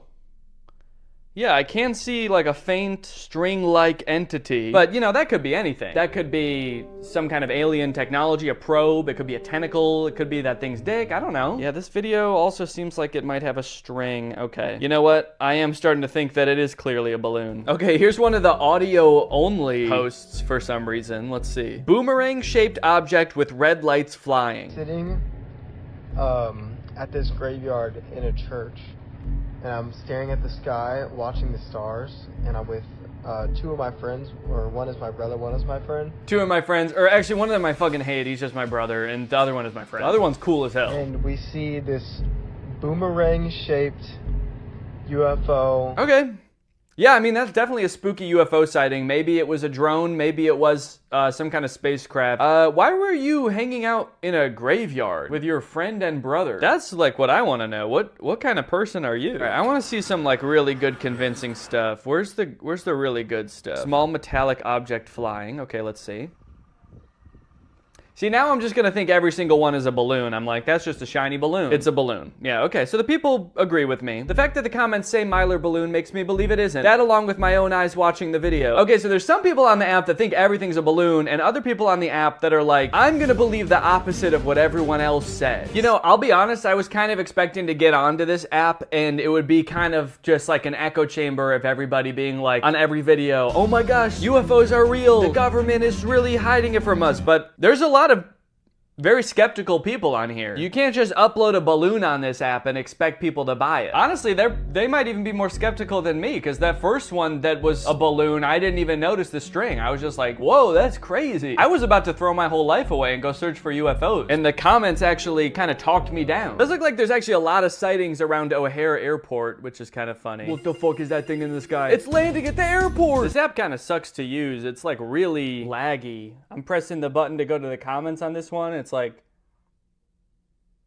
really slow. I think this app is trying to lose users. I think they have something to hide. Someone said this looks like a spot on a glass window. That's actually kind of a good idea. Maybe I'll try to upload a video of that and see what people think. Okay, I'm gonna draw a little dot right here. Oh yeah, now that looks like a spaceship. I think maybe this needs a more distinct look to it. Like maybe it needs to be more like a pill shaped or something. That way you can tell it's not just a random schmud. Something more sinister. Oh, yo, yo, whoa, whoa, whoa, whoa! Okay, that was, I feel like that one was actually kind of convincing. Let's see. Yo, whoa, whoa, whoa, whoa!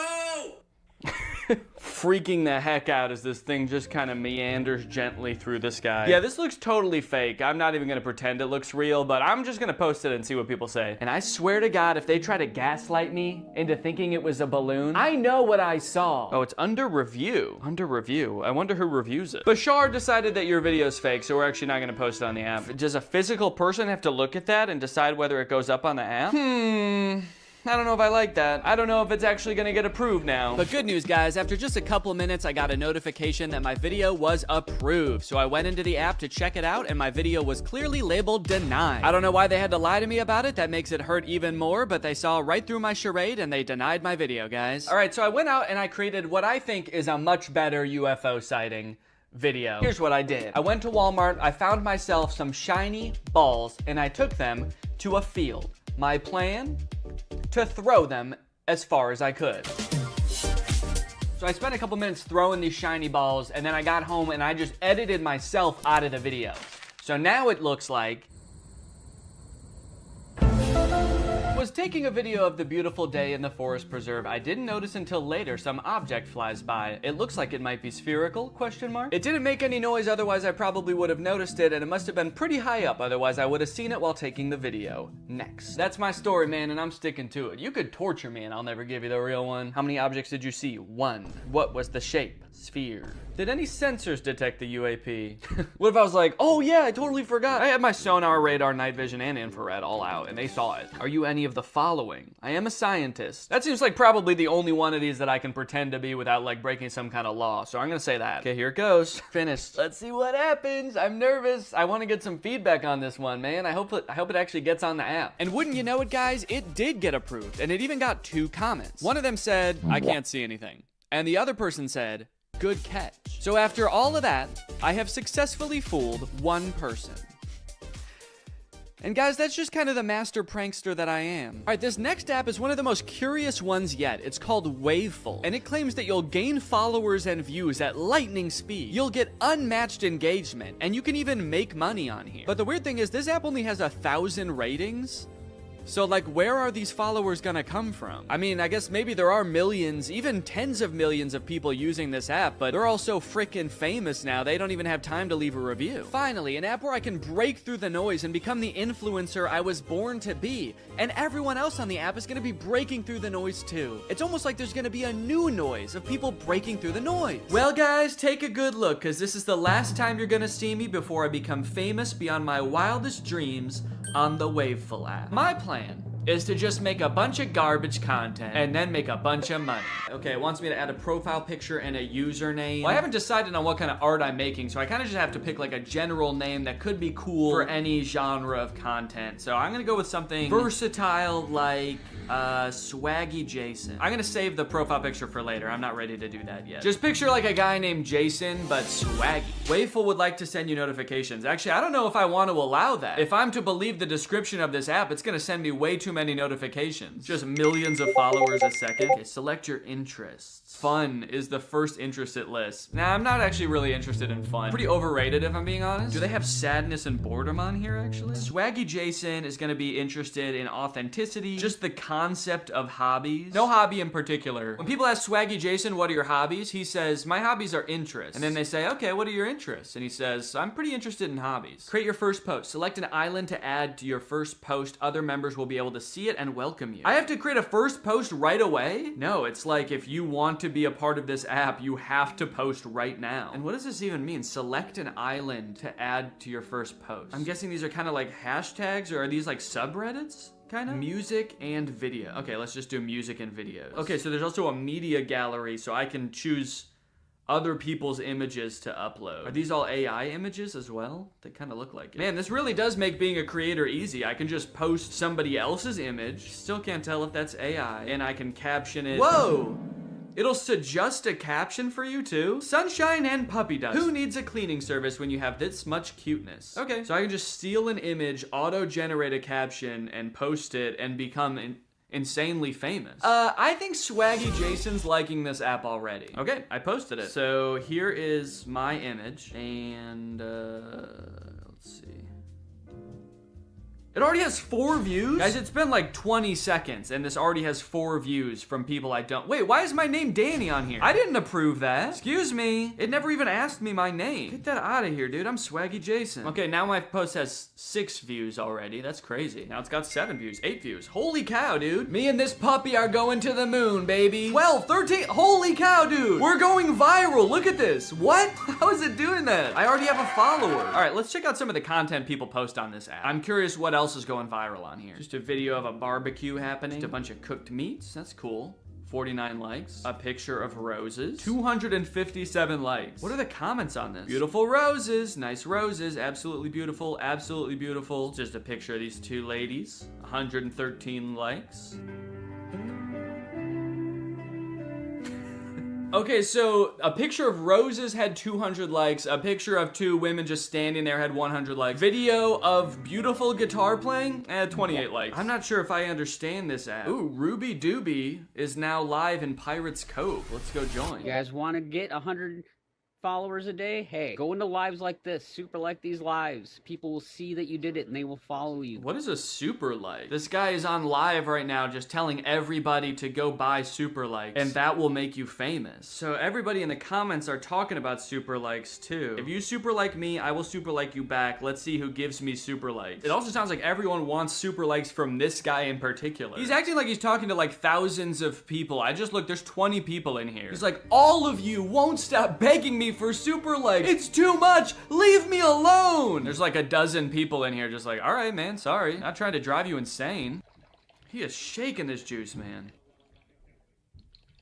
I think it's shaken up by now. Okay, so it looks like you can give regular likes, and then over here on the other side, there's super likes. And in order to do that, you have to buy them. And then I'm assuming since super likes cost money, if you send them to somebody, they get a cut of the revenue from that super like, and that's how you make money on this app. So it seems like just from my limited experience on this app, everybody is kind of trying to trick everyone else to send them super likes. Like that guy in the live stream was like, guys, if you want me to give you a super like, all you gotta do is give me super likes, all right? Why would I give you a super like when you haven't even given me 10 super likes yet? Dude, my video already has 300 views and 24 likes. People are loving this dog.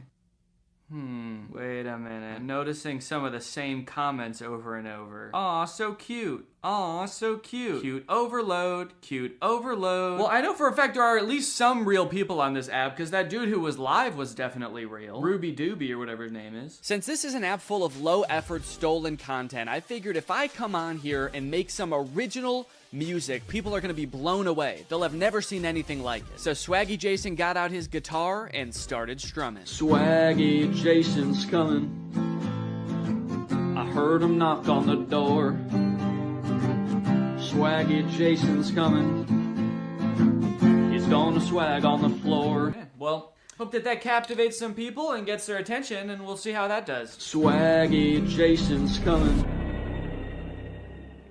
Alright, I'm officially pissed. It's been about 24 hours, and I thought by now I would surely have hundreds, if not thousands of followers. My song would have rocketed to stardom. But the video only has 30 likes and 4 comments. Now that might seem pretty good for my first, actual post ever on the app, but my real first post, just the static image of a dog, has 47 likes and 11 comments. Everybody is losing their mind over this dog, posting the same 3 comments over and over. Still not sure what's going on with that. Anyway, I do have one positive thing to report, and that's that my song did get 1 super like somehow. So even though people were far less impressed by this one in general than the dog picture, there was one person that was like, this is probably the coolest song I've ever seen. I gotta spend money on this. Also, I do have 39 followers now, which is pretty good for having only posted 2 things. I mean, I gotta say, I don't think that would really happen on any other app, so that's cool. I want to figure out what to post next, and I'm really having to resist the urge to put a lot of effort into something that is gonna yield no rewards. Plus, I want to see how famous I can get by putting in the bare minimum amount of effort. Maybe if I go into the music category, I can look at what else is popping off in here. What kind of content on here is getting super likes? Okay, man, what? This dude just posted a static image of his face, and he got more likes than me. Everybody's saying he took a great photo. Okay, I've got this picture of my face, but I'm gonna edit a little bit before I post it. That way I'm not so immediately recognizable. So let me just do that real quick. Okay, I made a nice selfie of Swaggy Jason enjoying the sunset. I guess I didn't really disguise myself that heavily. You can still pretty much tell that that's me, but I gave myself a cool little original hairstyle, and I made my eyes green. So let's go ahead and see if that gets any super likes, I guess. Let's see what happens if I suggest a caption for this photo. Is it gonna know what I'm... Oh, feeling devilishly handsome today. What do you think of my new do? Okay, so yeah, I guess it uses AI to suggest a caption, and it knows that my hair is ridiculous looking. I'm gonna change this to feeling devilishly swaggy today. Oh, you know what? I should make that my profile picture too. Shit. All right, now we just wait. If this somehow gets more likes than me playing guitar,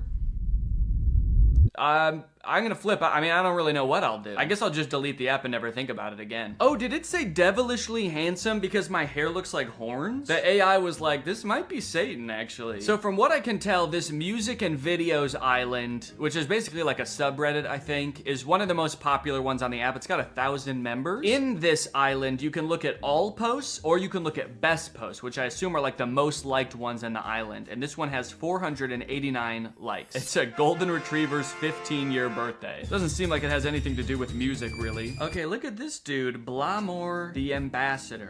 It looks like he is a fellow musician here on Waveful. He's got 3,000 followers, and he's actually posted some music on here that's done pretty well. Yo, and then here he is holding $3,500. Blamore holding $3,500 USD. Nobody on Waveful is like Blamore. Show Blamore some love. Posted by Blamore. Every time he posts music, it gets hundreds of likes, dude. That's how I'm trying to be. That's how Swaggy Jason is trying to be. Oh, shoot, he's live right now. Join the parlor. What does that mean? Does that mean I can talk to him? I joined. Hello? Can you hear me? Can you hear me? Hello? What's going on, y'all? I'm playing Fortnite. That's about it. That's awesome. I make a lot of money on Fortnite. Hey, Blamore, I post music too. I was wondering if you had any tips on how to pop off on here. I know that you've been doing really well. Don't copy anybody else. Make your own digital cover art. Be real with yourself. Rap about real stuff you've been through. Don't rap about other stuff other people been through. Yeah, so I guess I should just rap about my personal life too, like how I'm the CEO of my company and whatnot. Alright, that'd be cool. Yeah, I run a mosquito repellent business, so I think and also I can ghostwrite for you too if you ever need. Just let me know. Yeah, well, I'll message you in a little bit, brother. We can talk. Maybe we can do a collab or something like that. That'd be cool. All right, well, now that I have all that helpful knowledge, I'm just gonna make a song. Of course, I'm gonna stick to Blamore's values that made him popular on the app. Originality, singing about stuff that I've been through. This artistic integrity is super important to me because I want to put love and care into everything I do. But I also don't want to spend too long doing this, so I'm gonna set a 10-minute timer. I just don't really want to spend that much time working on this. You know, I got other stuff to do. On your mark, get set, go. All right, I gotta find some drums. I want it to be kind of an emotional ballad about my struggles as Swaggy Jason, I guess. Oh, Swaggy Jason's been through it all. Swaggy Jason's been through it all. I've been up. Oh, fuck, I forgot I'm supposed to be country. I've been up and down. I've had highs and lows. But I know one thing, Swaggy Jason's gonna keep swagging, baby. Okay, that's the time. Time's up. I mean, I think it turned out pretty good, honestly, for having 10 minutes to work on it. Let's listen to the final result. I've had ups and downs. I've had highs and lows. But I know one thing, Swaggy Jason's gonna keep swagging, baby. I'm a CEO. I'll make $1 million. And I know one thing, Swaggy Jason's gonna keep swagging, baby. All right, well, I feel pretty good about posting this. I'm gonna post it in the same island, the music and videos island. And I feel pretty confident after talking to Blamore that this is gonna be my most successful video yet. I'm gonna take a oh, shit. Probably not a good sign for your music career if hearing your own music scares you. Oh, that's not good. I'm gonna take a page out of Blamore's book and hype myself up a little bit in the caption. Swaggy Jason is a popular new singer in the industry. Show him some love, y'all. And here we go, posted. I'm a CEO.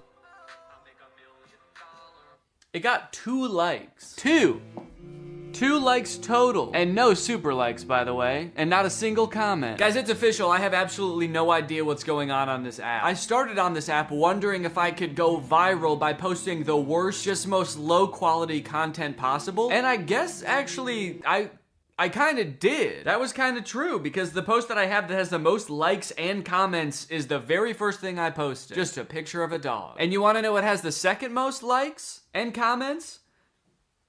Just a picture of me. And then the thing with the least amount of likes is the song that I actually produced and made originally just for this app. Also, I did post one more selfie after this to see if I could recreate the success of the first one. But this one actually only got 2 likes also, so I don't know. Maybe I'm shadow banned on Wave. Actually, now that I think about it, remember how quickly I was gaining views on the first few videos I posted? Now look at this one, it's just frozen at 33 views. I think I actually am shadow banned. They're trying to censor Swaggy Jason. I don't know what I did wrong, Waveful. I mean, I got on here, I gave it my worst shot, I made bad music, and didn't really interact with anybody. So why aren't I famous yet? Lastly, we have Clear Social. This is the fewest ratings I was able to find on any social media app on the entire App Store. As far as any of us know, only 3 people in the world have ever downloaded this app. As far as what the app actually is, I'm not really sure. The descriptions are super vague. Participate in the trendiest of trends. Right on your feed. Finally, trends on my feed. Usually I gotta go to Timbuktu to find these trends. Watch more videos, consume less data.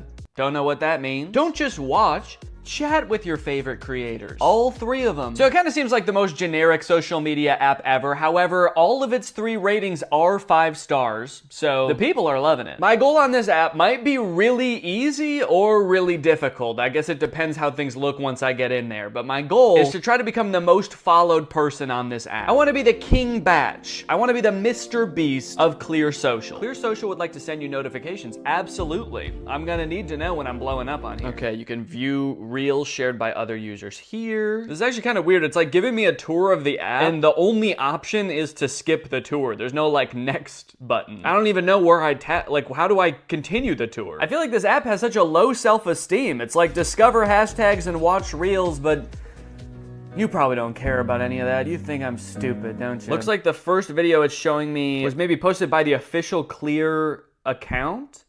And it's got 0 likes, so that's great. That's a good sign. And you know what? I'm kind of sick of coming up with aliases and fake names on these apps. On this one, I'm I'm just gonna be me. It's called Clear Social, you know? Maybe it's all about being transparent, being the real me. Type username. Actually, this is a good opportunity. There's so few people on this app, I could probably get a really good username. I wonder if I could just be D. Okay, sick. I got the username D. I like that it really zoomed in on my picture. It was not that zoomed in when I took it. All right, well, let's explore what videos are on my feed. Okay, we got like a cool baseball video with 0 likes. We got, whoa, a guy riding around on a motorized recliner with 0 likes.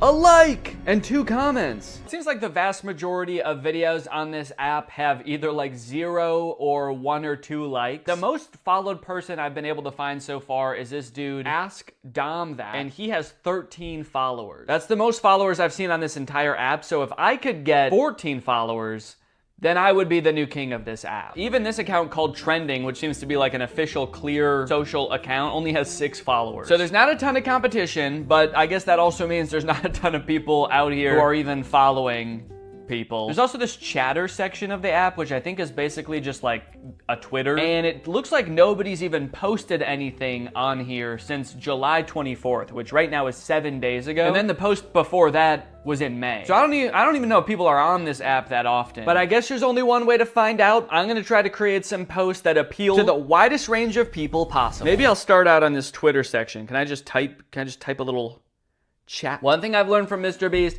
you gotta hype yourself up. That dude is always talking about how his chocolate is like the best chocolate in the world. We all know it's not, but that doesn't stop him from saying it and tricking 8-year-olds into thinking it. So I'm just gonna post, hey guys, I'm new here. Follow me to see some incredible stuff. Really hyping myself up here. Okay, post. After I made that post, I decided to take a break for a couple days.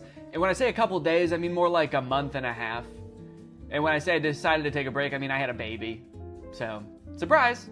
I have 2 kids now. So I've been pretty dad-pilled the last month, not really thinking much about Clear Social. I decided to open it up for the first time today to the bitter realization that that post did not really work at all. I still only have 4 followers after all that time. So right now I'm just kind of pissed off because it's like I had that whole month, and what do I have to show for it outside of a beautiful new life entering the world? Anyway, it was time to get back into Clear Social, so I came in today with a plan. My plan to become the most followed person on Clear. There's not many people who are active on Clear. In fact, since I made that post, there have only been 6 different posts in the chatter tab, and 5 of those have been from the same person. So it kind of seemed like it was gonna be a challenge to even find active people to follow me. So what I did was make a video where I said I would be following back anybody who followed me. I posted that video, it got 0 views. Time for plan B. My second idea was to just start following a bunch of people in hopes that they would follow me back. So I scrolled down my For You page, and every video I saw, I followed the person who made it. I went to the list of people following them, and I followed all of them.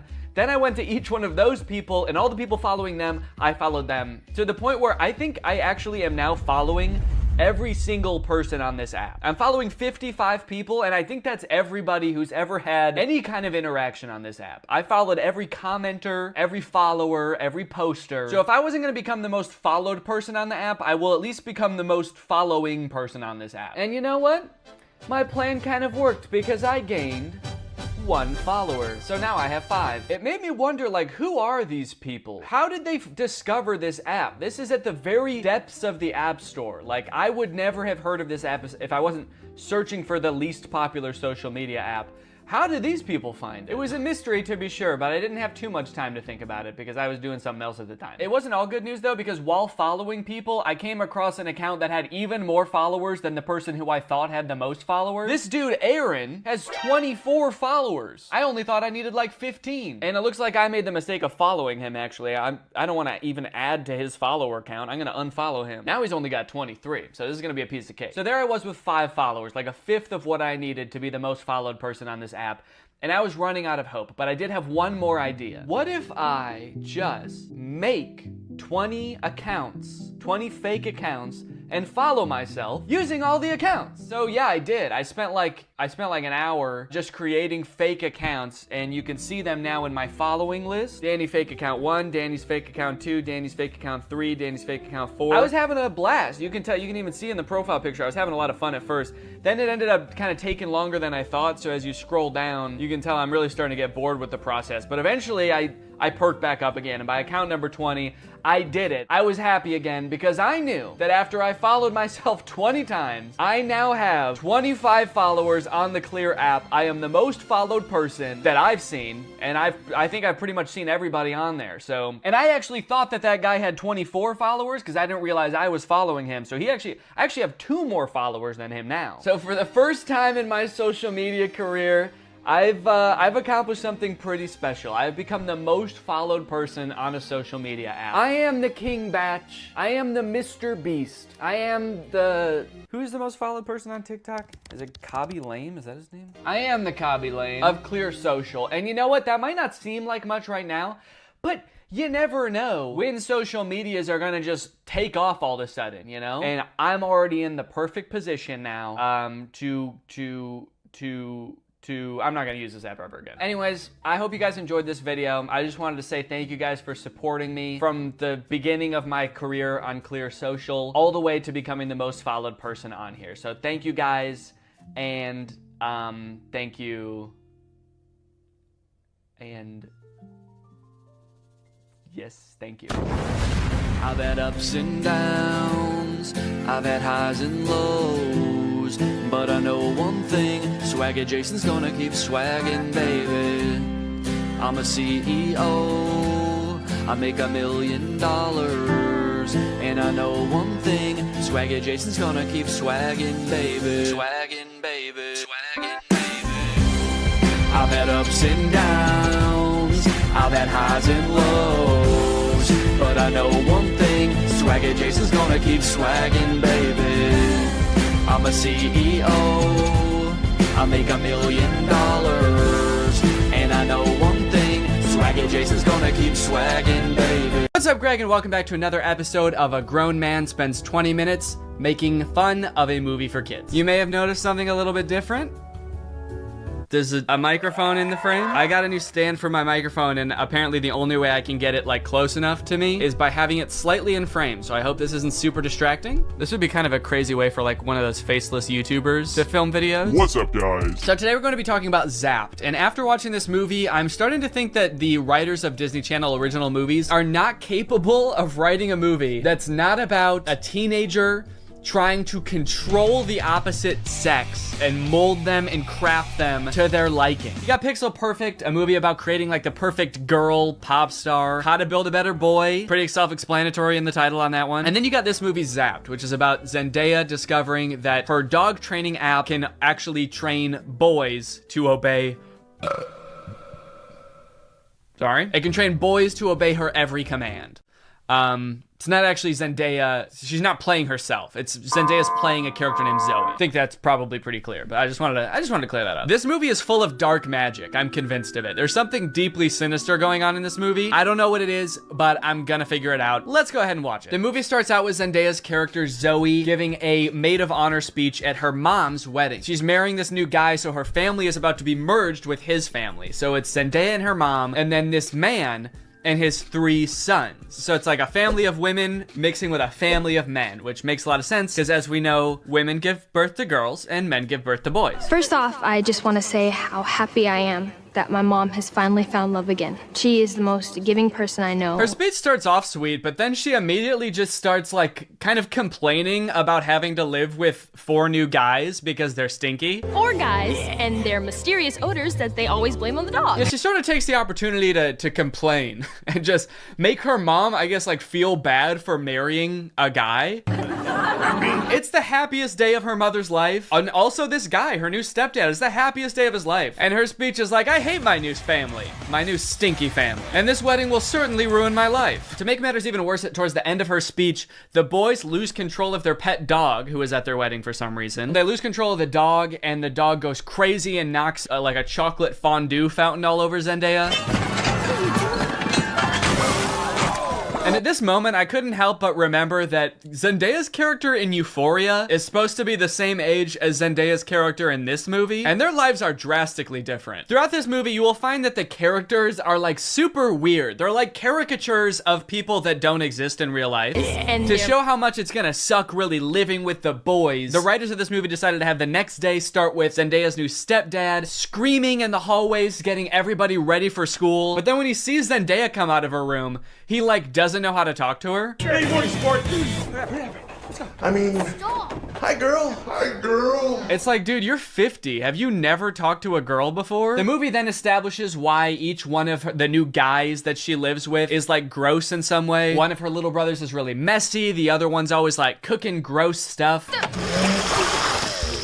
Which is like a weird character trait. I get the messy younger brother, but like the gross cooking younger brother, is that a thing? Is that something I'm supposed to be able to relate to? And then the oldest of the brothers is like always frantically running around. He's like always late for something. He's really scatterbrained. My pants. Where are my pants? Where are my pants? Where are my pants? Okay, excuse me, can we just establish a few ground rules here? You're not wearing pants. Please stay out of my personal space bubble. Look, Zoe, I have morning basketball practice and then a players meeting and then a captain's meeting and then even more practicing. Kind of weird to respond to a request about like not invading my personal space when you're not wearing pants by saying like, but Zoe, I've got basketball practice. Like he fully like bumps his butt on her while getting ready in his underwear, and she's like, can you not do that? And he's like, sorry, sometimes when you're busy you just gotta rub up on your stepsis in your underwear. What don't you get? I'm in many extracurricular clubs, okay? Along with moving into a new house with all these boys, she also starts attending her new school, which is the school that her brother goes to. And you know how in Disney movies there's always like the distinct cliques, like there's the popular crowd and then there's like the stoners, but they never say stoners in the Disney movie. They're just kind of like, these are like the kids who wear jean jackets. This movie has the most insane high school posses ever. You got the skateboard boys. Okay, that's pretty normal. The next group she sees are the shirtless workout boys. And then just the straight up stinky boys, where the only like defining characteristic is that they're dirty, flea-ridden, smelly boys. You can hear like flies flying around them. What clique is this supposed to be in high school? And then there's the popular group, one of whom is also pretty stinky himself, actually. The Tripster? The Tripathon? It's me. I'm Trip. Oh. Bart Bomb. Oh. The movie sort of writes this off as like, well, this is just something boys do, you know? New school, you gotta kind of accept what boys come with it, you know? Boys will be boys. No, that is actually not what boys do. That is something that just one very specific boy does. It's me. I'm Trip. And he needs to be stopped. I cannot remember a single moment in high school where a boy walked up to a girl, let alone like the new girl who's already like scared and doesn't know anyone and is like, hey, I'm gonna fart in your face now. Welcome to the school, smell my ass. But it's not all bad though. She does make a friend on her very first day. And in typical Disney Channel movie fashion, she is wearing a fedora. Every Disney Channel movie has to have a token fedora blazer wearing character. But the boys here are cute, aren't they? All of them. I think we have the highest percentage of cute boys in the entire greater Westlake area. Unlike Zoe though, she actually kind of likes the boys at the school. She's like, sure, they may have their flaws, but they're pretty cute. Wow, you seem a little... Oh, boy crazy? Yeah, that's the official diagnosis. Hold up, this girl has a picture of a boy that goes to her school in her locker? Is that a thing? I remember in like middle school, girls would have pictures of like celebrity boys in their locker. Imagine seeing a picture of you in somebody else's locker. I'd feel like I was being hunted. It's weird to have his picture in your locker. It's even weirder in the movie when we find out that she also actually has pictures of him printed out on her pillows in her bed.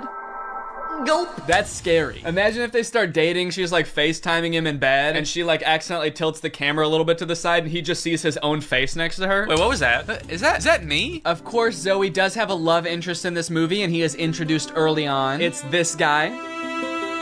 Every boy in the movie is depicted in a negative light except this guy, because this guy, he's not like other guys. Mr. Kale, pay attention. There will be a quiz. On the praying mantis?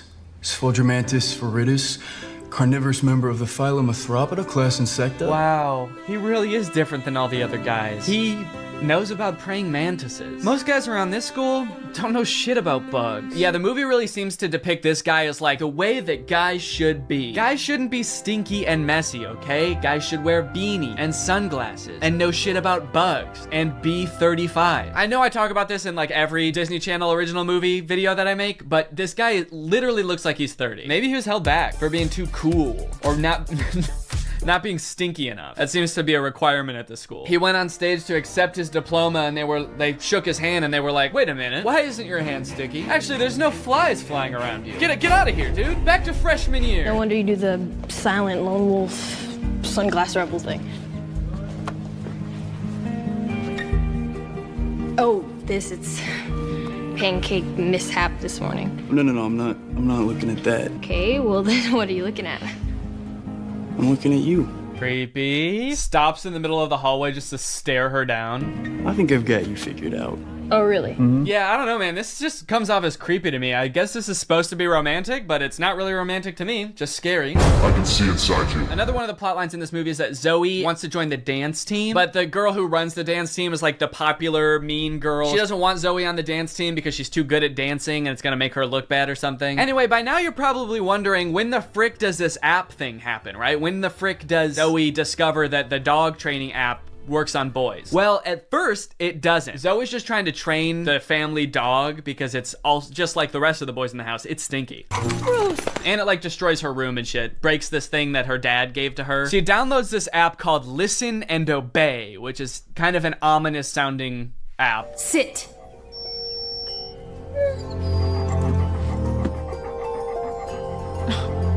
Shake. Right away, this app is already clearly cursed with dark magic, right? And the dog can even tell too, because you know what the dog does the second he realizes what's going on? He grabs her phone and runs off with it and tries to destroy it, presumably to break the curse. And then what happens next is honestly the most confusing part of the movie, okay? So the dog drops the phone in the bath. Her brother gets it out and tries to swing it around to get the water out of it. It flies out the window, swings around a satellite dish, slides down a solar panel, and lands in dog food. And from here on out, that app is now able to control boys. Any man or boy this app can control against their will. Sit.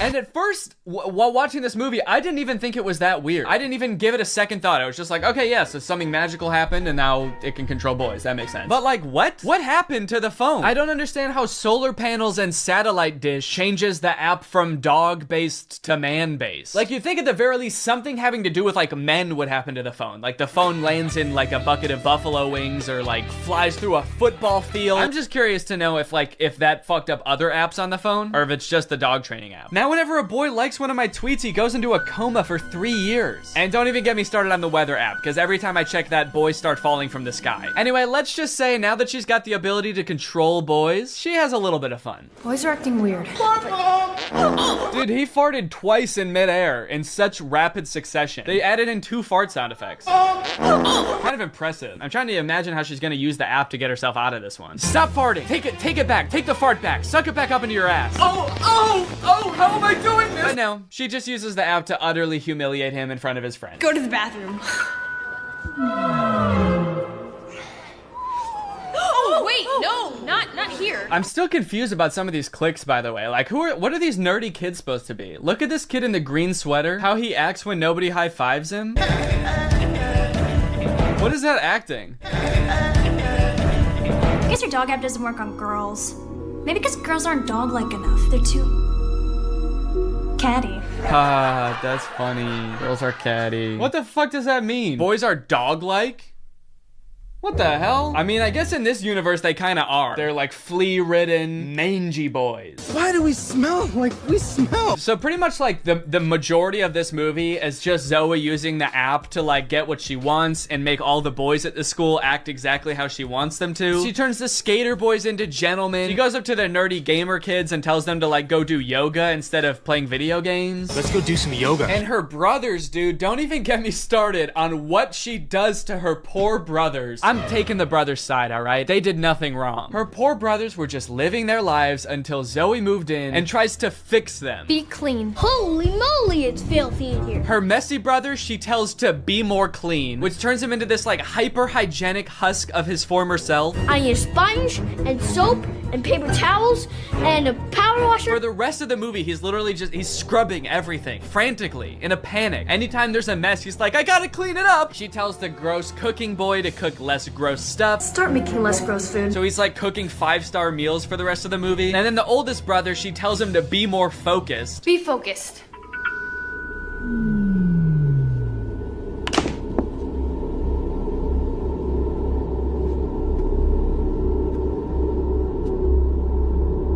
shade. The boy is just like focused on inanimate objects for the rest of the movie. He's just like staring at a lamp or at the basketball net. She turns her own family into like mindless zombies, and she's like, this is better. This is nice. It's creepy, dude. It's eerie, this movie. In all honesty, dude, this show walked so that WandaVision could run. This is basically WandaVision. In fact, since they're both owned by Disney, I wouldn't be surprised if this was in the same universe. This is like a prequel to WandaVision. This is where she gets the idea. It's kind of funny how low the stakes are considering the power that she holds. She could like take over Wall Street. She could get rich. She could make anybody do what she wants. Any man. She could fix every war. Create world peace. In fact, I think her friend says that at one point in the movie. She's like, we could end every war with this. And Zoe's just like, yeah, we could, but I simply will not. I think it's more important that my brother stares at a lamp for the rest of his life. That's kind of the shit I'm on. Things aren't nearly as terrible as they were.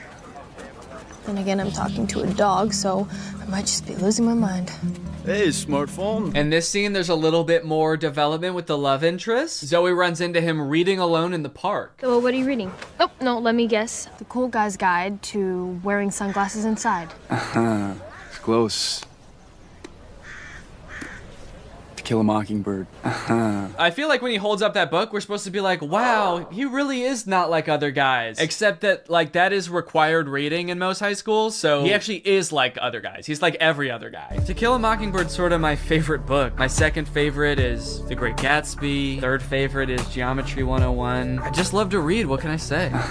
Eventually things start to get a little crazy at school, and Zoe realizes that she probably shouldn't be controlling people like this anymore. People are getting into fights and stuff because the new cliques at school are just like not meshing well. So Zoe's like, all right, I'll just make them stop. And she tells the app to stop. And then of course, everybody just stands still and freezes. And so she's like, oh no, I can't reverse the commands. If I tell them to stop, they're just gonna literally stop. And so then like many more days go by and she's just like, well, I guess I can never reverse the thing. And it's like, well, what if you just said, hey, ignore all the commands I gave you, instead of just saying stop and being like, oh, it didn't work. The movie continues to get even more dark to like a startling point. There's a creepy ass scene where the whole JV dance team wants to resign because they don't like dancing anymore. And Zoe's like, how about I use the app to make you dance instead? And so there's just a scene of them all like sadly dancing because their hearts aren't in it, but they are being like physically forced to dance. And the movie even goes so far as to make Zoe force the love interest to kiss her with the app. Kiss me.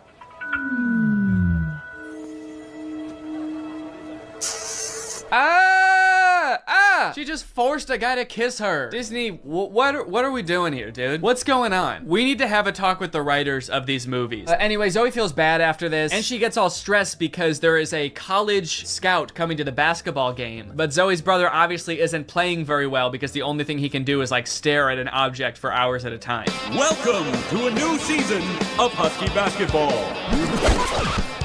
The Huskies have been struggling with practice, and there's a college scout in the stands. So tonight's game could be a nail-biter. I like that the scout is writing stuff before the game even starts. What do you think he's writing? Ball round, court shiny, boys stinky. Just as the beginning of the movie made no sense, the ending also makes no sense. The phone falls into the wrong hands. The popular girl figures out that Zoe is using it to control people. I don't know how she figures it out. She just like sees Zoe holding it during dance practice and she's like, she's holding her phone while dancing? She must be using mind control. I gotta get that phone. Anyway, she steals the phone. At the basketball game, she just like starts making everybody obey her every command. Bow down to me. In order to get the phone back, Zoe's like, how about I just do whatever you want? I'll do anything you want. Just say the command. Hands. And then this happens. Roll over.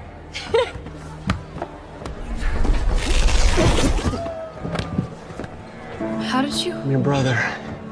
We stick together. Sorry, what? He just broke the curse. Like the spell that everyone is under. He just like got up and he's like, I'll do it with you. I'm your brother. Don't worry about it. It's like, I'm sorry. Is that what breaks the curse? Being a brother? Being her brother? And then eventually like her whole family is able to resist the app and get on the ground with her and start doing it. And it embarrasses the popular girl. And they like the only explanation for it is this. Why isn't this working? Because everyone knows.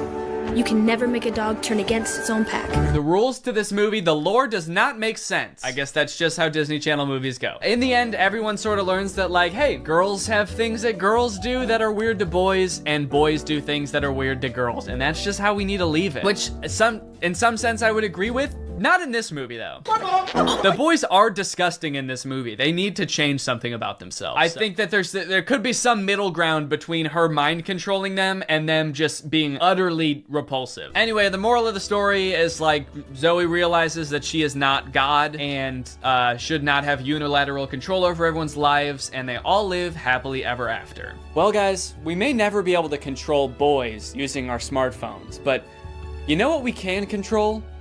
Our money. Thanks to today's sponsor, Current. Do a flip. Do a backflip. Sit.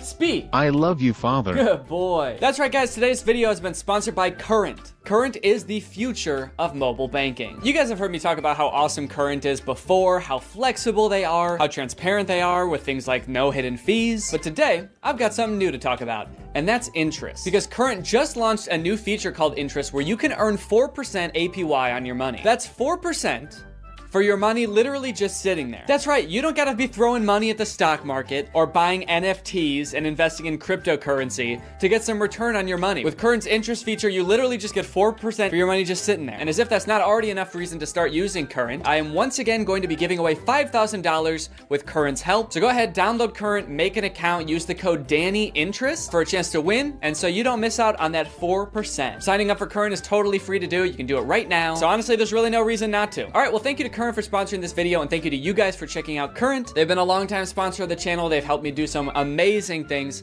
so make sure you check them out. And goodbye. Bye.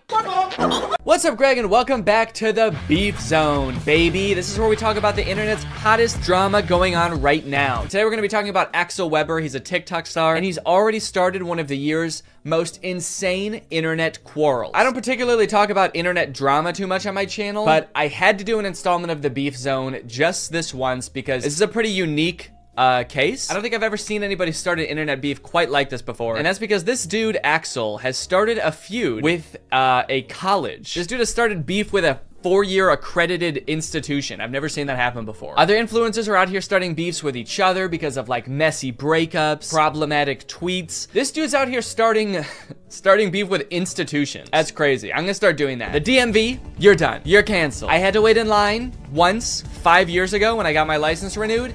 You're done. Everybody go harass the DMV now, please. No, don't actually do that. This dude, Axel Weber, he's a very popular TikToker. He's got 3.9 million followers. He is, okay. What was that? It looked like he was calling me. Okay, it's to share to WhatsApp, I see. I click on it, he's like, hey dude, are you making a video about me right now? No. How did you know that? So yeah, he was already really popular on TikTok. He had like 1 million followers a couple months ago, and now he's skyrocketed to almost 3.9 million followers, mostly because of this series of videos he did auditioning for Juilliard's acting school, and he did not get in. And his fans were like so upset by this that they started a war with Juilliard, which like thrust Axel into the spotlight because all of these major news outlets were like covering this dude. And so now he has like almost 4 million followers literally because he didn't get into Juilliard. Kind of crazy considering I also didn't get into Juilliard and I don't have 4 million followers on TikTok. So what happened with that? I didn't even get an audition with Juilliard. They didn't even offer me one. How fucked up is that? Where are my fans? Greg, what's going on? It's just kind of crazy that you can get famous for not doing something impressive, you know? Like if he had gotten into Juilliard, that would be really cool. That'd be worth, you know, making a big stink about, I feel like, because like nobody gets into Juilliard. Dude, did you hear about that guy who's going viral because he's gonna try to climb Mount Everest blindfolded with his hands tied behind his back? Oh no way, dude, that sounds insane. Did he actually do it? No, no, actually he did not. He's dead. He died. Not even on the mountain either. He choked on a granola bar on the flight to Mount Everest. He's going viral? Yeah, dude, his funeral has 800 million likes. So I feel like to fully appreciate this story, we kind of have to go back to the beginning where it all began. So in December of 2021, just about a month ago, Axel had just moved to New York. He's pursuing acting. He's making a bunch of TikToks about living in the world's smallest apartment, and he has just hit 1 million followers on TikTok. Hi, We just hit 1 million on TikTok. Come on.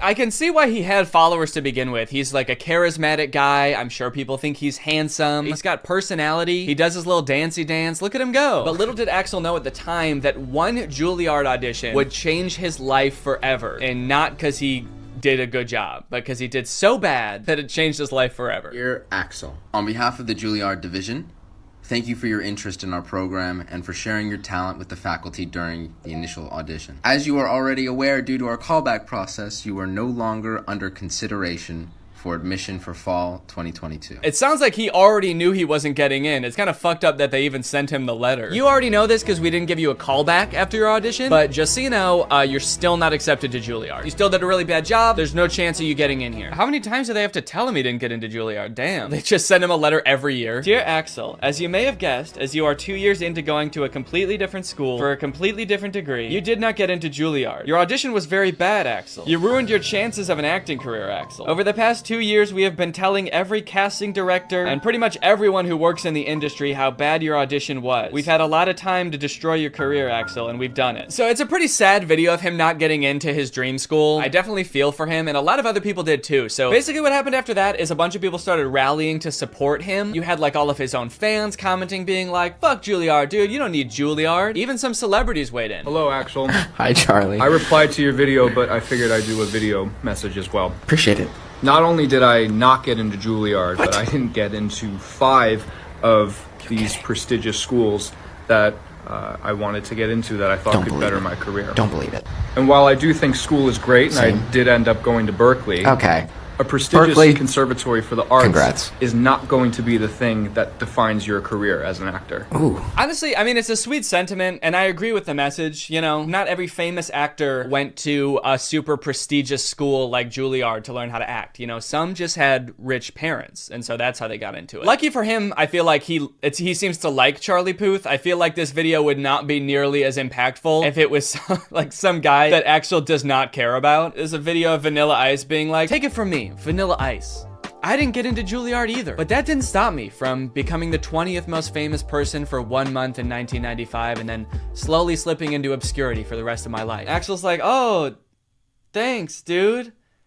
Does anyone else want to chime in? Did anyone else not get into Juilliard? Someone with like a lifelong body of work? Someone with a really impressive career? It wasn't just like celebrities reaching out to Axel either. There were like different organizations being like, hey, you don't need Juilliard, dude. Come work with us and we'll get you to where you want to be in your career. I didn't get into Juilliard. We know that. And I did get another letter to prove it. This is the 17th one they've sent me now. But I did get a modeling contract with one of the largest agencies in the world. So I am a little confused about how this happened or why Axel seems to be so like excited about it. It does seem to be like totally unrelated to what he said his dream was. I thought he wanted to be an actor and go to a prestigious acting school. Like, does he even want to be a model? I don't know if he's ever mentioned it before. I watched a few of his TikToks from like before that, and it seemed like he really wanted to be an actor. It's like a totally different industry. All right, guys, you know that my dream of becoming a professional actor didn't work out, but I am still gonna be working in the industry, it turns out. I got a job at a movie theater. I think I may be able to work my way up from there. I think you'll be seeing me on the big screen real soon. It's just weird to see him going from not getting into a school that he wasn't qualified for to getting a job that it seems like he is even less qualified for, because I assume he at least had some sort of like acting prowess or like did some sort of acting before he started applying to acting schools. But modeling, it's like he didn't even want to do that before. Not only did he get a modeling job out of getting rejected from Juilliard, he also got a New York Times article. We just made the New York Times. When Axel Weber was rejected from Juilliard, the internet stepped in. The article is basically covering how all of Axel's fans flooded the Juilliard Instagram account to like lambast them in the comments, which to be fair, Axel does say like, don't do that. More than anything, we cannot bash Juilliard though. They're just doing their job. I don't want to lead you into thinking that Axel like actively encouraged this and like caused this to happen. Like he was like, fuck Juilliard. Everybody ripped them to shreds in the comments, but his videos did unintentionally have that consequence. And it's pretty crazy to read some of the comments that people have left on Juilliard's Instagram account. Let's take a look at some of them. Their most recent posts have like 0 comments, 1 comment, 6 comments. Let's go to around the time this Axel Weber drama was going on. 1,000 comments, 2,000 comments, 18,000 comments. 18,000? Dude, what were people saying? Let my boy Axel in, he deserves better. Let Axel in! Get my boy in. My dog died on campus and they tied me up and made me eat it. Doesn't have anything to do with Axel. Dude is just straight up slandering this university because his boy didn't get in. Don't worry, Axel. You should be glad you didn't get in there. All right? They made me eat my pet. You're gonna regret it when that man wins an Oscar. I honestly don't even think that they would regret it if he, like, ended up having a successful acting career. They really only care about the people they did admit having successful acting careers. In general, I've seen a lot of comments that have the same tone of like, I bet Juilliard wishes they never rejected my man. And it's like, yeah. Probably, but I don't think it's for the reason you think. I don't think it's like the dean's office that are like, oh, we should have never said no. He's so talented. Look at him on TikTok doing his little dancey dance. He's wearing a sweater. He's modeling. Oh, what we could have had. No, it's not them, dude. It's the poor like 20-year-old marketing intern that runs the Juilliard school Instagram account. It's the person who keeps getting notifications on their phone saying like, let Axel in. New Instagram comment? Let Axel in. They're the one that's probably like, Jesus Christ, couldn't they just fucking accept this kid? I really like this comment. Let him in, you dogs. L school. Juilliard does not care, all right? They do not care that they have 18,000 comments on one post. The headmaster of Juilliard, what is it? What is like the person who is in charge called? Is it the dean? The headmaster? The principal? I went to college. I don't know why the president. We had a president of our school. I don't think the president is reading these comments being like, L school? Oh, classes are canceled today. Go home. Everyone go home. It's also like, whoa, dude, don't start insulting the kid's dream school. You're not really rooting for him if you're like, oh, you wanted to go to that L school, Axel? That decrepit excuse for a school run by dogs? I definitely feel bad for whatever school he applies to next if he ever tries to apply for college again. When they get that application, they're just gonna like start sweating immediately. All right, who's next on the list of applicants? All right. No pressure, but if we don't let this kid in, we're gonna get doxxed and swatted. Right now, you're probably wondering, like, what were Axel's chances of getting into Juilliard? Like, was he a shoo-in and like a really good actor and had like an insane experience? What is this guy's qualifications? First off, let's look up how hard is it to get into Juilliard. Spelled Juilliard wrong, so I am definitely not going to get in. Admission to Juilliard is highly competitive with an overall acceptance rate between 5 and 8%. So it's an extremely difficult school to get into. Obviously, it's like insanely prestigious. But you know, maybe he killed his audition. Maybe he's a great actor. So let's see. He has a TikTok talking about how his audition went. So let's hear in his own words how he describes it. Here's how you absolutely botch a Juilliard audition. Remember I said the only thing I can't do is an accent? I did an accent. I couldn't help it. I just Oberon to make him smile. It just sounds better when he sounds like he came straight out of an HBO show. All right, I know it's not the point of the TikTok, but what does he mean I couldn't help it when he said he did the accent? Like, did you prepare your audition and not practice an accent at all? And then the second you get into your audition, you're like, hello, governor. Why am I talking like this? Oh, no. Did you really just decide to do an accent on the fly? Because, like, holy shit, what a bad idea. Of course you didn't get into Juilliard, dude. You went off book. You became a different nationality. Live. The guy gave me absolutely no reaction. He just stared right into my soul. I feel like that's kind of how auditions go, though. If you do a really great job, they're not supposed to be like, like right off the bat. I think they're supposed to play it cool because they can't like make you think you got the part just in case, you know, someone even better comes in and then they have to give it to that person. And what reaction was he expecting? Guys, I don't think my audition went very well. The admissions director didn't even come. He just said, thanks, that'll be all. You know what he should have done if he wanted to impress them? He should have came into the audition speaking in a British accent, and then when he was actually reading his monologue, switched to his regular American accent. They would have been blown away. I have an audition for Juilliard, January 9th. I have to learn some Shakespeare.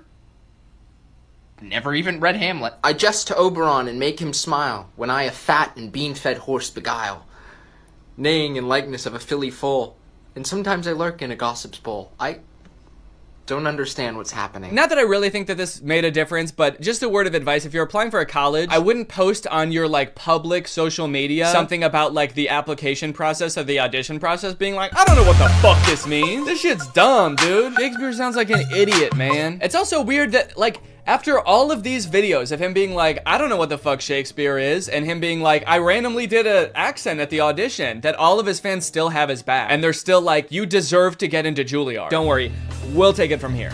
We're gonna get you into Juilliard. We're gonna storm Juilliard for you, buddy, don't worry. anything to get you in. All of this brings up a bigger topic of like, why are people so invested in this guy getting into Juilliard? This guy who like has literally shown no prowess, no acting prowess whatsoever. He's been like, I botched my audition. I don't fuck with Shakespeare. He seems like a nice kid too. I just don't understand why people are like so ride or die for Axel getting into Juilliard. Probably a decent amount of them are joking and just thought it would be funny to like get way too into it and take his side. But I do think it's also kind of like the cute teen white boy effect, where like a fan base of 12-year-olds will literally do anything for a white guy that they think is cute. You know who I think probably hates this more than anyone? The students who actually did get into Juilliard. Just seeing this dude get rejected and be rewarded for like his not being very good at acting with a modeling contract and an extra 3 million followers. Meanwhile, you get into Juilliard and you get rewarded with student loans. I think that this guy is benefiting from a lot of privilege and maybe not realizing it. I don't know, man. He seems like a sweet kid, but also is sort of coming off a little bit like, I deserve this. Like he moved to New York expecting to get into one of the top 10 acting schools. Like that's why he says he lives in this apartment. And it seems like that sense of entitlement has been picked up a little bit by his fans as well. The whole thing kind of reminds me of like the Alex from Target phenomenon, when like just this random cute boy got like thrust into the spotlight and millions of followers because he was like attractive once. I don't know. Let's see how his modeling career is going. I wonder if he's posted any updates on that. Oh, this TikTok is called First Photo Shoot. He's a natural. All right. All right, well, that's pretty much the whole Axel Weber thing. It seems like he's doing good now. He's got his modeling career going, and I guess we'll be seeing him on the cover of Vogue pretty soon. Hopefully you guys enjoyed this video. If you do and you're new here, make sure you subscribe and turn on my notifications to join Greg. I'll see you guys next time. Bye. Yeah! This is for anyone that said I wouldn't be nothing. Said I wouldn't make it. Get ready to eat your words. Cause I got news for you haters.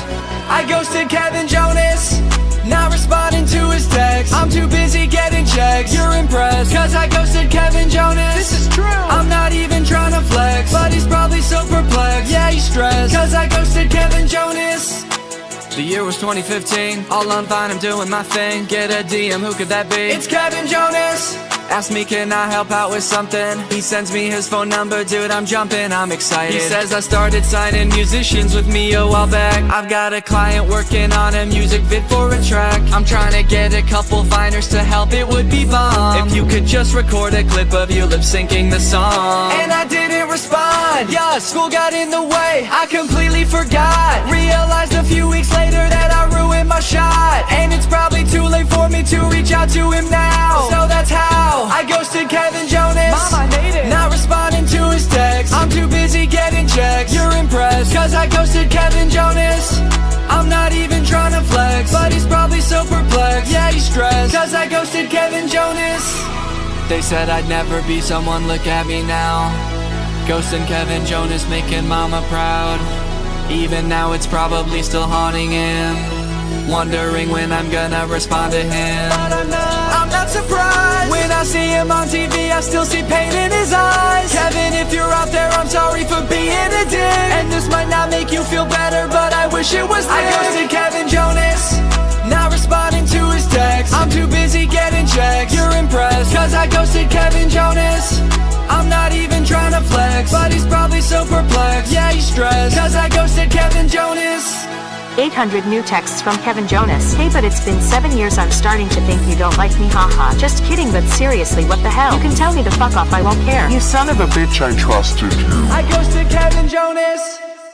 I ghosted Kevin Jonas, not responding to his text. I'm too busy getting checks. You're impressed, cause I ghosted Kevin Jonas. This is true. I'm not even trying to flex, but he's probably so perplexed. Yeah, he's stressed, cause I ghosted Kevin Jonas. What's up, Greg? I hope you're having a great day. Today, I have a very special video for you guys because I am joined by Chad. Hey. Chad is waving, and she's dancing, and she's so happy to be here. I actually can't see her because of the way that this call works, so. I think you're gonna be shocked at the dance moves that I just pulled. I practiced them before I came on here. That makes sense. And if they're not, I'll just edit them so that they are really cool. Okay, well that won't be necessary, but okay. If you feel like you need to do that. I do. Okay. Well, I'm gonna go. Chad, I've got a really exciting video topic for us today. Have you ever seen this account? It's called Fabiosa Animation. Well, I'm still looking at your Audacity. What? So, yeah, I have seen this before, actually. Oh God, no. Can you see Fabiosa Animation now? My fiance married my sister. Yeah. Okay. Yay! You have a lot of bookmarks. What, these? Those. Are you impressed? No, I'm stressed. They're important. You never know. I might have to like get some royalty-free music really quick, or go to therapy. Doctor.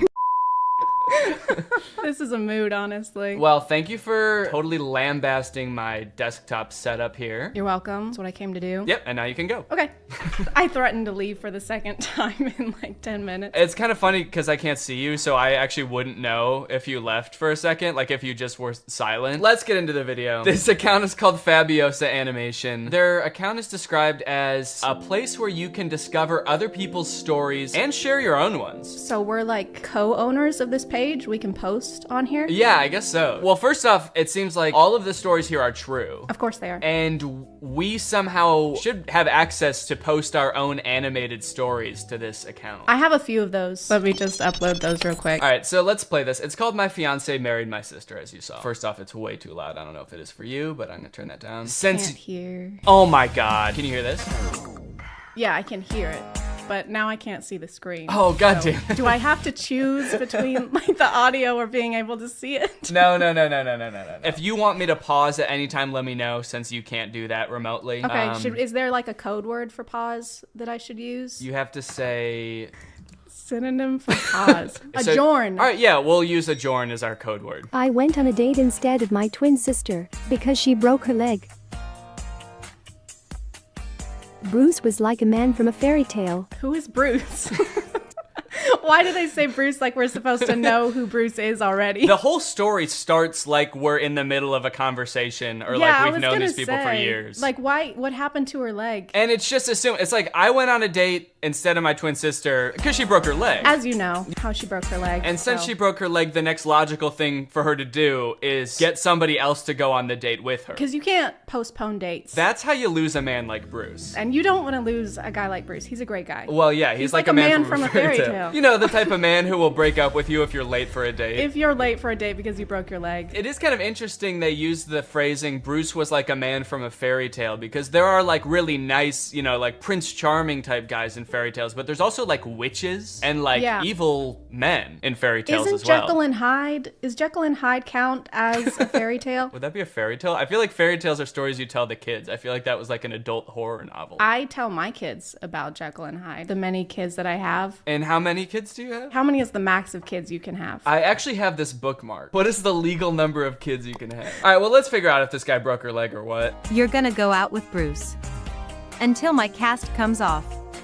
Now at this point, the twin is like falling in love with Bruce, I guess. And now she has to go on every date until her cast comes on, which I assume is gonna be like months, right? But why is she upset about it? She just said it was the best date of her life. Yeah, she looks pissed. Maybe she's like angry that she's gonna have to stop dating him at some point. Maybe she's like planning to kill her sister right now. She's thinking ahead. Yeah, you're right. Bruce introduced me to his son Lucas. Lucas never spoke after his mom died. The music in these is also like a little bit too like peppy and... Yeah, it's a little too happy. Lucas never spoke after his mom died. Lucas was a deeply troubled child, and I'm like banging my head over here. Is horrifically traumatized. But it looks like he's about to speak, if I had to guess. He looks pissed. He never let anyone near him. She's pretty near him. Adjourn. She's pretty near him.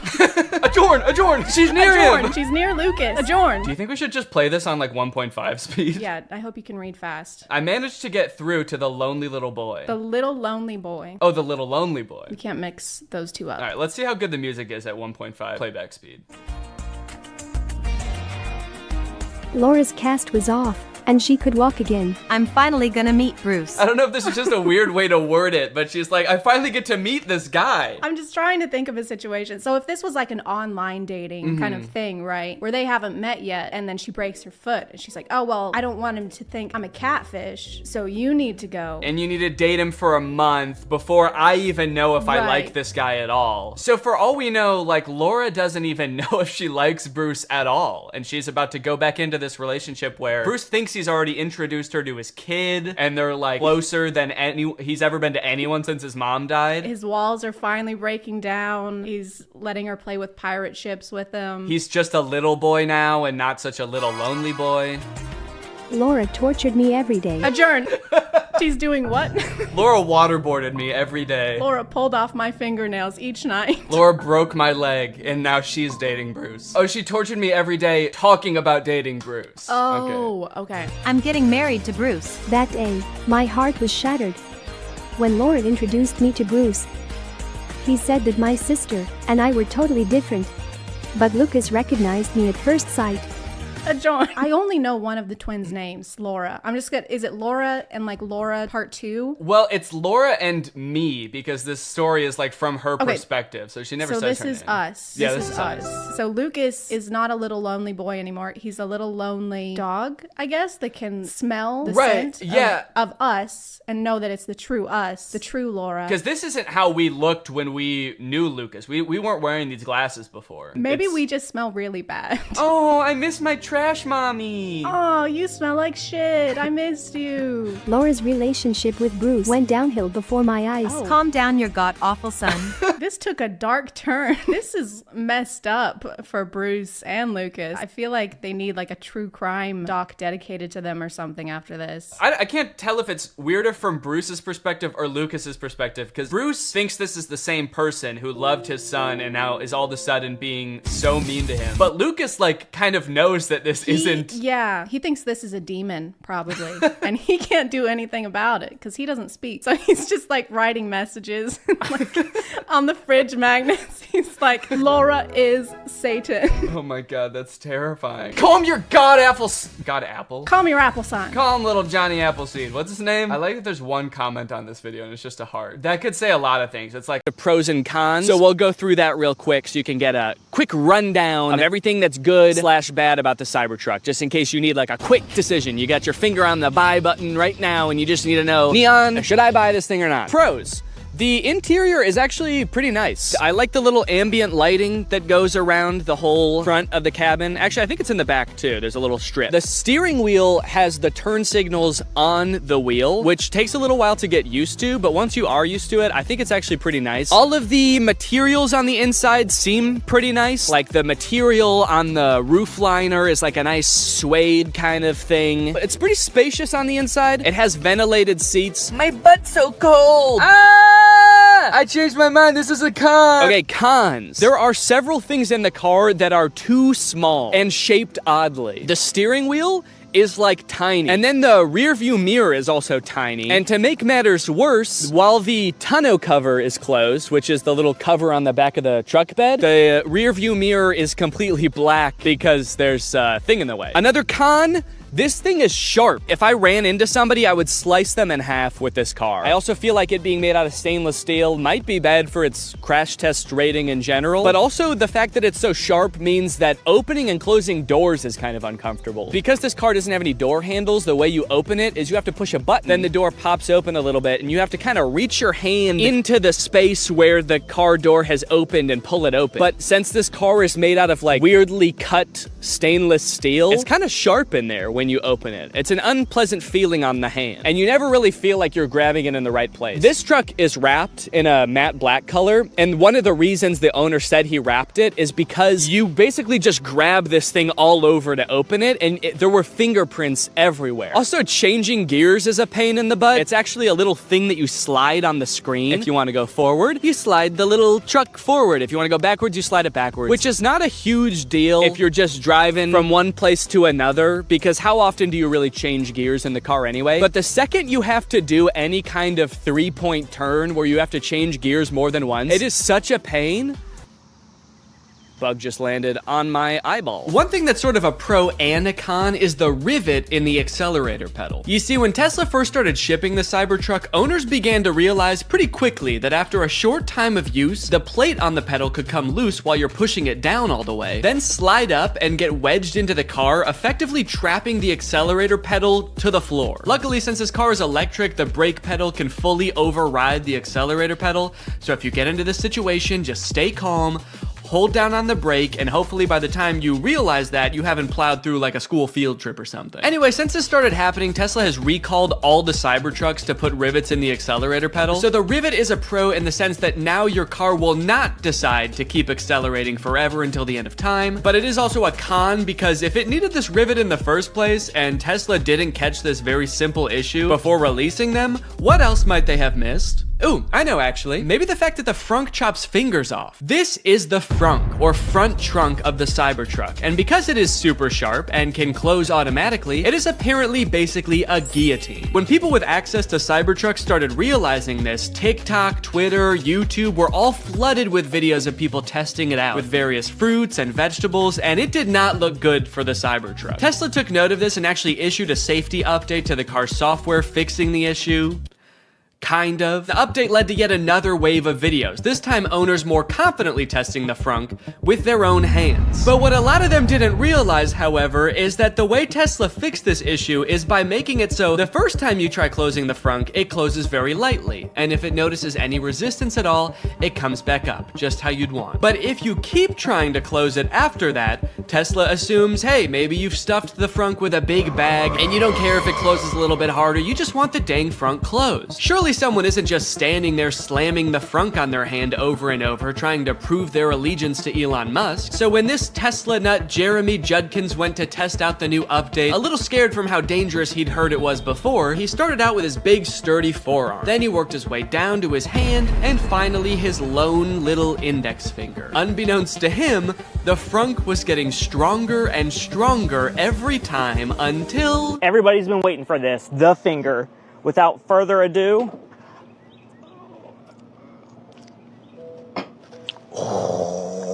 I feared for my finger for a second, not gonna lie. That's kind of bad. Yeah, so I wasn't gonna test this out on my own hand, but I did try it with my shoe.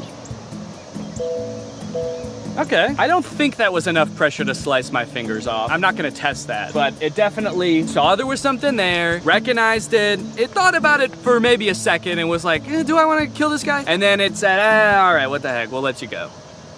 So that's nice. All right, driving test. It's time to take this thing out on the open road and kill somebody. One interesting thing right now is it says press to drive and it's showing a picture of the accelerator pedal. So I like that it kind of assumes that as a Cybertruck owner, you have no idea how to drive. The experience of driving a Cybertruck is a little different due to its unique steer-by-wire mechanism, which means the steering wheel is actually not physically controlling the wheels. It's doing it electronically, which means that it can do things like turn more sharply when you're in a parking lot and less sharply when you're at highway speeds. It's a cool idea in concept, I think, but it definitely took some getting used to, and also, I don't know, like, was this really a problem before? I kind of liked that every time I turned my steering wheel, it turned the car the same amount. First time I took a turn in this thing, actually every subsequent turn I took after that too, I was like, whoa, this thing is a bucking Bronco, man. It's trying to buck me right out of it. This is a wily gal. I've been saying it all day, even alone in the car on the way from the guy's house who owns this thing. I was just saying, yeehaw! This thing is a wild girl. Yeah, I definitely don't like how tiny the steering wheel is and how flat it is on the top. It just feels like wiggling it a little bit sends the car so far in one direction. You really gotta be 10 and 2 if that analogy even applies to a rectangle or a trapezoid. I don't know what this is. I think it's like a hexagon. As a passenger, how is this for you, Jake? Is it? I would say I get motion sick in cars. I normally don't get motion sick in the front seat. Please. In this one, I am feeling a little motion sick. Sorry. It's a bucking Bronco, you know, what can I say? She's a wild gal. Imagine setting your phone here, and you know, sometimes you slam on your brakes and the things in your car go sliding forward. Imagine if something went sliding forward all the way to the front of this dashboard. There's no way that you could ever get that back while you're driving. So if your phone was up there or anything important, you just gotta wait until the end of your drive to get it back. Either that or you have to floor it so fast that it comes flying back and then you just sort of catch it like that. That'd be kind of cool. Kind of feels like I'm in the weirdest Uber ever right now. For Jake?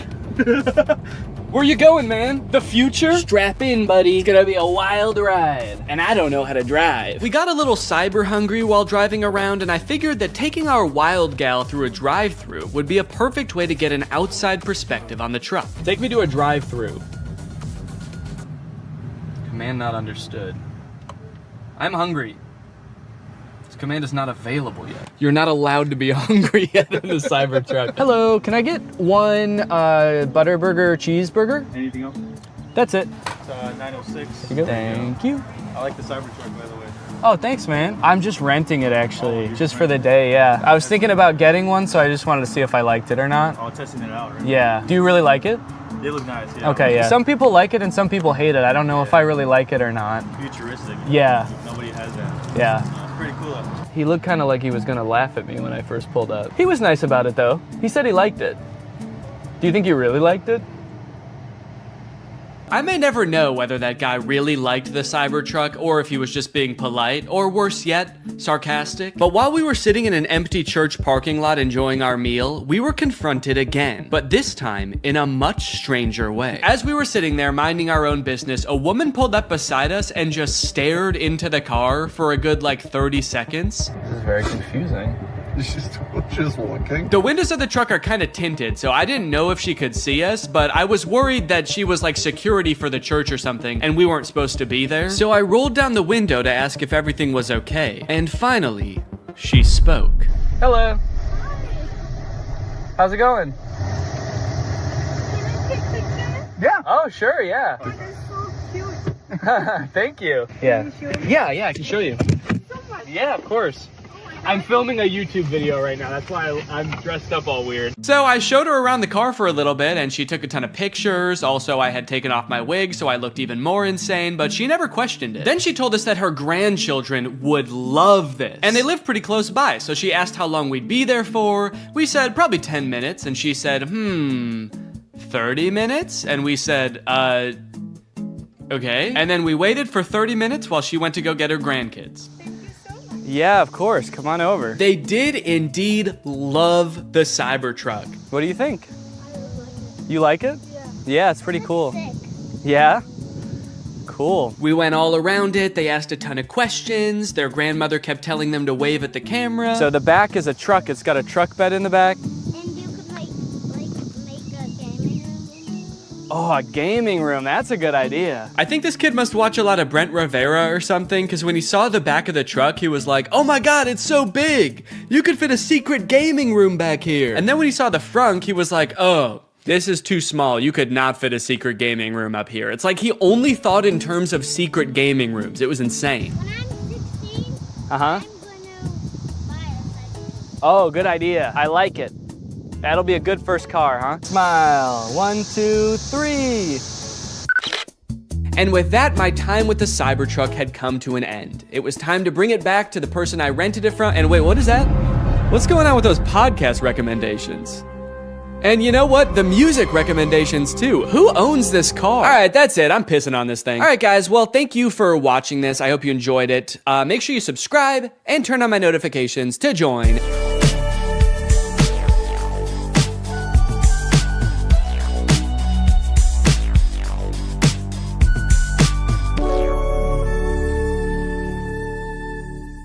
What's up, Greg? Lately, I've been seeing a lot of discourse around alpha male podcasts on YouTube. I've seen a lot of really good commentary videos talking about these insanely misogynistic podcasts where the hosts, under the ruse of giving dating advice for men, will basically just insult women for an hour straight. Guys, here at the Fit Wolf podcast, we know that the dating game is tough these days, you know? Men don't know what women want and are finding it harder and harder to find a good girl to settle down with. So tip number 1 to finding a good girl is invent a time machine. Invent a time machine and go back to the 1750s, because that's the only way you're gonna find a decent woman, because every woman nowadays is a thought.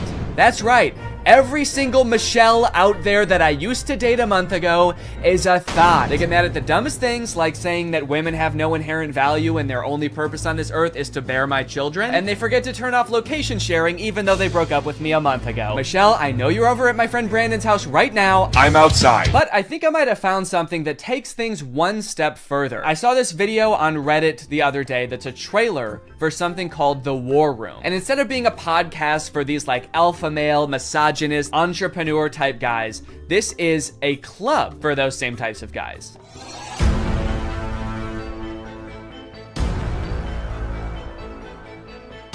After I joined the War Room, that was the year I made $100,000. On the surface, this kind of just seems like a trailer for a club where you get to hang out with a bunch of bald guys and smoke cigars and talk about business and making money. 1 year ago, I did not even have a business. I didn't make money.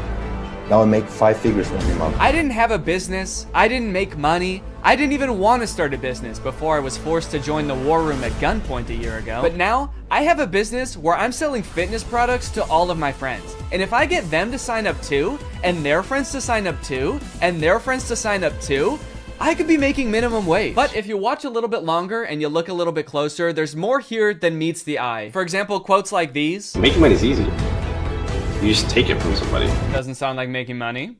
That just sounds like stealing. In the War Room, you learn how to be James Bond, where you can just pick up any weapon.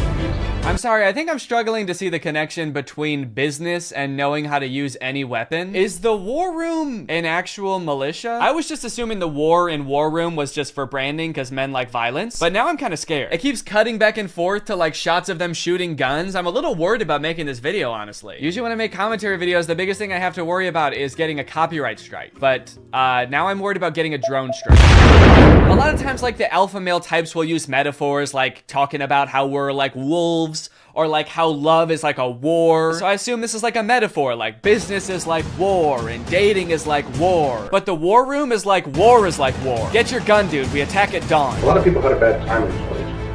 I was not one of them. And I credit a lot of that. Did that guy just shoot fire out of his hands? What does that have to do with any of the skills you learn in this club? I didn't know anything about business before I joined the War Room, but I've been a member for 5 months and now I'm a wizard. How does being a wizard help you with business in any way? Does being magic help you organize your finances in some way? Who said anything about business? You did. That's what this club is about, isn't it? That's it. This interview's over. Okay, I'll stop. Give me money now. Definitely makes me want to join. You got dudes shooting guns, swimming, doing group exercises on a hilltop, watching other people gamble, smoking cigars. It kind of just seems like one super long bachelor party for men whose wives have already left them. And then at the end of the video, it gives you the URL to sign up. It says 54 countries, 1,000 members, and resist slavery. That's the last thing it says in the whole video. It says resist slavery, and then the video ends. And it's like, yeah, I will. I am. So I keep saying this club is about business because that's kind of what the trailer was implying. It's about like networking with all of these rich, influential people, making money, stealing it from people, using your magical powers to steal money from innocent civilians. But if you go to their website, there's not really any reference to business, which is confusing. And the description on their website says this: the War Room is a global network in which exemplars of individualism work to free the modern man from socially induced incarceration. Okay, but like, what do you guys do? Like, if I join, what do I get to do? I get you're gonna free me from socially induced incarceration, but what does freedom look like to you guys? Is it like, am I quitting my job to go to a cigar pool party? This package costs £4,000 and they have packages on their website that go up to £7,997. Do any of these guys not see the irony and being like, individualism rules, dude. Society is like jail. If you conform to society, that's like being in prison, basically. You're basically a slave at that point, while also being like, yeah, I paid $7,000 to join a club where everyone looks and dresses like me. I didn't want to be a stereotype, okay? So I joined a man club to smoke cigars and shoot guns. And that's sort of what makes me an individualist. It just feels like they're kind of playing the like, I'm not like other guys card. And I guess in some sense they're not like other guys because most guys can't bend the elements to their will like that one guy. But other than that, I mean, it's just like all the pictures are just guys hanging out in dimly lit clubs. abs, doing military style drills. I don't know what's going on here. In case you're not sold yet and you haven't been convinced to join, let me read you a little bit more, because the War Room's website uses like every cliche pickup artist tactic to try to get you to join this club. We got the classic negging. What can you bring to the War Room? Truthfully, very little. Probably nothing at all. You are not ready for the War Room. You will not revolutionize what we built. If you had the capabilities we required, you would already be inside. What? They think I can't bring anything to the War Room? They think I'm some kind of sucker who doesn't have my life in order and can't manage my money. I'll show them. I'm gonna take out a 4th mortgage on my home and I'm gonna join this club. We'll see how stupid they think I am then. They also use like the get it while you still can technique that's in like every as seen on TV commercial. This chance won't last forever. We will not hold this open for everyone. Soon, membership will close. The War Room members and their sons will remain the closed wielders of global influence into eternity. Holy shit, dude. They're closing submission soon? I'll be right back, guys. I gotta go. I'm not doing this for me, okay? I'm doing this for my son. I guess my son gets to be in the club too if I join. I gotta go. Now, I don't have any way to look and see how long it said this on the website, but if I had to guess, I would guess that it's been on there as long as this website has existed. Why would they close submissions? How does that make any sense? Do they want to stop making money? The founder of this club is like, whoa, I'm too rich, all right? That's one thing we teach in the War Room is you can't have too much money. I mean, if this is like a militia, do they have enough soldiers? Is that why they're closing? Soon, 1,000 bald men wearing tightly fitting t-shirts will be storming the beaches. We can't wait around for you forever. So you might be wondering who the head of this club is, right? It must be someone like very rich and influential if he's expecting to get people to join just based on like the connections that you can get from the club, right? Well, this is where things get a lot more creepy. And also not monetizable. This is the part that is the reason this video probably doesn't have ads on it. My name is Andrew Tate. I'm a retired 4-time world champion kickboxer who is now a multi-millionaire, and I'm the most competent person on the entire planet to teach you about male-female interactions. How did I become rich?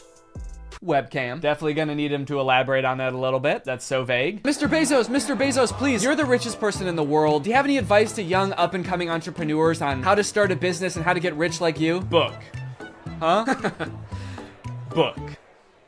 Need I say more? Yes, please say more. We literally have no idea what you're talking about. So you're probably thinking like, did this guy invent webcams or something? Is he like famous on Twitch or something? Is this Sapnap? I don't know. I've been running a webcam studio for nearly a decade. I've had over 75 girls work for me, and my business model is different than 99% of webcam studio owners. If you had to guess whether it's different because it's more creepy or less creepy than other webcam studios, what would you guess? Go ahead and vote down in the comments below, guys. Do you think this is gonna be creepy or no? Over 50% of my employees were actually my girlfriend at the time, and of all my girlfriends, none were in the adult entertainment industry before they met me.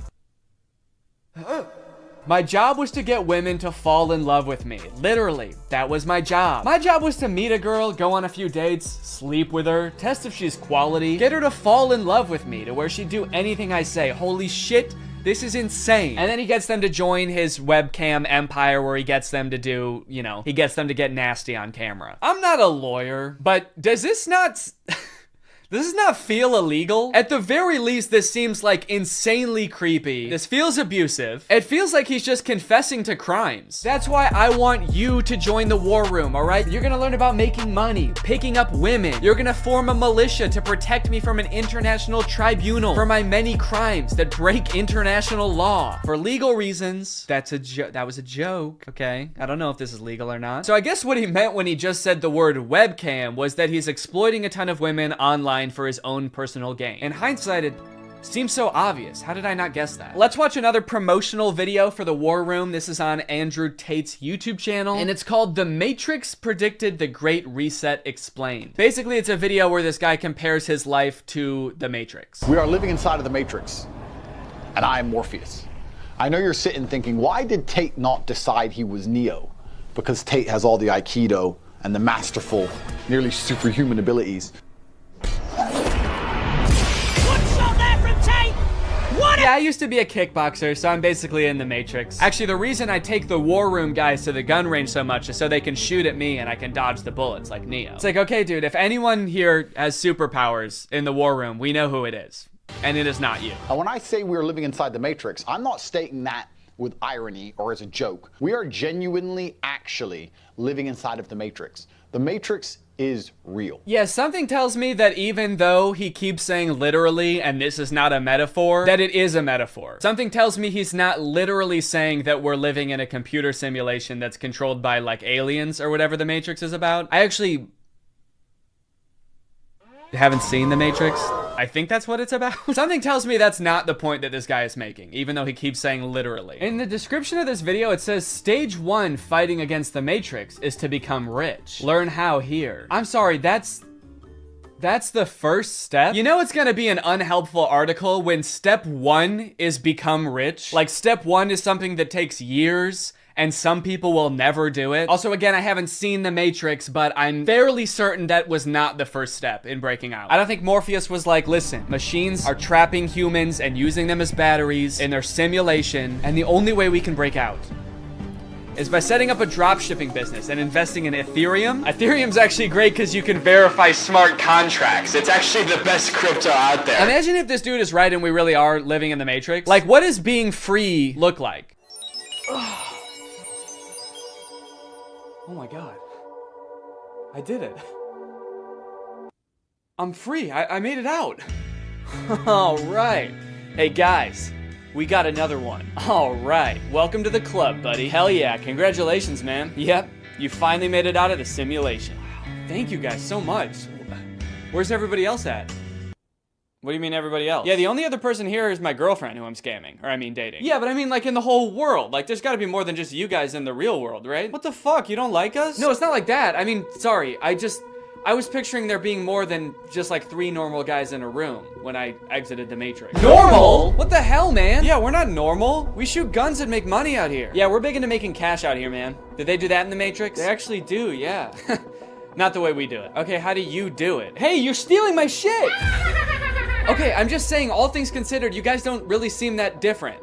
Honestly, if anything, this seems more like a simulation than the world I was just in. How so? Look at you guys. You're all holding guns. All you do is talk about business. You guys are like NPCs from GTA. You all look like slight variations of the same sim. Are you guys sure this isn't a video game? All right, man, as if I'm gonna take advice from a beta-ass bitch like you anyway. I'm just saying. Okay, that was actually sick. You guys should have led with that. How was that not the first thing you guys wanted to show me? You know what, man? Get out of here.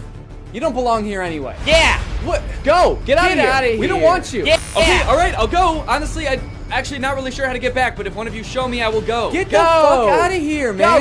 Get lost, you son of a gun! What are you still doing? Get out of here! Go! I feel like this is definitely a video game. How can I keep my husband? I want to keep him happy. And I think all the women listening too, they want to know the secret. I'll tell you the secrets. Men are biologically designed. We're evolutionarily hardwired to seek status. You want power, you want status, you want the fast car. You don't care about the car. You want everyone to know you have the car and they can't have the car. Right. If everyone had a Lambo, you wouldn't want a Lambo. So every single thing we do is status driven to some degree. It's true. Meaning the female we are with has to add status to our lives in some form. If you want to keep your man happy, you need to think, how do I make my man look better to the world? How do I make him look better in front of other men? What a bizarre take, dude. How to be a good woman? Make your man look good to other men. You basically need to be a wingman for your husband to pick up dudes. I hate arguments like this so much. Alpha dudes are always trying to bring up like what men are hardwired to do. What if men been evolutionarily designed to do? Here he's saying that like men are hardwired to seek status. Men want a Lamborghini. You know how every man want a Lamborghini because it's a status symbol. Even if it worked out that like evolutionarily that's something that is in men's nature, that doesn't make it good. You know what else is in our nature? Thinking sugar tastes really good. If you didn't tell someone that sugar was bad for you, they would think like, oh my God, this is the best thing in the world because it tastes really good. If you put 10 pounds of candy in front of a caveman, he would eat all of it and then he would throw up. And then he would die, probably, because he's never eaten that much sugar before. But hey, I guess that's just kind of what he was hardwired to do. So if you want to be a good cave wife, you gotta go out there and you gotta get your man as much candy as you can find. You wanna go to the store and buy him one of those lollipops that's as big as his head that he always wanted when he was a kid, but his mom would never let him have. And that's the only way to keep men happy, all right? These alpha male type guys are always trying to sound like scientific. Like this is the science-backed way to attract a mate. And this is the evolutionary way that relationships are supposed to be. But I feel like if they were being honest, they would recognize that there's a difference between what humans like naturally are inclined to do and what is healthy and what is sustainable. You know what else increases your status? Murder. Can't be anyone higher up on the hierarchy if they're all dead, right? It's weird. I don't see any of them advocating that, but it's the same primal instinct that they're talking about, so why don't they? To prove what a sick and cool lifestyle this guy has, here is a video that he posted on Christmas while apparently alone in a hotel room.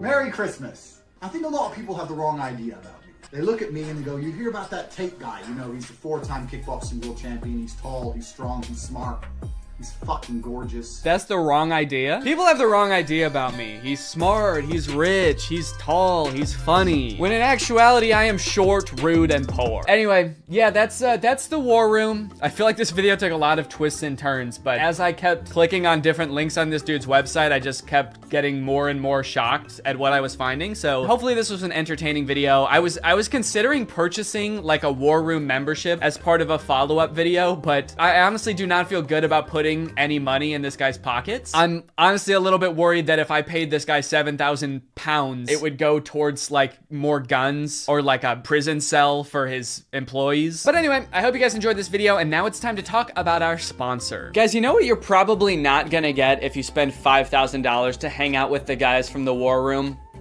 Delicious home-cooked meals, which is why I thoroughly believe that today's sponsor, HelloFresh, is a much better investment than the war room. HelloFresh has been a long-time sponsor of the channel, and I love their service. Every week, they send you 3 delicious meals that you get to cook at home with all of the ingredients pre-portioned, so you can skip all of the prepping and planning and going to the grocery store that, if you're like me, stresses you out about dinner time. HelloFresh is equipped to be able to serve a bunch of different lifestyles. With fit and wholesome recipes and low calories or carbs, you can indulge in delicious meals without having to worry about breaking your diet. My favorite things about HelloFresh are that, 1, I only know how to cook a handful of things, and HelloFresh has a huge variety of recipes. Like every week you get to choose from something different. And 2, they're a super sustainable option. The packaging that they send you your food in is already recycled content, and HelloFresh cuts down on your food waste by 25% over grocery shopping. Cooking with HelloFresh is fun and honestly super easy. Anybody can follow the instructions and it'll kind of make you feel like a chef. So if you want to check out HelloFresh, then go to HelloFresh.com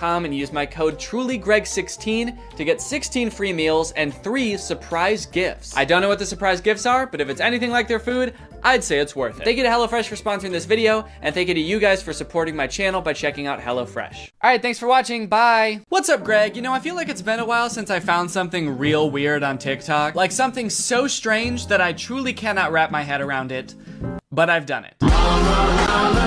It's 2 twins on TikTok, which is not uncommon for twins to blow up on TikTok, but these twins are different because these twins are in love. Aww. That's so cute. With each other.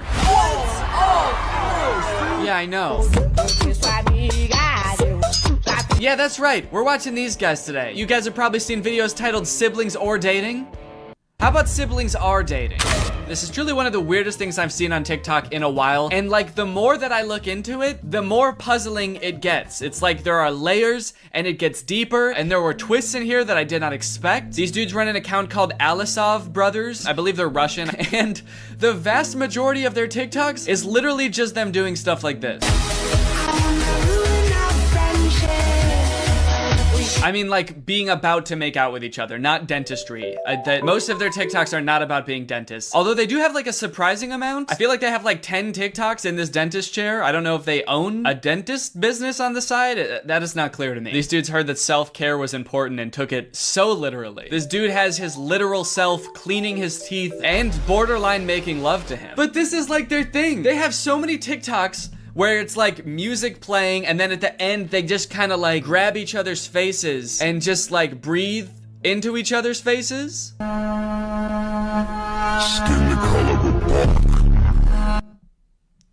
Oh, nice. Nice, dude, that's awesome. Has your brother ever been so right at math that you wanted to make out with him? I guess that's kind of the relatable angle they were going for here. Every video I watch, I feel like peels back another layer of their lives, revealing another even more confusing layer.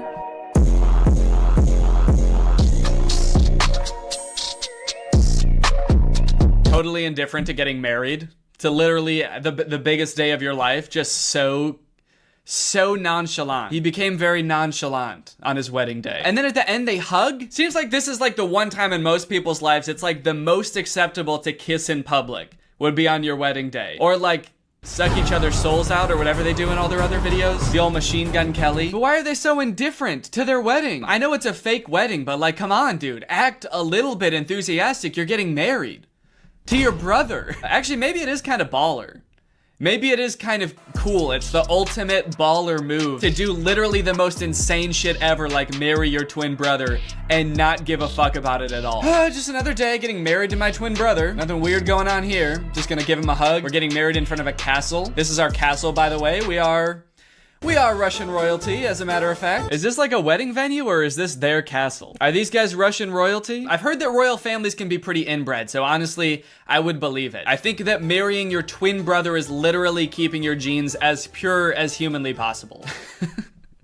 If they could have a baby, it would just be them again. Uh-oh. What? People. Oh no, people. Oh no, people are gonna see us almost kiss. No! Okay, thank you. I appreciate the modesty.